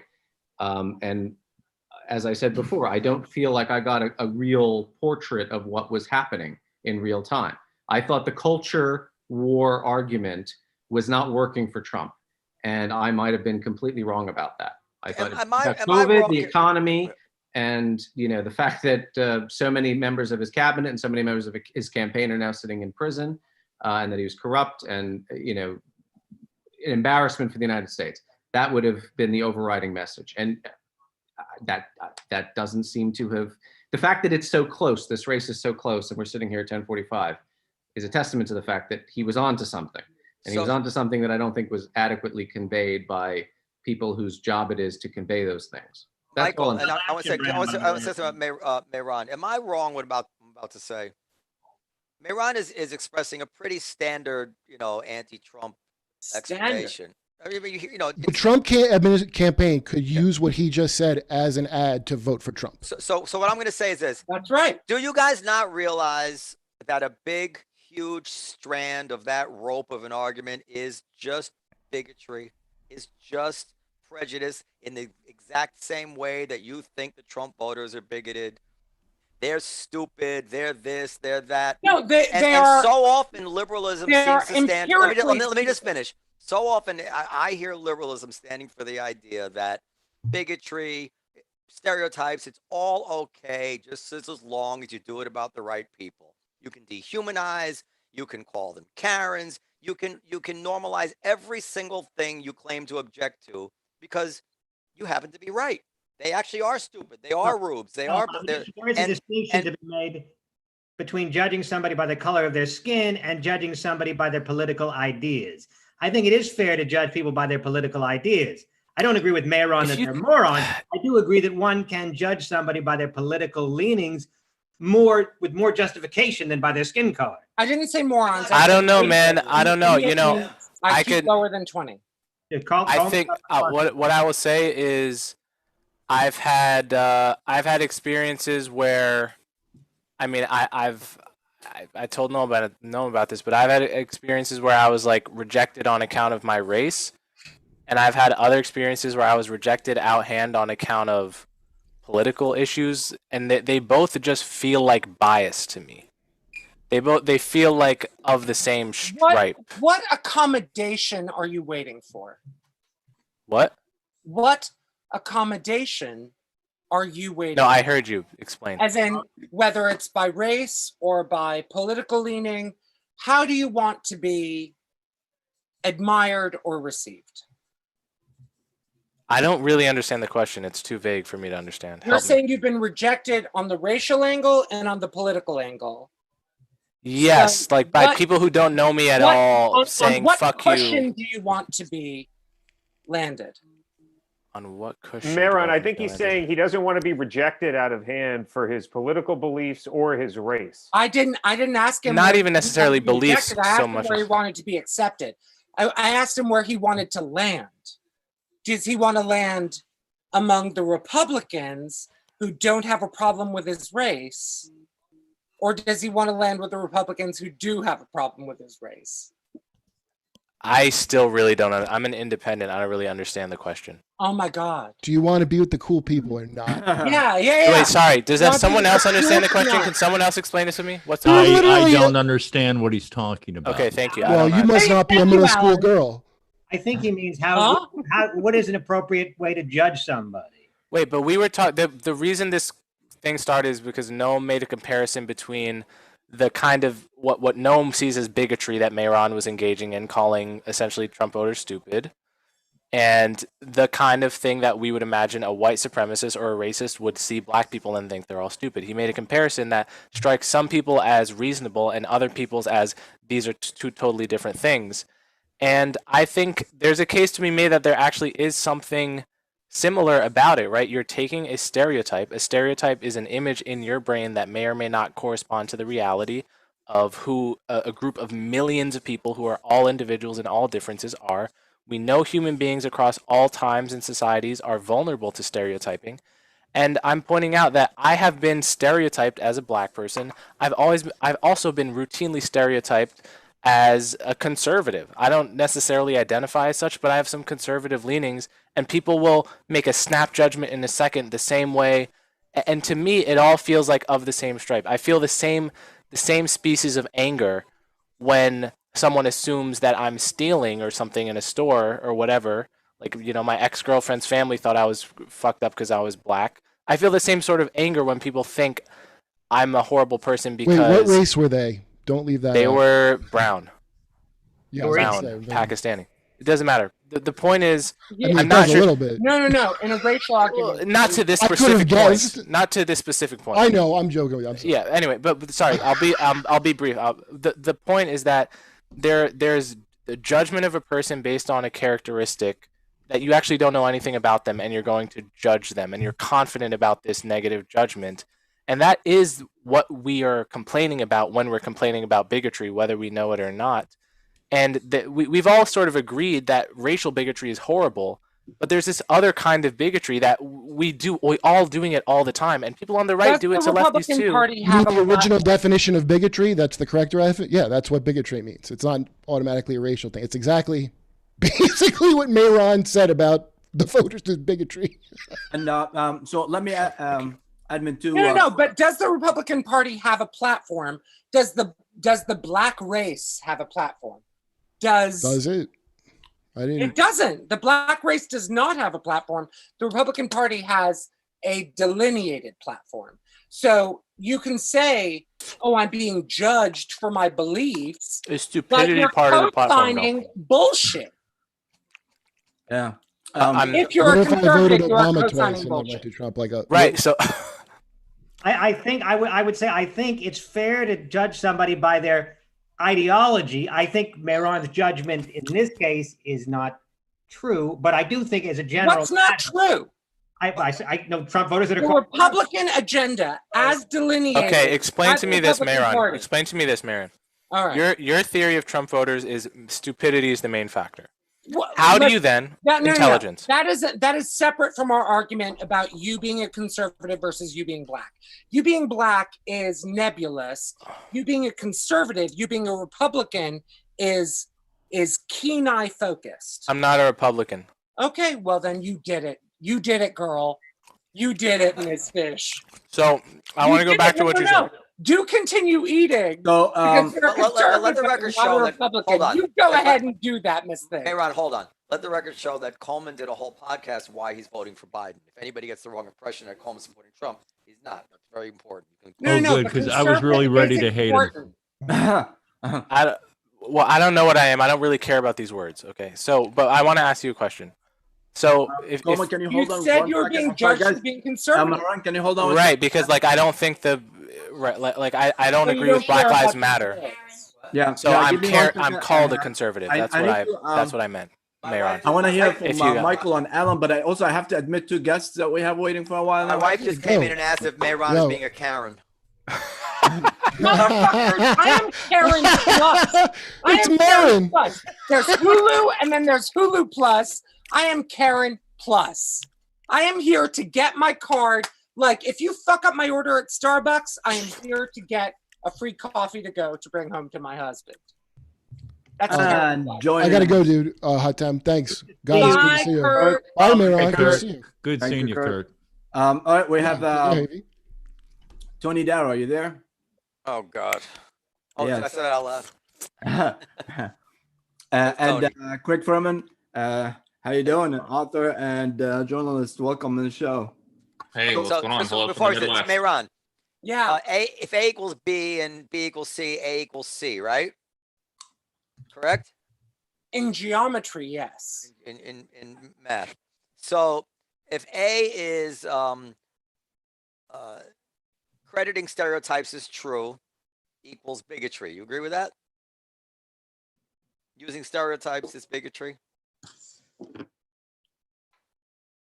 Is crediting stereotypes as bigotry? If I judge somebody, if I call somebody something, if I attack somebody using a stereotype, is that bigotry? No. It's welcome to be a shield. Not a sword, but a shield. Guy, I hate to interrupt. I got to get going. Good to see everybody. Bye, Alan. Bye, Alan. Bye-bye. I mean, I came here to clear the room. Well, Michael, I wanted to ask you, if Trump wins or if Biden wins, do you expect, what's going to happen? Is there going to be any, riots, any violence? You mean in America? Mm-hmm. I mean, yeah, I wouldn't be surprised if there's some kind of, there's going to be a protest movement if Trump wins. Is that going to lead to violence? Probably. So far, I'm gratified to see that election day was not marked by rioting or chaos or acts of violence. So it might be a little more muted. What if Biden wins?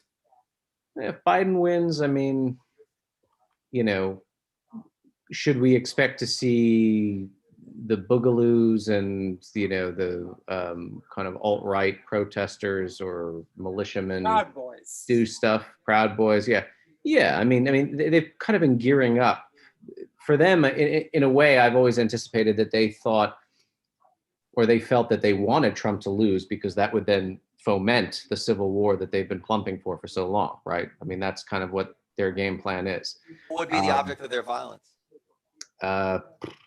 You know, it could be storefronts. It could be liberals lining the streets in joy and solidarity with a Joe Biden president. It would most likely It be could counter anybody. protesters, right? It would most likely be they're out there protesting. Yeah. Comes to meet them. Yeah, for sure. As opposed to the rioting that we expect if Trump wins, which is shit hits the fan, stores looted, cities burning. Yeah, no, I mean, you will see, I think. I mean, you know, we spent the summer kind of ignoring some of the more dangerous outcroppings of the, you know, anti-Trump, and it wasn't the BLM protest, but it was mostly like white middle-class kids trying to co-opt the BLM movement, who were doing things like graffitiing property and, you know, looting and rioting and stuff. Yeah, I just think that's a given at this point. I don't even know how to score it. You know, how do you quantify? Oh, if Trump wins, it's going to be this percentage of violence. But it feels like if Trump wins, you know, there will be riots, and if Trump loses, nothing really is going to happen. I don't know that that's the case. I wouldn't be so sure. If Trump loses, I think Trump will contest the election. He will claim that he won on Twitter. He will stir up his base, and he will foment the nutters going into the street. I mean, you know, look, I was in Michigan when during lockdown, which wasn't that bad, by the way. I mean, you could go to Home Depot, you could go to Kroger's, you could go to most stores. It was people complaining they couldn't get garden fertilizer in the dead of winter, by the way, and they couldn't get their hair did, right? And that led people to take AR-15s and march. I call them like cosplay Hezbollah. They marched to the state capitol and just like squatted there, right? You think these guys are just going to disappear if Trump loses and there's a blue wave, or if Michigan goes Democratic? No, they're not. They're going to show up. And if they show up and there's a confrontation with the victorious party or the victorious faction in the election, there's going to be violence. So I can see it happening either way. I actually have to run, but I'm actually going to second that. But I actually would be far more concerned about the violence that would be stimulated if Trump loses, primarily because as essentially a student of terrorism, like the most violent terrorism inside the United States has consistently been right-wing quasi-paramilitary militia terrorism. Right. Question. And that pales in comparison to the the worst excesses you've seen in some of the protests. Question. Last year. Have you ever seen whole sections of a city boarded up because of right-wing violence, like whole swaths of New York? No, but I've seen a federal building explode. I've seen 170 children die in a daycare. You know, terrorist acts, but not whole swaths of a city for weeks boarded up. Well, again, if we're talking, I guess it depends on what we value, right? If there is a sort of cosmetic security theater that people want to have to react to protests where they board up, buildings and whatnot, sure, I think that's a problem. I don't think they'd be spending their hard-earned money on cosmetics. I'm not endorsing that, but I think just as a matter of body count, and I tend to value human life over broken windows, even when those broken windows are in fact broken by bugaloos or whatever they're called now. But Michelle, you understand that when this is where, and this is a perfect convergence with what so bothers me about Mehran's point. I'm a business owner. When you characterize it as broken windows, I just want to reach my fucking hand through the computer and shake you by the shoulders. It is not about a fucking broken window. It's about losing everything. Yeah, and I'm not. And when you put it as a broken window, what you're doing is putting it in. Is really distorting it in order to knock it down. Rather than why don't you put it real? Human lives are important, but you know what else is important? When when something that took 50 years to build up is burnt down in 5 minutes, and everyone who works for me is out of work. And by the way, maybe the people who were left behind in the place, maybe they get injured or killed, or maybe they find somebody at the bottom of that burning building. Broken windows. If you think it's broken windows, trust me, you're going to get it all wrong when you do your math, because you've totally undervalued one of the variables there. It's not broken windows. I'm not undervaluing the variables. It's my entire life and my entire existence and my family's existence. It is not broken windows. And this is why people vote for Trump. Well, I hope they're not voting for Trump because they value. It is, because the same way an Ohio guy who had a job before NAFTA says, they don't fucking get me.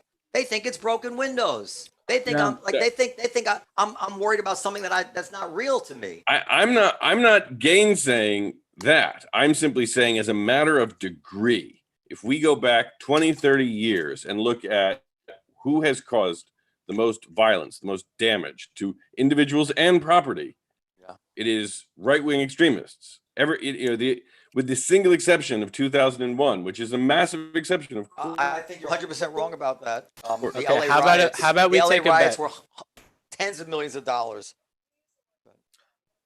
If Trump wins, I will stand at 34th Street Herald Square with a blindfold on outside on the street for days, and whatever happens, happens. If Biden wins, you can do it. Pretty cold. Because I should be I should be safer, or I should be less safe in that scenario, right? I think we're talking across purposes, but we have a few people waiting in the waiting room. It's been great, guys. And I love you. Bringing in the Oklahoma City bombing Michael, while they're boarding up New York, it seems to be incongruous. Appreciate it, and hope we'll get you. Michael, don't be a stranger. I'd like to give you in one of the episodes soon, hopefully. Yeah, anytime, man. Thank you, brother. Bye, Thank you so much, Stephen. Thank you. Ciao. And Michelle, they call. Oh, he's gone. Okay, go ahead. Yeah. All right. Tony, how you feeling? And we have what? The full room. How you feeling, Tony, about what's going on? It's pretty much the same thing that happened 4 years ago. And joining us from Washington live to report specifically and just for this show, comedian David Jeska. Hello, everybody. Hello. I've been watching all night. And the great Mike Pesca. Did you introduce him? I'm about to. And the great Mike Pesca is here. So happy to have you, sir. The Gist podcast on Slate's Gist podcast. And political reporter analyst Bassam Rafai. How you doing? I didn't even recognize you without the beard. Yeah, I mean, it's still there. It's just trimmed down a little bit. It's the lighting, Zoom, So, Craig, you studied a lot of the presidents with, obviously writing your book when you wrote your great book. Where do you put Trump? Are you gonna write it? Are you gonna add it? Do you remember his book, Norm? What's the name of the book? Oh yes, I do remember the book about all the presidents. And go ahead. Yeah. Right. And books they wrote. Yeah. That was a great podcast we did with him. Yeah. That was really. So what's your take on what's going on in the election tonight? Well, I live in the Midwest, so I'm fervently hoping that the Midwest gets its act together, but I wouldn't say I'm optimistic either. Actually, sadly, Louisiana just voted against abortion just now. It's crazy. Just update.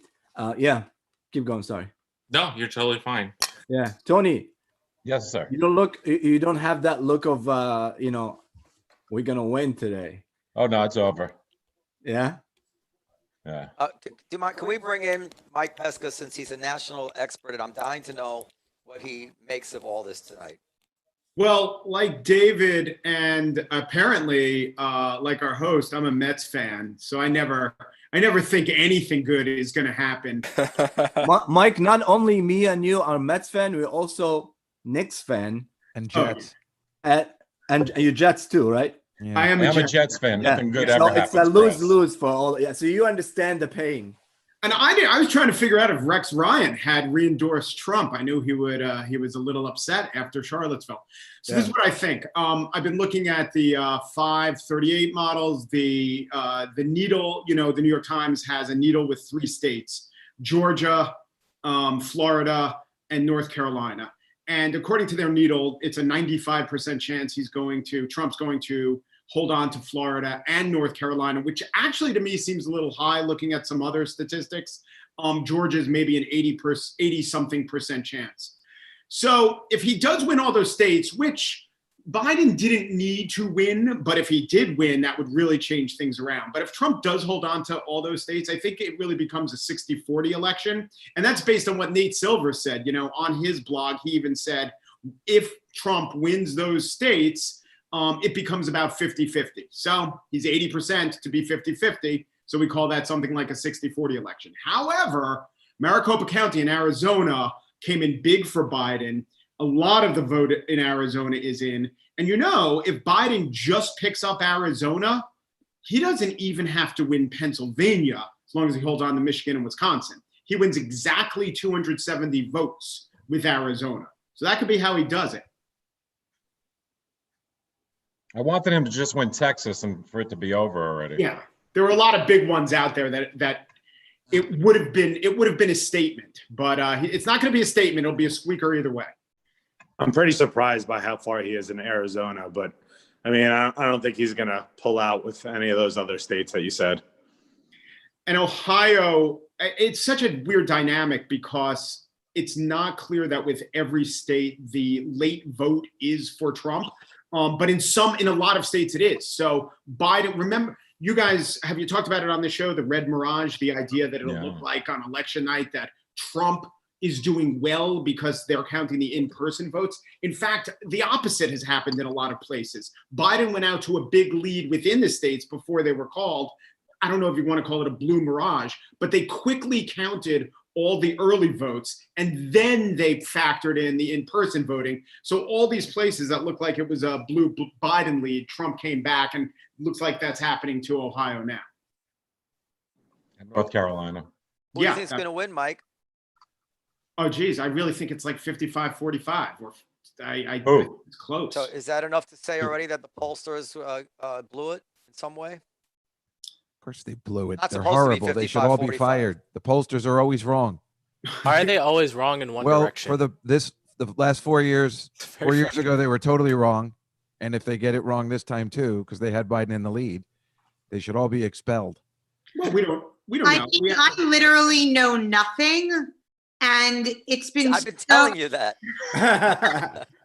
Been so obvious to me for just months on end that Trump is going to win this election, and like all of these experts weighing in about these nonsensical landslides. I mean, all you have to do is take a cruise around like any fucking place in the United States that's not New York City, and don't count Staten Island, and like it's just so evident what's going on here. She's right. She's not right. Go ahead, Mike. She's totally right. No, You're never I mean- outside of your own area. You go to Western Jersey. They're all Mike, there. Mike, am I right? You see Trump signs all over the place, but that's because they're like Trump fanatics. So they're loving putting their signs up.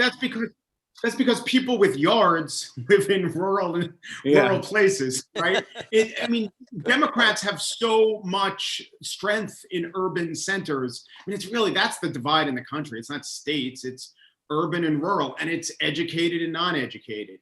And I don't know, is there a case where I don't like hoity-toity people, but is there a case where a good society is better run by the less educated people? Like, is there a society that's ever operated by that? Let's essentially separate people by levels of education. Yeah, there's definitely I know you're going to talk about like the excesses in the academy, and that happens. But just in general, if we say the more educated you are, you're going to lose elections, and we're going to let the less educated run the country. It doesn't seem like a formula for success in general. One, you have a hairless cat. Two, I'm feminine. It sounds so much less obnoxious when Mike says it than when Mayron says it. I don't give a shit. I don't. Nuts.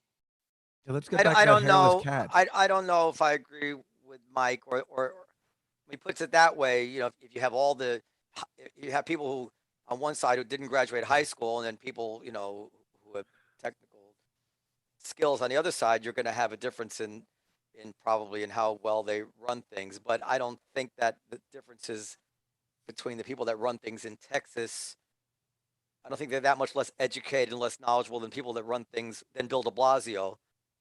And I know that the towns that you're describing probably don't need to lock their doors as much as the educated towns do. So but Sam, you Wait a minute, were I'll- advisor for Hillary Clinton. By that right? by that logic, like shouldn't you say that like races that are less educated on average shouldn't have power?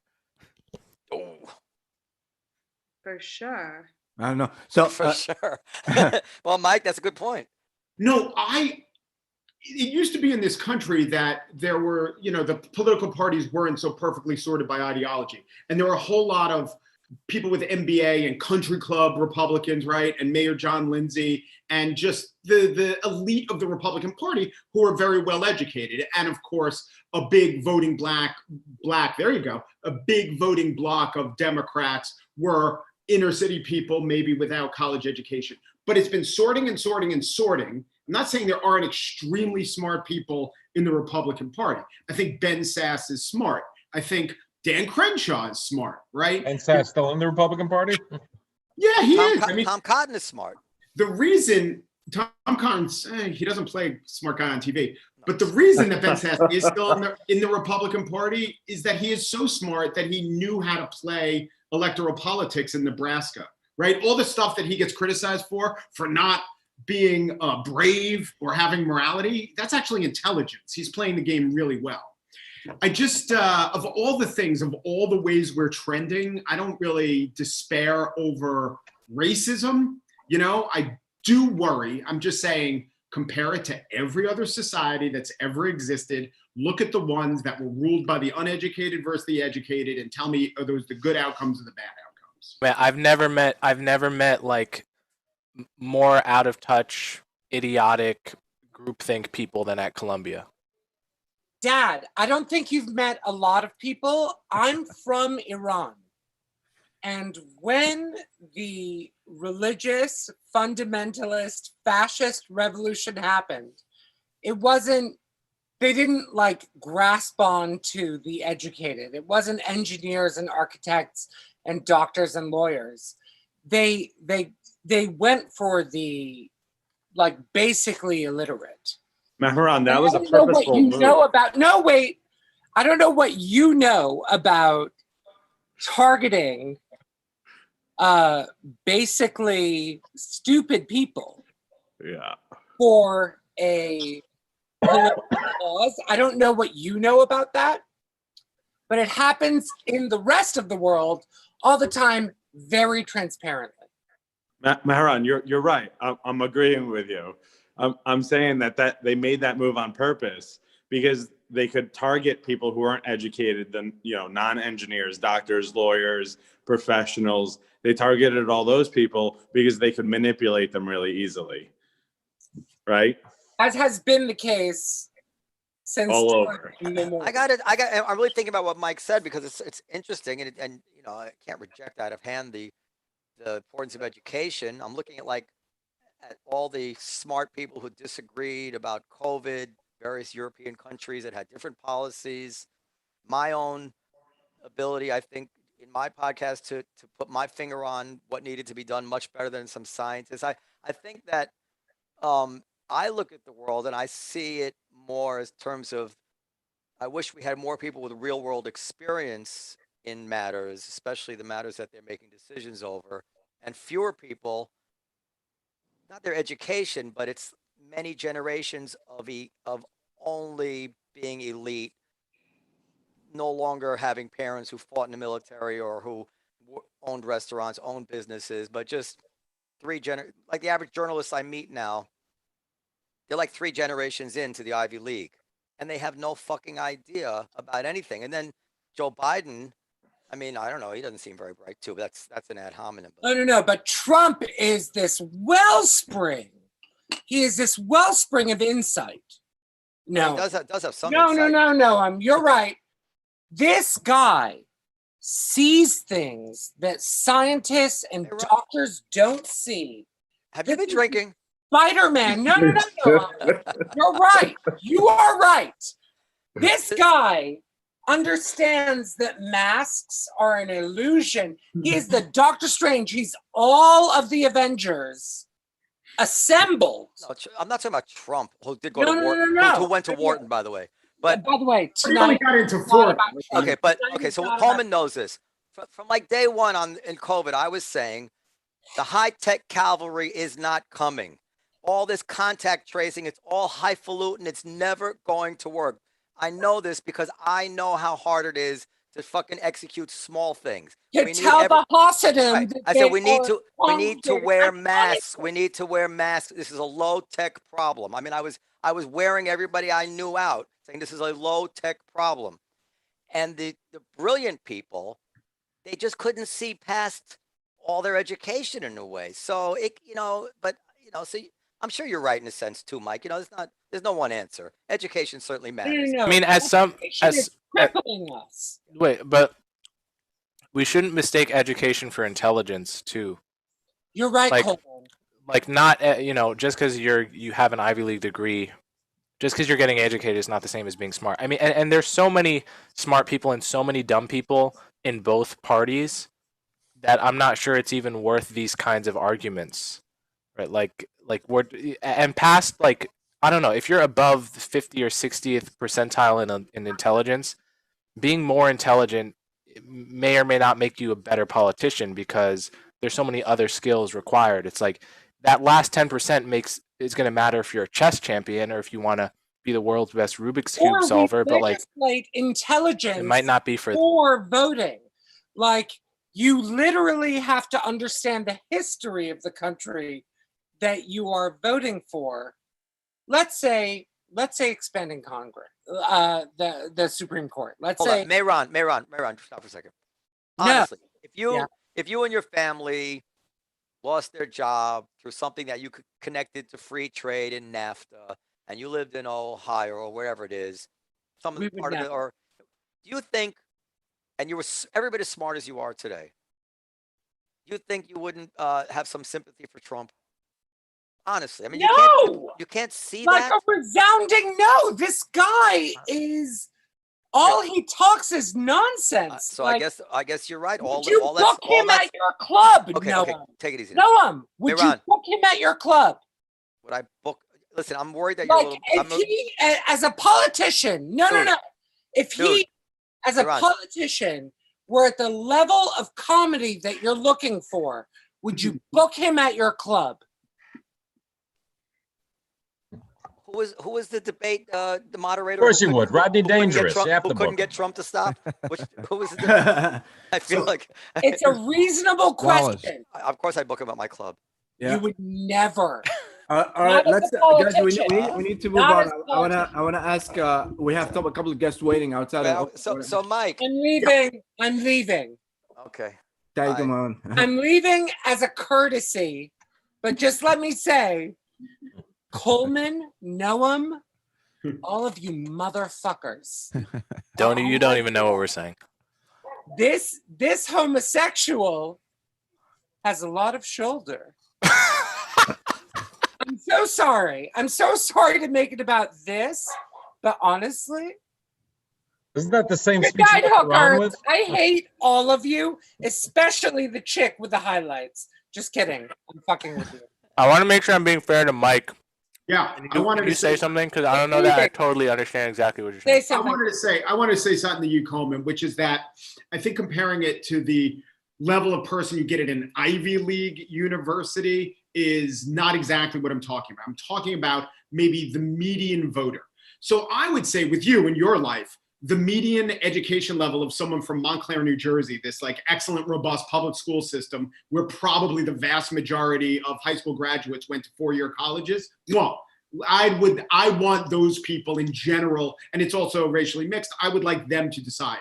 And knowing what you're talking about, people with experience, you know, it's great to have someone like Lauren Underwood, a nurse in Congress. It's great to have Waltz, who went from being a teacher to being the House of Representatives from Minnesota to being the governor. The actual leaders of the party are still culled from Harvard and Princeton. I'm talking about when the median voter is in general an uneducated person or a non-college educated person, it is they will probably make a raft of decisions that are worse for themselves and the country than Hallelujah. Okay.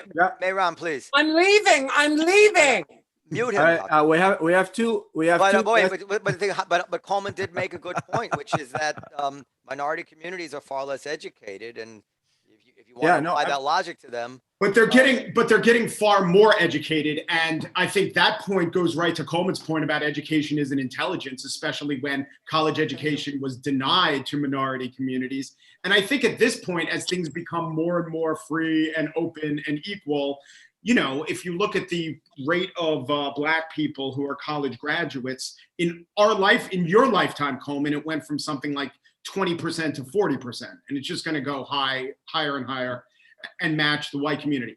Being college educated is not the end all be all, but as a proxy for someone who can make pretty good decisions, it's better to be governed by people and those people making the choices than the non-educated. And just very much. Can I say one, go ahead, finish. Yeah, the last thing I want to say is when you get the non-college educated people, it doesn't have to be college educated, but when you get really ignorant people making choices, that's when the QAnon and that's when the conspiracy theories and that's when the really dangerous ideas, I think, take root. People who are truly ignorant.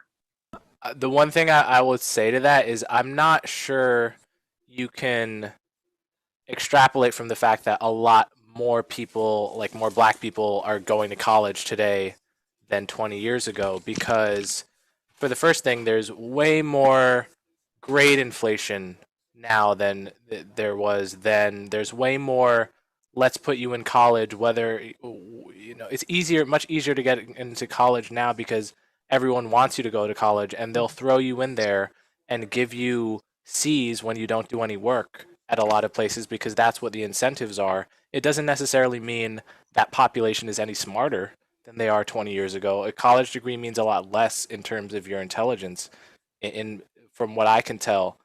Like places are abandoning it used to be that you could, you know, like your grade point average, if you got like a 3.7, you're automatically cum laude. Right. Now a 3.7 doesn't mean shit.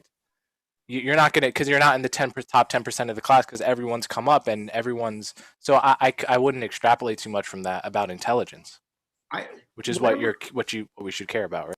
Yeah, I think that grade inflation, once you get into college, is its own issue. And just the idea of college educated as the demarcation of intelligent or not, it's like this, whatever we say, and when Noam talks about real world experience, if we could put together something that we agree, okay, this is a proxy for a reasonably educated person, I don't know, some test, something like education plus test plus success in business, that is the coalition of people who we could all agree, say, yeah, those are the more. No, but what about all the studies that find that more intelligent people are sometimes just better at persuading themselves into a false belief? Like the Daniel Kahneman studies that find if you're smarter, you're able to come up with tricks to cater to your own pre-existing biases more easily than a less smart person. Yeah, but then there's something else. If you Google the smartest man in the world, I forget his name. We tried to get him on the podcast. Periel, remember? I was there. He's supposed to have the highest IQ in the world. He's a 9/11 truther. Yeah, me. He's a 9/11 truther. So speaking of smartest people, I want to introduce two of my favorite people in the whole world. Okay. Journalist Emily Yaffe. She's here. And comedian, very funny Kate Herman. She's here. Hello. Kate, we cannot hear you. You were asking me. I cannot hear you. I can see you laugh, but I can't hear you. Emily, do you know Mike Pesca?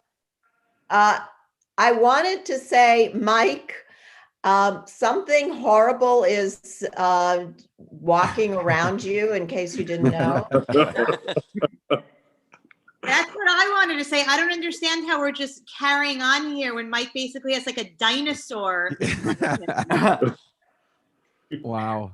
Yeah. So Emily, what do you think of so far? Where you see the night going?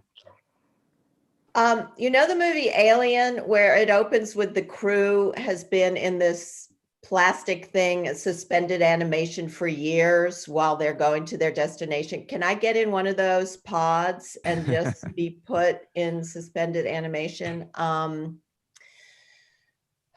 Well, in one way, my husband and I signed a piece of paper together. We were each other's notary in August saying, here are the reasons we think Donald Trump might be reelected. And that all our friends, I voted for Biden, that all our friends who are so cocky about this might be wrong. And by this time in 2016, we totally knew, we had accepted Trump won. Apparently, unless something's happened in the 10 minutes I've been in the waiting room, we still don't know. But one loses one's faith in polling pundits, the elite media. One thing we do know is that there wasn't a blue wave that we were hoping for. Oh, right. This is not however it comes out, even if Biden wins. Yeah. This is no major repudiation of Trump in after 4 years of crazy. Here we are. And you know what? Looking at those images of the rallies, now this is, in the middle of a pandemic, tens of thousands of people coming out to be cheek by jowl saying, I love this guy.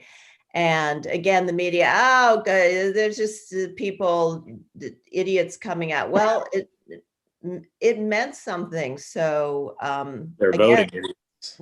Sorry? They're voting idiots. Can I do it? All right, cool. Yes, we can hear you now.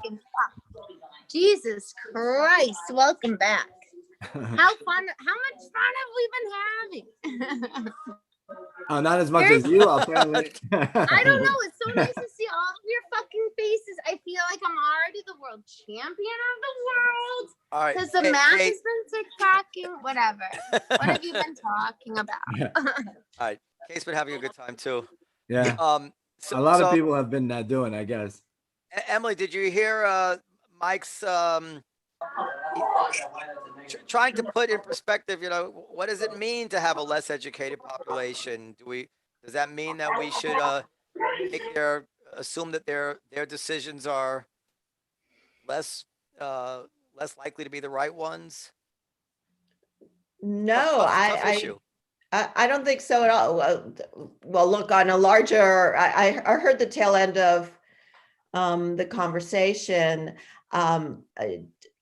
We don't want a country in which everyone needs a college degree in order to have a decent job and a decent life. That's just ridiculous.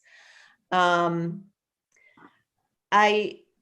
think he just meant that if there's an issue that's explained to the voters who are better educated are going to be able to analyze those issues better and more likely, not 100% of the time, but more likely, because their analysis is better, they will make the better choice. Is that a fair way to put it, Mike? Yeah. I think not just college education, but college education is a proxy for critical thinking skills. Is education or raw IQ, is that a protection against conspiracy-minded thinking, or are the high IQ people just as susceptible to conspiracy theories and magical thinking and UFOs and this and that? I know that Noam said the smartest man in the world is a truther. Yes.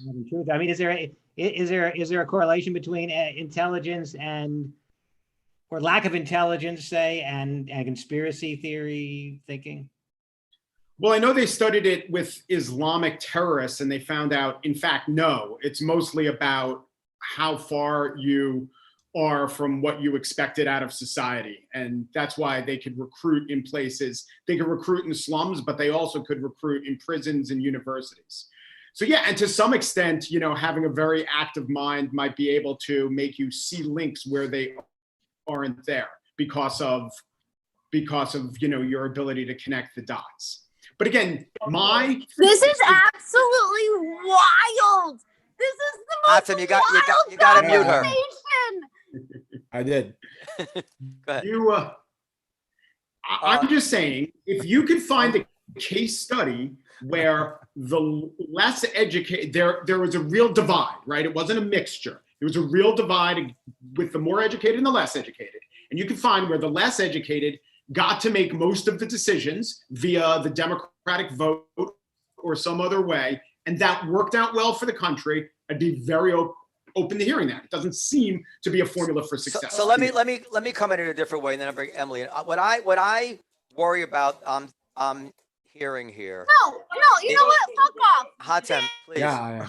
What I'm hearing here is, and it doesn't start with you. It's a number of people tonight, is trying to find some hook into explaining the Trump voter, other than what I would say is the Occam's razor explanation, which is they don't feel that the other side cares about them or represents their values.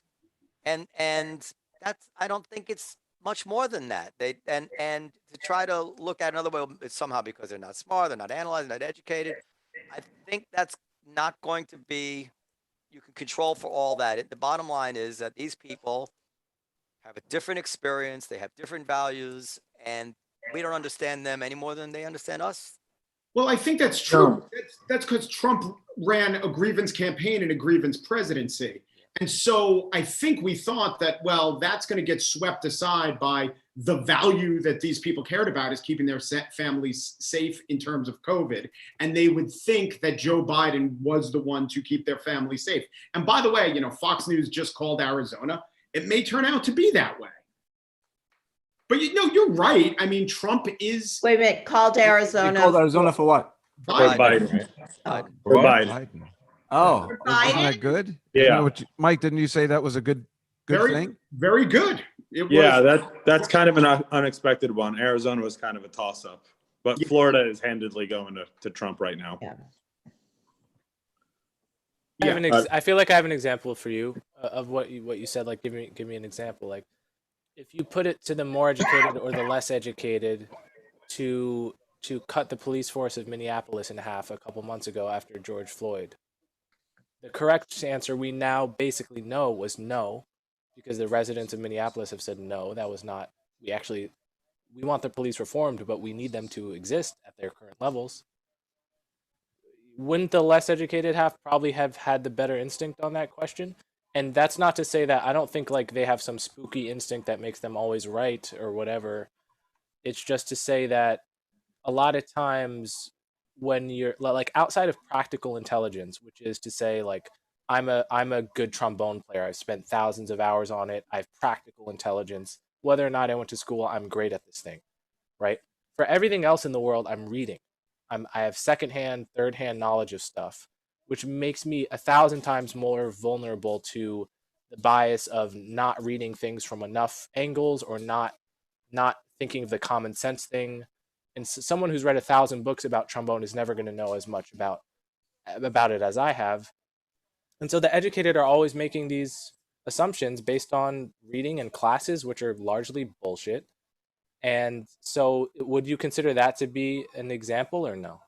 No, because Coleman, are you saying theory versus practice? Is that what you're saying, Coleman? Basically, well, yeah, what I'm saying is like a less educated group that has skin in the game, as you know, Nassim Taleb would say, and more of an incentive to get the right answer, will probably get the right answer more often than a more educated group who doesn't have skin in the game. Yeah, but I think what happened in Minneapolis is that the elected officials thought that they had to kowtow to the demands and the irrational demands of the mob or the moment, and then when it came time to actually put that into effect, the elected officials themselves backed off that. So I don't think it does show that. Isn't the mob very educated? The 2% on Twitter are highly educated, and they're exerting the pressure. Well, I'm talking about the people I do think you could find very liberal cities with probably high degrees of education where certain policies based on what activists want will get argued for, right? Portland and Minneapolis. But if you look at Mayor Wheeler of Portland, and if you look at even the president of the Minneapolis City Council, who gave lip service to defund the police, when pressed, oh, by defund the police, we mean essentially what every rational person means, which is you got to keep giving them money, but But what about New York? They cut the budget in New York. Yeah. Well, they cut the budget largely because we went through this tremendous budgetary shortfall because of coronavirus. There's not as much money there. They cut the budget for schools too. They're going to cut the budget for everything.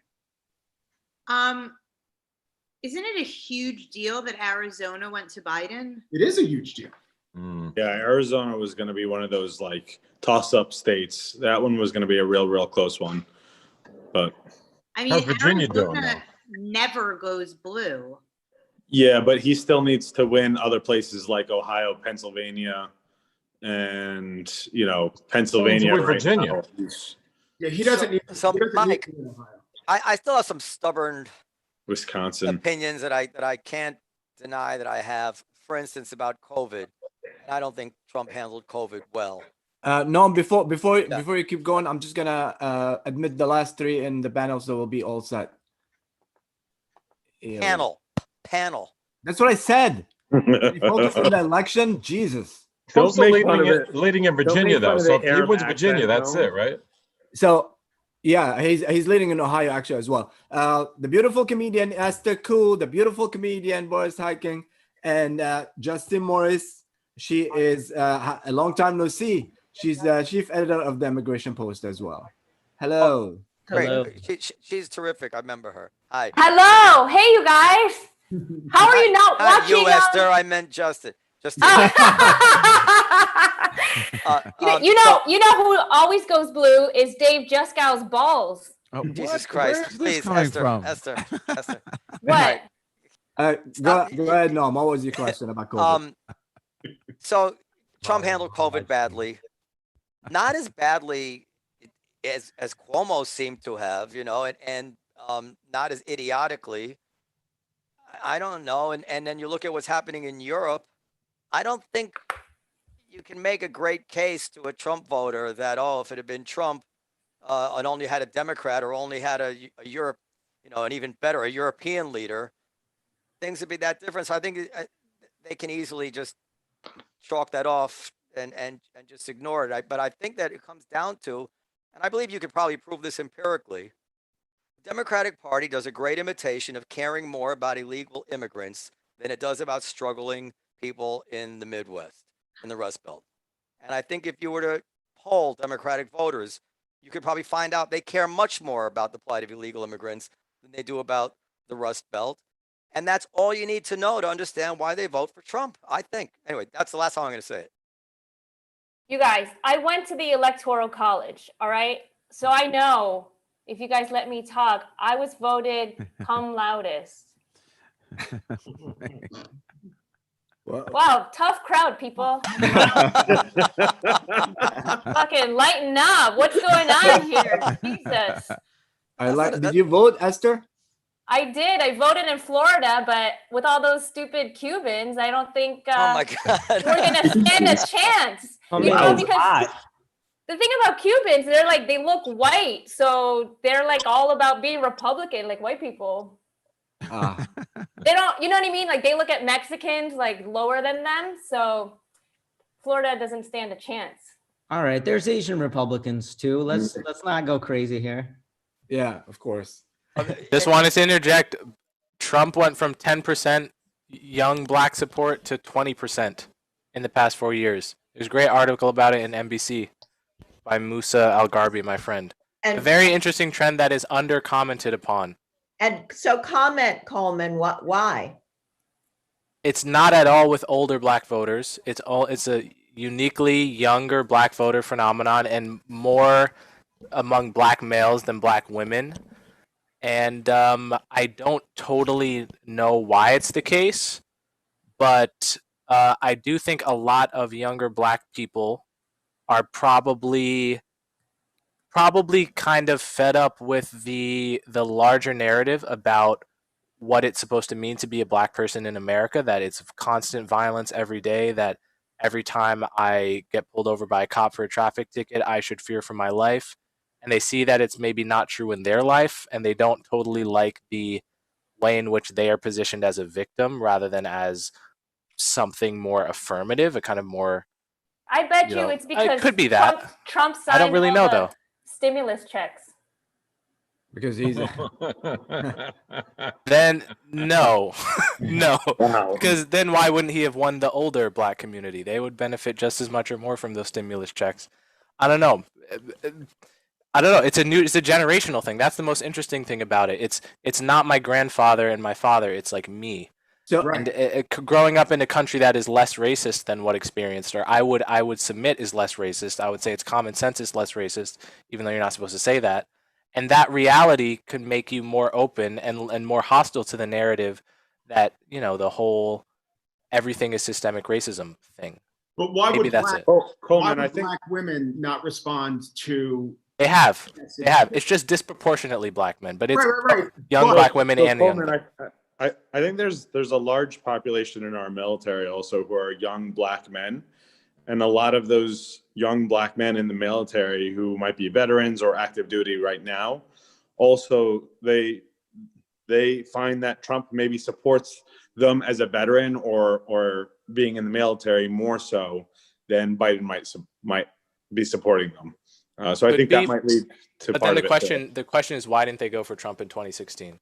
It Well, has maybe to be they just didn't believe that he was going to be on their side in 2016. But I think it has to do something with the cultural changes in the country. I don't think it has anything to do with Trump, really. I think it has to do with the cultural changes in the country in the past 4 years, with the Great Awakening and everything being woke, and every other person on Instagram posting stuff about race, and all black people are daily victims of systemic racism. I think it's more about that, but it could be military stuff too. I don't really know. Let Do me you ask think you it has guys. something to do with? Yeah. I was just going to say, do you think it also has something to do with the fact that, you know, in the last maybe month or so, there were a handful of black celebrities who came out and supported Trump. Do you think that's part of it? They are part of the same trend. I don't think they caused it. And Yeah. you notice all the celebrities that have come out, Lil Wayne, Lil Pump, Kanye is a little middle-aged, but don't call him old. He's my age, man. What is he, 40? I mean, he's not in this demographic I'm talking about of 20 to 35, right? He's 40, whatever. No, but they do influence them. In any case, I think they're part of the trend. They didn't cause it. Yeah. They feel it. Let me ask you guys something. Let's dream. What's the next year? 4 years would be if Trump wins, and the 4 years if Biden wins. Emily, Wait, if Hatem, Biden is it okay? wins. Is it okay if, as a white man, I want to pose a racial hypothesis just in Do it. response to what Coleman was talking about? Is it possible that you have, like, I mean, most recently you have the movements and stuff in response to what the narrative is, young black men getting killed, and it feels like very quickly every one of those movements ends up kind of being about a lot of other things, and it feels like that's a little bit of a pattern, right? Like, you have a lot of stuff that happens that's supposed to be for either descendants of slaves, and it ends up being for people of color, which to me feels like a lot of times it's like trying to organize people to get votes, right? Trying to get a mass of people together. Is it possible that over the years, people see a movement that's supposed to be for them, whether it's the Democratic Party in general, or like right now you have Black Lives Matter that starts for young men of color that are getting killed by cops, and ends up being kind of just a general woke, right? It always becomes kind of like a very broad woke movement. Is it possible that that's a response to it, that lack of support is like a movement that very clearly starts for one group of people and is like broadened to another? I think you have your finger on something that is a very real phenomenon. I think of my sister, for example, who she hates the term people of color because she knows it's like really like black people and Asian people are the same. We're just going to lump that together. And she, as a black person, she sort of takes offense. She wants, like, if something's a black issue, she wants you to just say it outright. I'm not sure that would lead people to vote for Trump, or just to become more cynical about Democrats.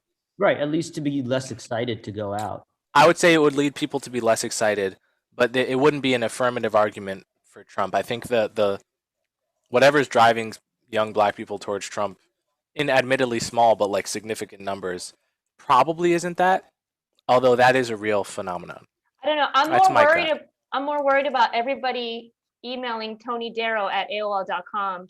Spam folder getting all crowded from the thousands of people watching All this. right, I'm back. So There you go. So back to my question, Emily. What do you think? 4 years if Trump loses. If Biden wins, Yeah. oh, a nice nap for all of us. I mean, just imagine where the president is kind of him again. You're paying no attention, or is. But you don't think the media has been like activated the last 4 years? They're not gonna give up. They're gonna find something. Well, the media there could be real trouble for the elite media if Biden wins. I mean, suddenly, I don't know, the New York Times loses 1 million subscribers or something. I mean, Trump has created this, it's very rare where you are paying attention on an hourly basis about what the insane thing the president has just done. So it would be a real dilemma for the media, but it would, Mike, what do you think? Ratchet things down. I agree with Emily. And Noam asked me in the beginning, do we know each other? You've been on my show. I love Emily. She is the greatest. You should listen. You should read all her articles. But so within each party, it could go one of two ways. The Democrats could be at each other's throats, right? The leftists at the throats of the moderates, and the moderates could counter, hey, what are you talking about? This is how you win, right? You run regular, normal people. And the leftists can say, you are all deluded. You've told yourself that Trump was the aberration, and now we get back to normal. That's not true. Trump exposed how bad the country was. So I really think there is the possibility of a real clash there. Absolutely. And then on the Republican side, you're going to have people like Sass and Crenshaw who want to move the party in an un-Trump direction. You're going to have people like Cotton and Hawley who are going to want to double down on Trumpism. And you're going to have Trump himself. Yeah. And I don't know if he's going to participate. I don't know if Don Jr. is going to pick up the mantle. I don't know what the Southern District of New York is going to say about this. But those are, I see a lot of lines where everything can fracture in different directions. What about the other scenario if Trump wins? Esther? If Trump wins, well, I already moved to Korea. It's 1:30 over here, so life is good. There's no COVID. I'll invite all of you guys to be my plus ones, and there might be a mass exodus to Canada or some shit. They don't want to. No, that's not allowed to enter any countries. No one will take us. Well, speak for yourself, Tony Darrow at AOL. Yeah. I'm coming back to South Korea. I'm gonna come stay with you. Are you paying $20 a month for AOL, Tony Darrow? Oh, no, it's not 1990. But I know, but there are people who still have that AOL address. Watch out. Justine, why should I change my address? I'll send you an invite to Gmail. Get with the times. I have a Gmail. I have a Yahoo. I have an iCloud account. Look at you. I got like 7 email accounts. Look at you. All my different porn names. I want to say a special hello to Mila as well. She's here. That's my daughter, Mila. Justine, I want to ask you about, it's hitting that bottle kind of heavy. Yeah, about the immigration system and what's going on. If Biden versus Trump wins, is that really going to make a difference, or is it the same policy, same everything? Because like all the cases they're talking about, find out that it's built in Obama's time and all that. So where do you stand with that? Yeah, I think it'll make a big difference for all the DACA recipients, because that's based on a presidential decision. Whereas if we're looking at actual reform, which our country is really, really, really in need of, that's not really going to happen if we don't have a Senate. We need some people to pass some laws. We need an active House and Senate to work together to come up with some laws that work for our country. And that's something we basically have not seen in years. I have a question for everybody. Since we assume that Trump has no core beliefs, that's what everybody says. Which way do you expect him to tack when he no longer has to run for re-election? I think that's kind of the scariest part, to be honest, is what he's going to do now that he doesn't have to deal with the reelection. Or might he move more towards the center that we all kind of suspect? No, I think No. he's going to do something crazy so he leaves a legacy. Yeah. Something big, and then he's going to change the laws so he can run for a third term. They're already talking about a third term. See, I don't think that's gonna actually happen. Who knows? I mean, he's always been a Democrat, right? Trump was a Democrat for a long time. We assume on social issues he doesn't really mean what he's saying. I even assume on immigration, he's quite aware of how essential low skilled immigration is to running businesses. How could he not? Yeah, but he wants to win, so he doesn't After really care. if he wins in his next 4 years. When He wants to be loved. He wants to be loved more than anything. He wants to be loved. So what's the best way for him to be loved? Is the best way for him to be loved to keep doing what he's doing, or to become more moderate, as you suggest he might do? Tell us about the UFOs. That'll do it. Oh yeah, maybe he'll just share all this. He'll be like Howard Stern, and he'll become more mainstream. Maybe. I think the lesson of Erdogan and Orban and other people like that provide a guideline of what he's going to do. You know, when Erdogan was elected, he was seen as kind of a moderate, but once you win and consolidate power, you no longer have to moderate. So I don't think he's going to. I think he's going to fire. I think he'll fire Esper and Haspel. You know, anyone in his cabinet ever stands in his way. But I don't really think he's going to have this huge agenda. He can't even articulate the agenda. I mean, I'm really into the sculpture park of American heroes that he promised, and better shower heads and higher flushing toilets. And so I don't really know exactly what. Yeah, well, Space Force ain't bad. So He's going to fire Fauci. Can we expect some infrastructure? I don't know if we even understand why we didn't get infrastructure. What was the holdup on infrastructure? What infrastructure in particular would you like to see now? See the Lincoln Tunnel. have an extra Legislation. The only legislation we saw was a tax cut. There was no legislation in the last 4 years. None. What Zero. about this global pandemic? I mean, can we get to that for a second? Like, What pandemic? The liberal hoax. That ship has sailed. We're waiting for a vaccine. Is he going to fire Fauci? Steve Cohen will fix it. It might be. Damn. Yeah, Jaska, what's your take in all this? You've been quiet. What's your take in the night? I think I go either way. You know, I got Bisexual. but I really don't care who wins. I think everything is gonna. I have to have hope. That's what Trump voters say. You can smell a Trump voter when they say, "I don't care who wins." Well, I just have to have. I have hope that everything is going to be okay, and that he just understands that he's an American and we're all in this together. Just got so old, he's at risk for coronavirus death. So he'll be lucky if he sees who wins. On fire. That's what about you worked with Hillary Clinton, right? You were her political advisor. Yeah. So you feel like from this campaign versus last campaign, do you think Biden did a good job or no? And what do you see, like, which one would be better for the Middle East? I can't say that Biden did a better job. I think that, there was a lot of votes for Biden were really votes in anger against Trump. They weren't really votes for Biden. Biden never really did anything to set himself forward for people. He didn't give anybody any sort of enthusiasm for people. Nobody was so thrilled to vote for Biden. I worked for Hillary. I wasn't thrilled, to vote for him.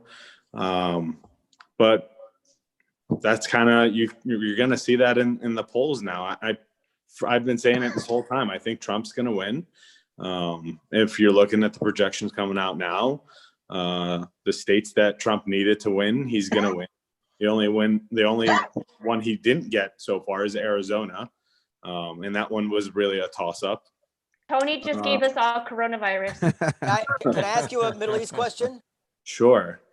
What's the relationship between pulling out of the Iran deal and the separate peace that we see bubbling up with the Middle East now? Are they related? And the what? Pulling out of the Iran deal. Yeah. Is that in any way related to these Arab countries now agreeing to make peace and maybe eventually Saudi Arabia coming into the fold with Israel? No, I don't think that there's really a correlation in that regard. I think that there's there are larger things at play.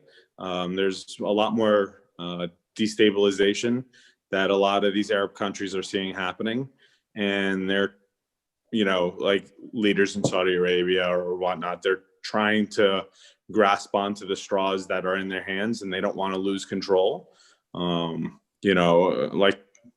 Like what you're seeing happening in Syria now, for example. They don't want to lose their power. That's what they're trying to hold on to. So this isn't people hugging each other to against Iran. That's not what's Nobody's going on. hugging each other since COVID. No. The Middle East is not like, there's not a unification for Iran in any kind of way. Like Saudi Arabia and Iran are not friends. Oh, I'm saying the Sunnis. Yeah. They were in Aladdin. Getting together with They Israel. were in Aladdin, wow. Getting together with Israel as a united front against Yeah. Iran. Is that what's going on? I see what you're saying. I think that's more of a thing of convenience. I mean, Iran is, saying, Iran keeps saying that their end goal is to go after Israel. And Saudi Arabia being buddy with Israel is really just more of a matter of convenience than anything else, I think. But Hatem, you asked me which one I think is better, Biden or Trump on the Middle East and foreign policy there, and it's really strange for me to say this, but Trump is actually better in that regard. I have to admit. I said that in the show as well. Yeah, I mean, I mentioned it to you before. So Biden and everybody who's surrounding Biden and who's working for him now, foreign policy people, they're all former Obama officials, and their idea is a lot of stay out of it, a lot of inaction. No need for us to be involved, right? But we saw the consequences of that already bubble up in Syria. We saw that by staying fully out of things, conflict happens, and you create safe havens for terrorism when you are not there to put pressure, when you're not there to regulate. Well, I think the Kurds would disagree with you on that one. So, I'm sorry, say it again, Tony. I think the 8 million Kurds would disagree with you. Okay, and what about all the Syrians who? Well, I'm just saying, you're talking about a country of 8 million people that have been abandoned by America. Yeah. And what about all the other people? Well, what about the Kurds? What about the 8 million Kurds? What about the 8 million Kurds, though? What did Obama do for the Kurds? Well, I mean, Trump abandoned the Kurds. Yeah, and Obama never gave them any real support either. And neither did Bush. The Kurds thing has been going on since the 80s, Yeah, that's not a new thing. No, I know, I understand that. Was Trump killing Soleimani an effective decision? Yeah, it was. It really was, actually. He had personally. You were involved in the what's his name? He had personally facilitated the deaths of tens of thousands of people, of innocent people. Leaving out aside, the reason it was okay to kill him. Was it effective? Did it stop Iran's mischief? Prior to that, we were seeing tankers boarded or whatever it was. Is that the reason it stopped? Was it? No, well, he was the mastermind. So yes, it was effective because if anything, it put a slowdown to how they were mass murdering people. It kind of put a little bit of the brakes on them, and that's why I say. So wait, so Mike, you're a mainstream, smart Democrat. Are you able to go that far and credit Trump's decision there, or do you disagree? Well, I talked to people who know more than me, like Fred Kaplan. He thinks it was a terrible idea. Maybe we'll never know, right? Didn't they attack the temple in Argentina 12 years later to get revenge? So it's a hard calculation. But I will say this, that in the very moment, the most people who cover it jumped in and say, "Oh my God, what a horrific mistake." When did that happen? A year and a half ago? About a year and a half ago. Right. So it doesn't seem like the blowback has occurred, and it doesn't seem like Iran has caused mayhem on the scene. So maybe of all his foreign policy decisions, this is one that I will at least say it may work out. I think that's probably the biggest win you'll get from somebody for Trump. Yeah, I argued. I'm sorry to interrupt you. Go ahead. No, I was just gonna say. I mean, you're not wrong. That was always the question, right? Is if we did something like that, then you're gonna start World War III. World War III didn't start because we took that action. And it's that's the constant argument, and we've now had three occurrences at minimum, three major occurrences in Trump's time where we didn't start World War III when everybody was screaming that we were going to start World War III because of what happened. So I argued with Fred Kaplan at the time. To me, it was bombing Gaddafi in his tent, and we never heard another peep out of Gaddafi. That when you see, like, if you're the head of Iran and you see the guy next to you get his head blown off, you say to yourself, "I'm going to slow my roll here. Maybe I'll wait until the next president takes over." But they don't want to die. So I have a question for you guys. Maybe Emily, like, how dangerous? I have to say, I admire how Esther is like standing still. Like, I wasn't sure if the computer is frozen or you just like, you have this ability. It's amazing. So my question is how dangerous it is that we're going to go to sleep today and not knowing who the president is till whenever. They're all with the social media and all that, like, because some people are going to say whatever, I think this is might become a normal thing, especially when voting takes place over weeks. You're going to have these toss-up states. We were warned, we likely wouldn't know. I think what could be dangerous, and before I got in here, I saw a lot of people on Twitter saying we could end up in a 269 tie. Yes. And people are saying it's 2020, so of course we're going to end up in a 269 tie. It goes to the House. You think, oh, okay, so Biden wins. No, apparently the rules are so arcane that it gives the Republicans an edge in the House. Yeah, so, every state gets its own vote by delegation. Yeah. Wow. So, so tonight, not knowing tonight doesn't worry me. Not knowing through the end of the year and then having the House decide, that worries me. Is that a possibility that we won't? Is that a possibility we won't know till the end of the year? Is that really a thing? Well, I don't even know you could tell. Who here thinks the Electoral College has to go? I mean, is that still a good idea? Yeah. Isn't that they say that every election, and we only have this discussion in election like month, and then it disappears. It doesn't disappear in the House. It just disappears in the public perception and in the media. That's where it disappears. I think Emily's right. She has glasses, and so does American Gina Yashiri. So we should listen to them. I'm more and more convinced that you could convince me the Electoral College should go, but it's not going to go. So it's academic. Right? All that's irrelevant to what could happen over.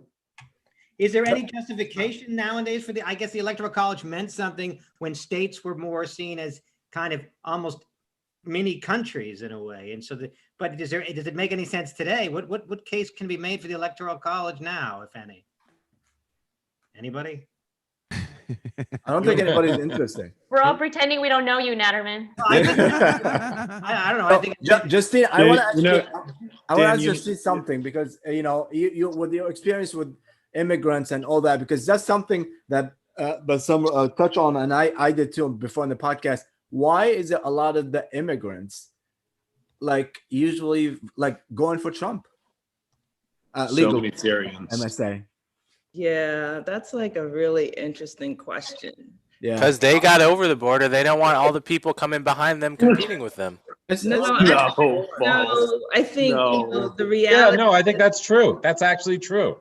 I think that a lot of, if you look at a lot of immigrants, you know, they really vote their conscience, right? So if they have conservative views, then they're going to vote those conservative views without seeing, you know, the issue of quote unquote immigration. They figure they hired a lawyer, their lawyer helped them, and so the next guy can do the same. I think that people vote like in our country right now, people are voting their cultures more than they're voting issues, right? So they're voting when it comes to immigration, you know, it's not really about immigration, right? For the guy who knows somebody who's been deported, he's going to vote that because that's what his community is dealing with. But if the guy who's, you know, gotten through, he got his lawyer, it's a non-issue. The other thing, go ahead. Go ahead, Esther.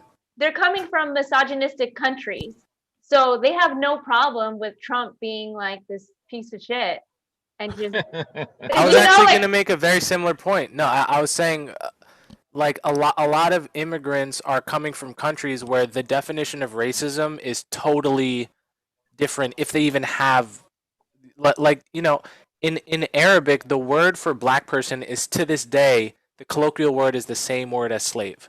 That's where they are on the race issue in the Arab world.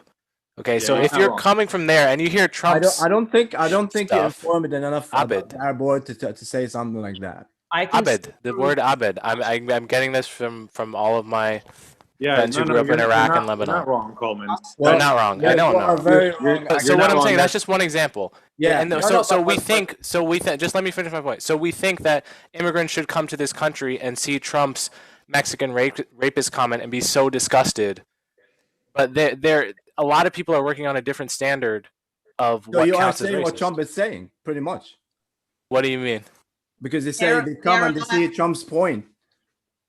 And you know, a lot of immigrants have a lot of money. I mean, they're not necessarily coming here poor and suffering, right? They're coming here to work in Silicon Valley. Yeah, They're right coming here on visa. No, but that's the reality, right? Yeah. They're coming here, investing millions of dollars, creating jobs in the United States. That's what those immigrants are doing. So they have different points of views. We can't just lump immigrants with quote unquote this image of being poor and, you know, needy.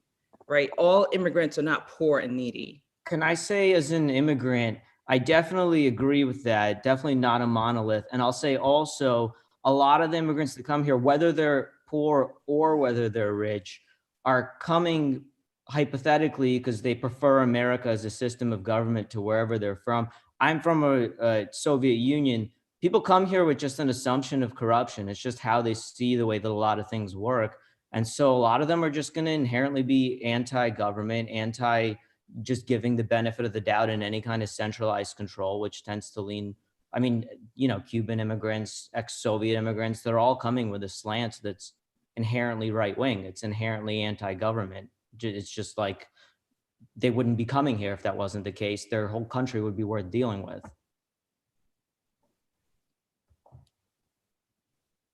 Well, that really brought an end to the conversation. I was just checking a text from Fred Kaplan. No, Fred Kaplan was just Is there any more news since we've been talking? Well, Ohio went to Trump. What did What? Yeah. We're pretty much been waiting for Wait. Pennsylvania in a What few happened? days. Ohio went to Trump. Ohio went to Trump. Pennsylvania is real far in Pennsylvania's going to be a few days before we know, but that doesn't look good. So with Ohio going to Trump, so this blue This is wall. what- I mean, this is where where does we that are. take us? Ooh, that does not look good. 213 to 118. Yeah. Although Arizona, Arizona was Biden cold, got though. Arizona. Yeah, but you have Wisconsin and Michigan red, and I don't know that. Yeah, Wisconsin's too early to call. They're not. Wisconsin's too close. Florida is definitely. I mean, they're not counting that for Trump right now, and which I don't I understand. mean, Trump why. is up by 400,000 in Florida. Like, Yeah, how does he not win that? Yeah. Yeah, Florida there's and only, Texas there's are only over, 2% and left Ohio. in Florida. Wait, Texas is definitely going up. by mail votes are being counted after all of this or before or what? I don't know. Ask Juskow. He's at the White House right now. Yeah, I was actually wondering that too. When do they count the mail vote? You know, like, I mean, It is it depends. already Each been state have a counted? different law. Yeah. Yeah. Each state counted it differently. Some states Yeah. counted it in advance. Some states weren't permitted to count it until the day of the election. Some states have to actually start counting after the date of the But election. when they say it's almost 100% in Florida, that means they've already counted all of the absentee votes as well. That's right. Florida, they projected to count in advance. Oh, I That's see. right. Florida, if- they had already said that they were going to have a quick number on Florida, which was crazy because normally Florida is one of the last states. Right, to come right, in. right. They obviously stepped it up. Yeah, they didn't want to be the 2000 country's again, right. little. We didn't discuss this. All right. So what does anyone know what the Ohio win means? Yes, there. It means Pennsylvania. It's Yeah. the same as last time. Let Mike take it. Go ahead. With the Arizona victory, if Biden wins Wisconsin and Michigan, and he's expected to, although maybe it'll get into the vote, then to avoid that tie in Electoral College that Emily talked about, Biden has to win Omaha, Nebraska, right? Because Nebraska splits up its vote, and the congressional district around Omaha was expected to go Biden. The vote hasn't been counted there. So that could be a 1 vote margin. But I just want to say that if it does come down to actually the votes of Wisconsin or Pennsylvania mattering, there's a big question mark over that, because right now the Supreme Court has said that they've indicated that Wisconsin might not have to or be allowed to count the vote after it came in, vote that they received postmarked before Election Day, but that comes in after Election Day. And right now, the rule in Pennsylvania is they'll count it if it came in for 3 days after Election Day. But that was a 4-4 decision, and Amy Coney Barrett didn't even take part in that decision. And if she wants to, she could come in and upend that decision. Wow. So there is a lot of question, and there's still a lot the Supreme Court can do. What's the logic in you said it's Wisconsin. What's the logic of the law in Wisconsin? The courts usually defer to what the state legislatures and state Supreme Courts decide. So in Wisconsin, the state Supreme Courts did not want they overruled a state Supreme Court that contradicted the will of the state legislature. So Brett Kavanaugh got a lot of crap for saying, we don't want to allow a count that might flip the result of the election. And Kagan came in and said, there's no result of an election to flip until you do the thing you're talking about, which is count the vote. But in general, the Supreme Court defers to letting the states make their own rules. And, the state of Pennsylvania and the state of Wisconsin decided different things. I wonder what the man himself is thinking. Let's see. We're looking really good all over the country. That Thank was you. 5 hours ago. Yeah, that's the last thing that he did. Everything else is retweeted. Hey, Mike, and to your point, Mike, you mentioned about Michigan and Wisconsin being the keys right there. And I fully agree with you. But I think, Wisconsin right now is a real close call. It could really flip either way right now. But I think Michigan, there's still a lot more to go in Michigan. But I think Trump already has such a solid lead there right now. Really? And the counties that have been counted up so far are more in favor to Biden than they are to Trump. So Trump's kind of just won West Virginia. That was No, not West Virginia. We lost West Virginia. Why? I know. So I think Michigan's going to end up going to Trump, as is Pennsylvania and Texas and Florida, the real big ones that Biden needed to at least get something in there, and I don't think he is. So you think he lost Pennsylvania? Of the polling, and I mean, it's it's another disaster. I mean, Well, the polling wasn't wrong last time. She won by a certain amount of the popular vote. Tony, you're Biden will win 100% right popular about the vote. polling. Also, who cares if the polling is right or wrong? We have elections for a reason because the polls don't decide, the election decides. So right. Except we have an entire industry that misleads us. And Has anyone here ever Emily, been polled? I haven't ever met any. I've never been polled. Also, I've never been called by Family Feud for their survey. I don't know who they're called. Has anyone ever won the Publishers Clearinghouse sweepstakes? I don't know anyone who knows anyone who's won that. Exactly. Emily, I used to work in the research fields on public policy, and like this is a lot of what I used to do is look at polls, look at data, and create data, right? And when you looked at polls back in 2016, Hatem, I think I talked to you about this before. The polls weren't necessarily wrong. The polls, you looked at in-person polls, and you looked at polls that were done over the phone, and it showed Hillary Clinton as either as winning by a really large margin or winning by a pretty decent outside of the margin of error, right? So she should have won according to those polls, but those polls don't actually emulate what you see in a voting booth, because those polls in 2016 there were the shy Trump voters, right? There were the voters who knew voting for him was so maybe socially not accepted at that time. They thought that they would be pointed at as a racist or whatever it was.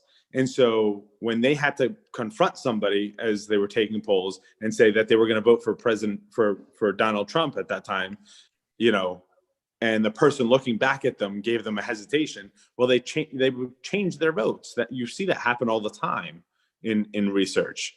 And you get the same thing on the phone when a person just gives them just enough of a slight pause to make somebody feel uncomfortable enough to go back and say, okay, I'm not right about this. I'm going to say that I don't know who I'm voting for yet, or that I'm going to vote for Hillary Clinton because I think that's what you want me to say. Right. But when you go to the poll when you go to the voting booth, there's full anonymity there. And so they actually vote who they actually place their vote for who they plan to vote for, which was Donald Trump. Can I get a little controversial here?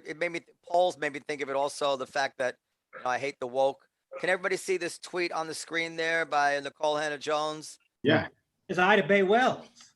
What does it say? I can't read it. So Nicole Hannah-Jones tweeted, "Imagine being this person and writing this tweet at this moment, and all that it says Noam, about." I'm sorry to interrupt you 1 second. Fred Kaplan is joining. Go ahead. Is Ida Bay Wells your stage name? Why did you interrupt me? Fred Kaplan just joined. He was asking. You know what? This cat with no hair just entered my office and is crying, saying, "Where's Mike Pesca?" I've got to go. My husband is tweeting and saying, "You've abandoned me in a time of need." So I'm too bad. I'm curious to know if Fred is there. Fred and I were looking at this tweet yesterday, and I don't know who understands it, but she's attacking Nate Silver. That's when we think about it, because he's the king of polls. That's his job. And he says, well, if you guys can read it. Does anybody have a take on why she was attacking Nate Silver? Yeah. Well, if you guys can read it. Does anybody have a take on There's a delay with your audio. What's going on? Fred is watching the show on YouTube. Oh, okay. There's a delay with your audio. What's going on? Man, everything was going so well. Mute Fred on your email. Hatem, this is so disrespectful. Thanks I'm so for having sorry. me on. I'm gonna sign off here, but thanks for having me on, guys. Thank Take you care, so much. Bye, Sam. Go Scarlet Knights. Yeah. Somebody wants to touch that one. Somebody, Mike, can I be heard now? Go Scarlet Knights. Yeah. Mute Fred. Hashtag mute Fred. All right, I gotta go too. It's a close call. I'm missing Kevin Brennan's podcast, guys. Have fun. Bye, Esther. Fred, what's new, Fred? What have you learned? Missing Kevin Brennan's podcast, guys. Oh my God. What is that? Fred's having a play in the background. Fred's watching the YouTube show. Fred, do you have your? Oh, I see what's going on. Okay. Turn that off. This is the guy you bought on for the smart guy. Oh, fuck. This is the guy you bought on. Oh, God. Repeat. That was the guy. That was the guy that I deferred to about my Iran opinion. It couldn't have worked out better. By the way, the New York Times Needle now says that Biden's favored to win Georgia after being 95% unlikely to win Georgia. Yeah, what? How is that What? possible? Nate, is that one of that's Nate Cohn? It's a thing. Guys, I gotta go. I loved it. This was great. Let's do the podcast sometime. We're all running out of steam. Maybe we just wrap it up. I've been on for like 5. I thought I was just gonna. Yeah, and that's the problem with you, Noam and Hatem. You guys should have been wearing tuxedos, and right now your tie should be undone like a telethon. Mike, can you just tell us for 2 seconds about that animal? Oh, my hairless cat, Oliver. Are you allergic to cat fur? Is that why? Or No, they have dander, so they still are not great for people with allergies. Oh. He has a sister named Layla. They're very affectionate because they need warmth, so they snuggle up with you. So, Mike, last time before you go, like, so how are you looking right now? Like, I think it's looking like, I think when I came on, I said 55 or 60-40. I don't know. Maybe I bump it up to 75-25 Biden because especially with Arizona. Really? Wait, really? 75-25? I think he's going to win Michigan, and I think he's going to win Wisconsin, and then that just takes Pennsylvania out of play. Yeah. Okay. Hope you're Mike, right. you play piano? He's going to win Michigan based on mail-in because right now Trump has a good lead in Michigan and Wisconsin. Yeah, I think it's going to be based on exactly that, and the pre-polling, and the fact that like I can't let Michael Moore be right again. So, all right. So I guess last thing is just if we're gonna go around and everybody say the projection of how this is gonna go. Okay, that's fine. This handsome devil, Tony Darrow. Trump wins. Trump wins. Really? Okay. Nice and simple. Priya? I don't know, but Stephen Colbert just tweeted, the human body was not made to expend this much energy thinking about Pennsylvania. Really? Good. Boris. I would emotionally prepare for Trump to get reelected. I think that's just a safer thing to say for everyone's mental health. And then if I'm wrong, then people can relax. But Well, it's obvious that more people came out to vote for him this year than they did 4 years ago. yeah, which and like really Col- shocks me. And like Coleman said, support among all these groups that everyone keeps telling everybody that he wants to like murder is going up. So there's something there that's just not adding up. Yeah. Justine? I think it's going to be really, really close, but I think that the country as a whole, they want to keep Trump. I'm sorry, I'm pessimistic. Yeah, I'm with you. I think they want to keep Trump. They don't want to be told they're wrong. Yeah. They want to keep their guy in. Mr. David Jasko? Oh, yeah. I'll tell you, I'm walking out with this hat tomorrow. In case I don't want any trouble. I'm a patriot. No matter what group you fall in, that's safe. I guess Trump's going to probably win, but again, we're going to be okay. This is the best country ever. Oh, God. Mike? Yeah, I do think it's going to be Biden, and I think that we always read too much about what really narrow election results tell us about our national character. 90% of the people voted the same way when we thought it was a horrible country, and 48 states or something, 45 states are going to vote the same way. So things don't really change. We're operating in a narrow band, but we tell ourselves stories about what that means. Yeah. Nataman. Well, I said it last week. I said at the top of the show, and I'll say it again, that I'm saying that Trump, I project to be the winner. I don't say that with 100% confidence, obviously, but that is my projection at this time. Coleman. I agree with Mike. I think it will be Biden, but not by a big margin, and people will read into it too much. Mr. Dorman. I have to agree with Mike. I always have to take the side of people who are living in the world of numbers and facts and figures as opposed to emotion. So, Mike, I'm with Mike. Can I ask one question? Whoever wins, who will open up your club quicker by winning? Seriously, like what? Who's the one that's going to open everything up? I don't think it matters. I don't think either. I think it's a state issue. It doesn't matter. Yeah. Okay. I think. And if they opened it up, I don't know if people would come anyway. Yeah, I think Trump will win, unfortunately. But here's the good thing: if we work together very, very hard, we can beat him the next election. So he can. But I got to tell you guys something that's really upsetting me. I ordered a Trumpy doll. Have you seen the commercials for these Trumpy dolls? Yeah. It's a stuffed animal bear that looks like Trump. And I was gonna have it next to me on this whole podcast, and I totally forgot. Oh. Do you guys remember the movie Airplane when the guy was like, just open the caption all the time? It's like, I just want to wish you good luck. Yeah, we're all counting on you. And after they landed, he said the same thing. I think we should do a commercial for people to vote tomorrow. So I just want to wish you good luck. We're all counting on you. Yes. Oh, that was that. Yeah. Is it too late to phone bank? God, what a night. Any final thoughts, anybody? Sorry, Mike, you don't think we're going to know until when? Oh, I was just looking at different states. Tomorrow, Wisconsin, tomorrow in the morning. And How about Pennsylvania? When will we know Pennsylvania? may not know for a couple days, but it may not matter. So what we will know tonight? What's the What end? about the great state of Texas? All my exes are from Texas. Trump won Texas. Yeah. We already won? Yeah. So, Mike, what do you think that? So, whatever number we have right now, this is it for tonight. People can go home and sleep.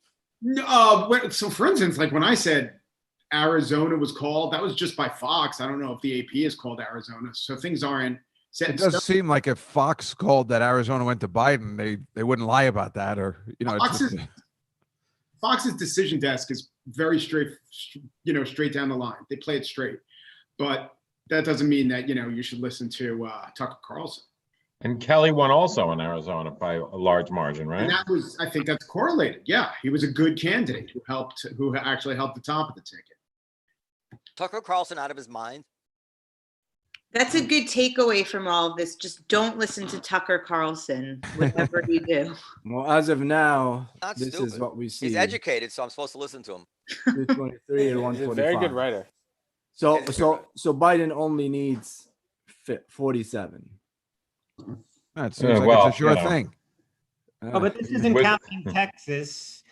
How many is in Texas? 30? Can't be 30. Texas is 38. Oh my God. And Florida is 29. 29. Shit. So much for the blue wave. Yeah, how many's in Arizona? 11. Oh, it's not very good. See, Wisconsin, Trump is leading. Pennsylvania, he's leading. Oh my Wow, God. he's leading Pennsylvania by a lot. Yeah, but that's only 64% reporting, so there's still a lot of. Yeah. Florida's done. Texas is done. Unbelievable. I was reporting in Arizona. What's They that? called it for Biden, right? In Arizona. Yeah. Yes. And Kelly. And Pennsylvania counts the early votes the last, so that's why The early votes tend to skew, as we've said several times, Democrat. Is that correct? these days they do. Most I did- they do, but these days heavily. Yeah. I did the same show that we're doing right now back in the Middle East. It was like 3 minutes and it was over. This one is like 10 hours. It's not even over yet. And did they send Actually, guys? I heard that you pre-recorded it. Biden's expected to speak in a few minutes. Really? I'm hanging up. I can't. All right. See you guys. Bye, guys. Thanks, Well, Hatem. drinking, Thanks, I had an no, edible. Hatem. Thanks for putting everybody, it thank you so together. much. Yes. Appreciate it. Very Good luck, good, Hatem. everybody. Thank you. USA. Hopefully everybody be here 4 years from now. I'll see you. Yeah.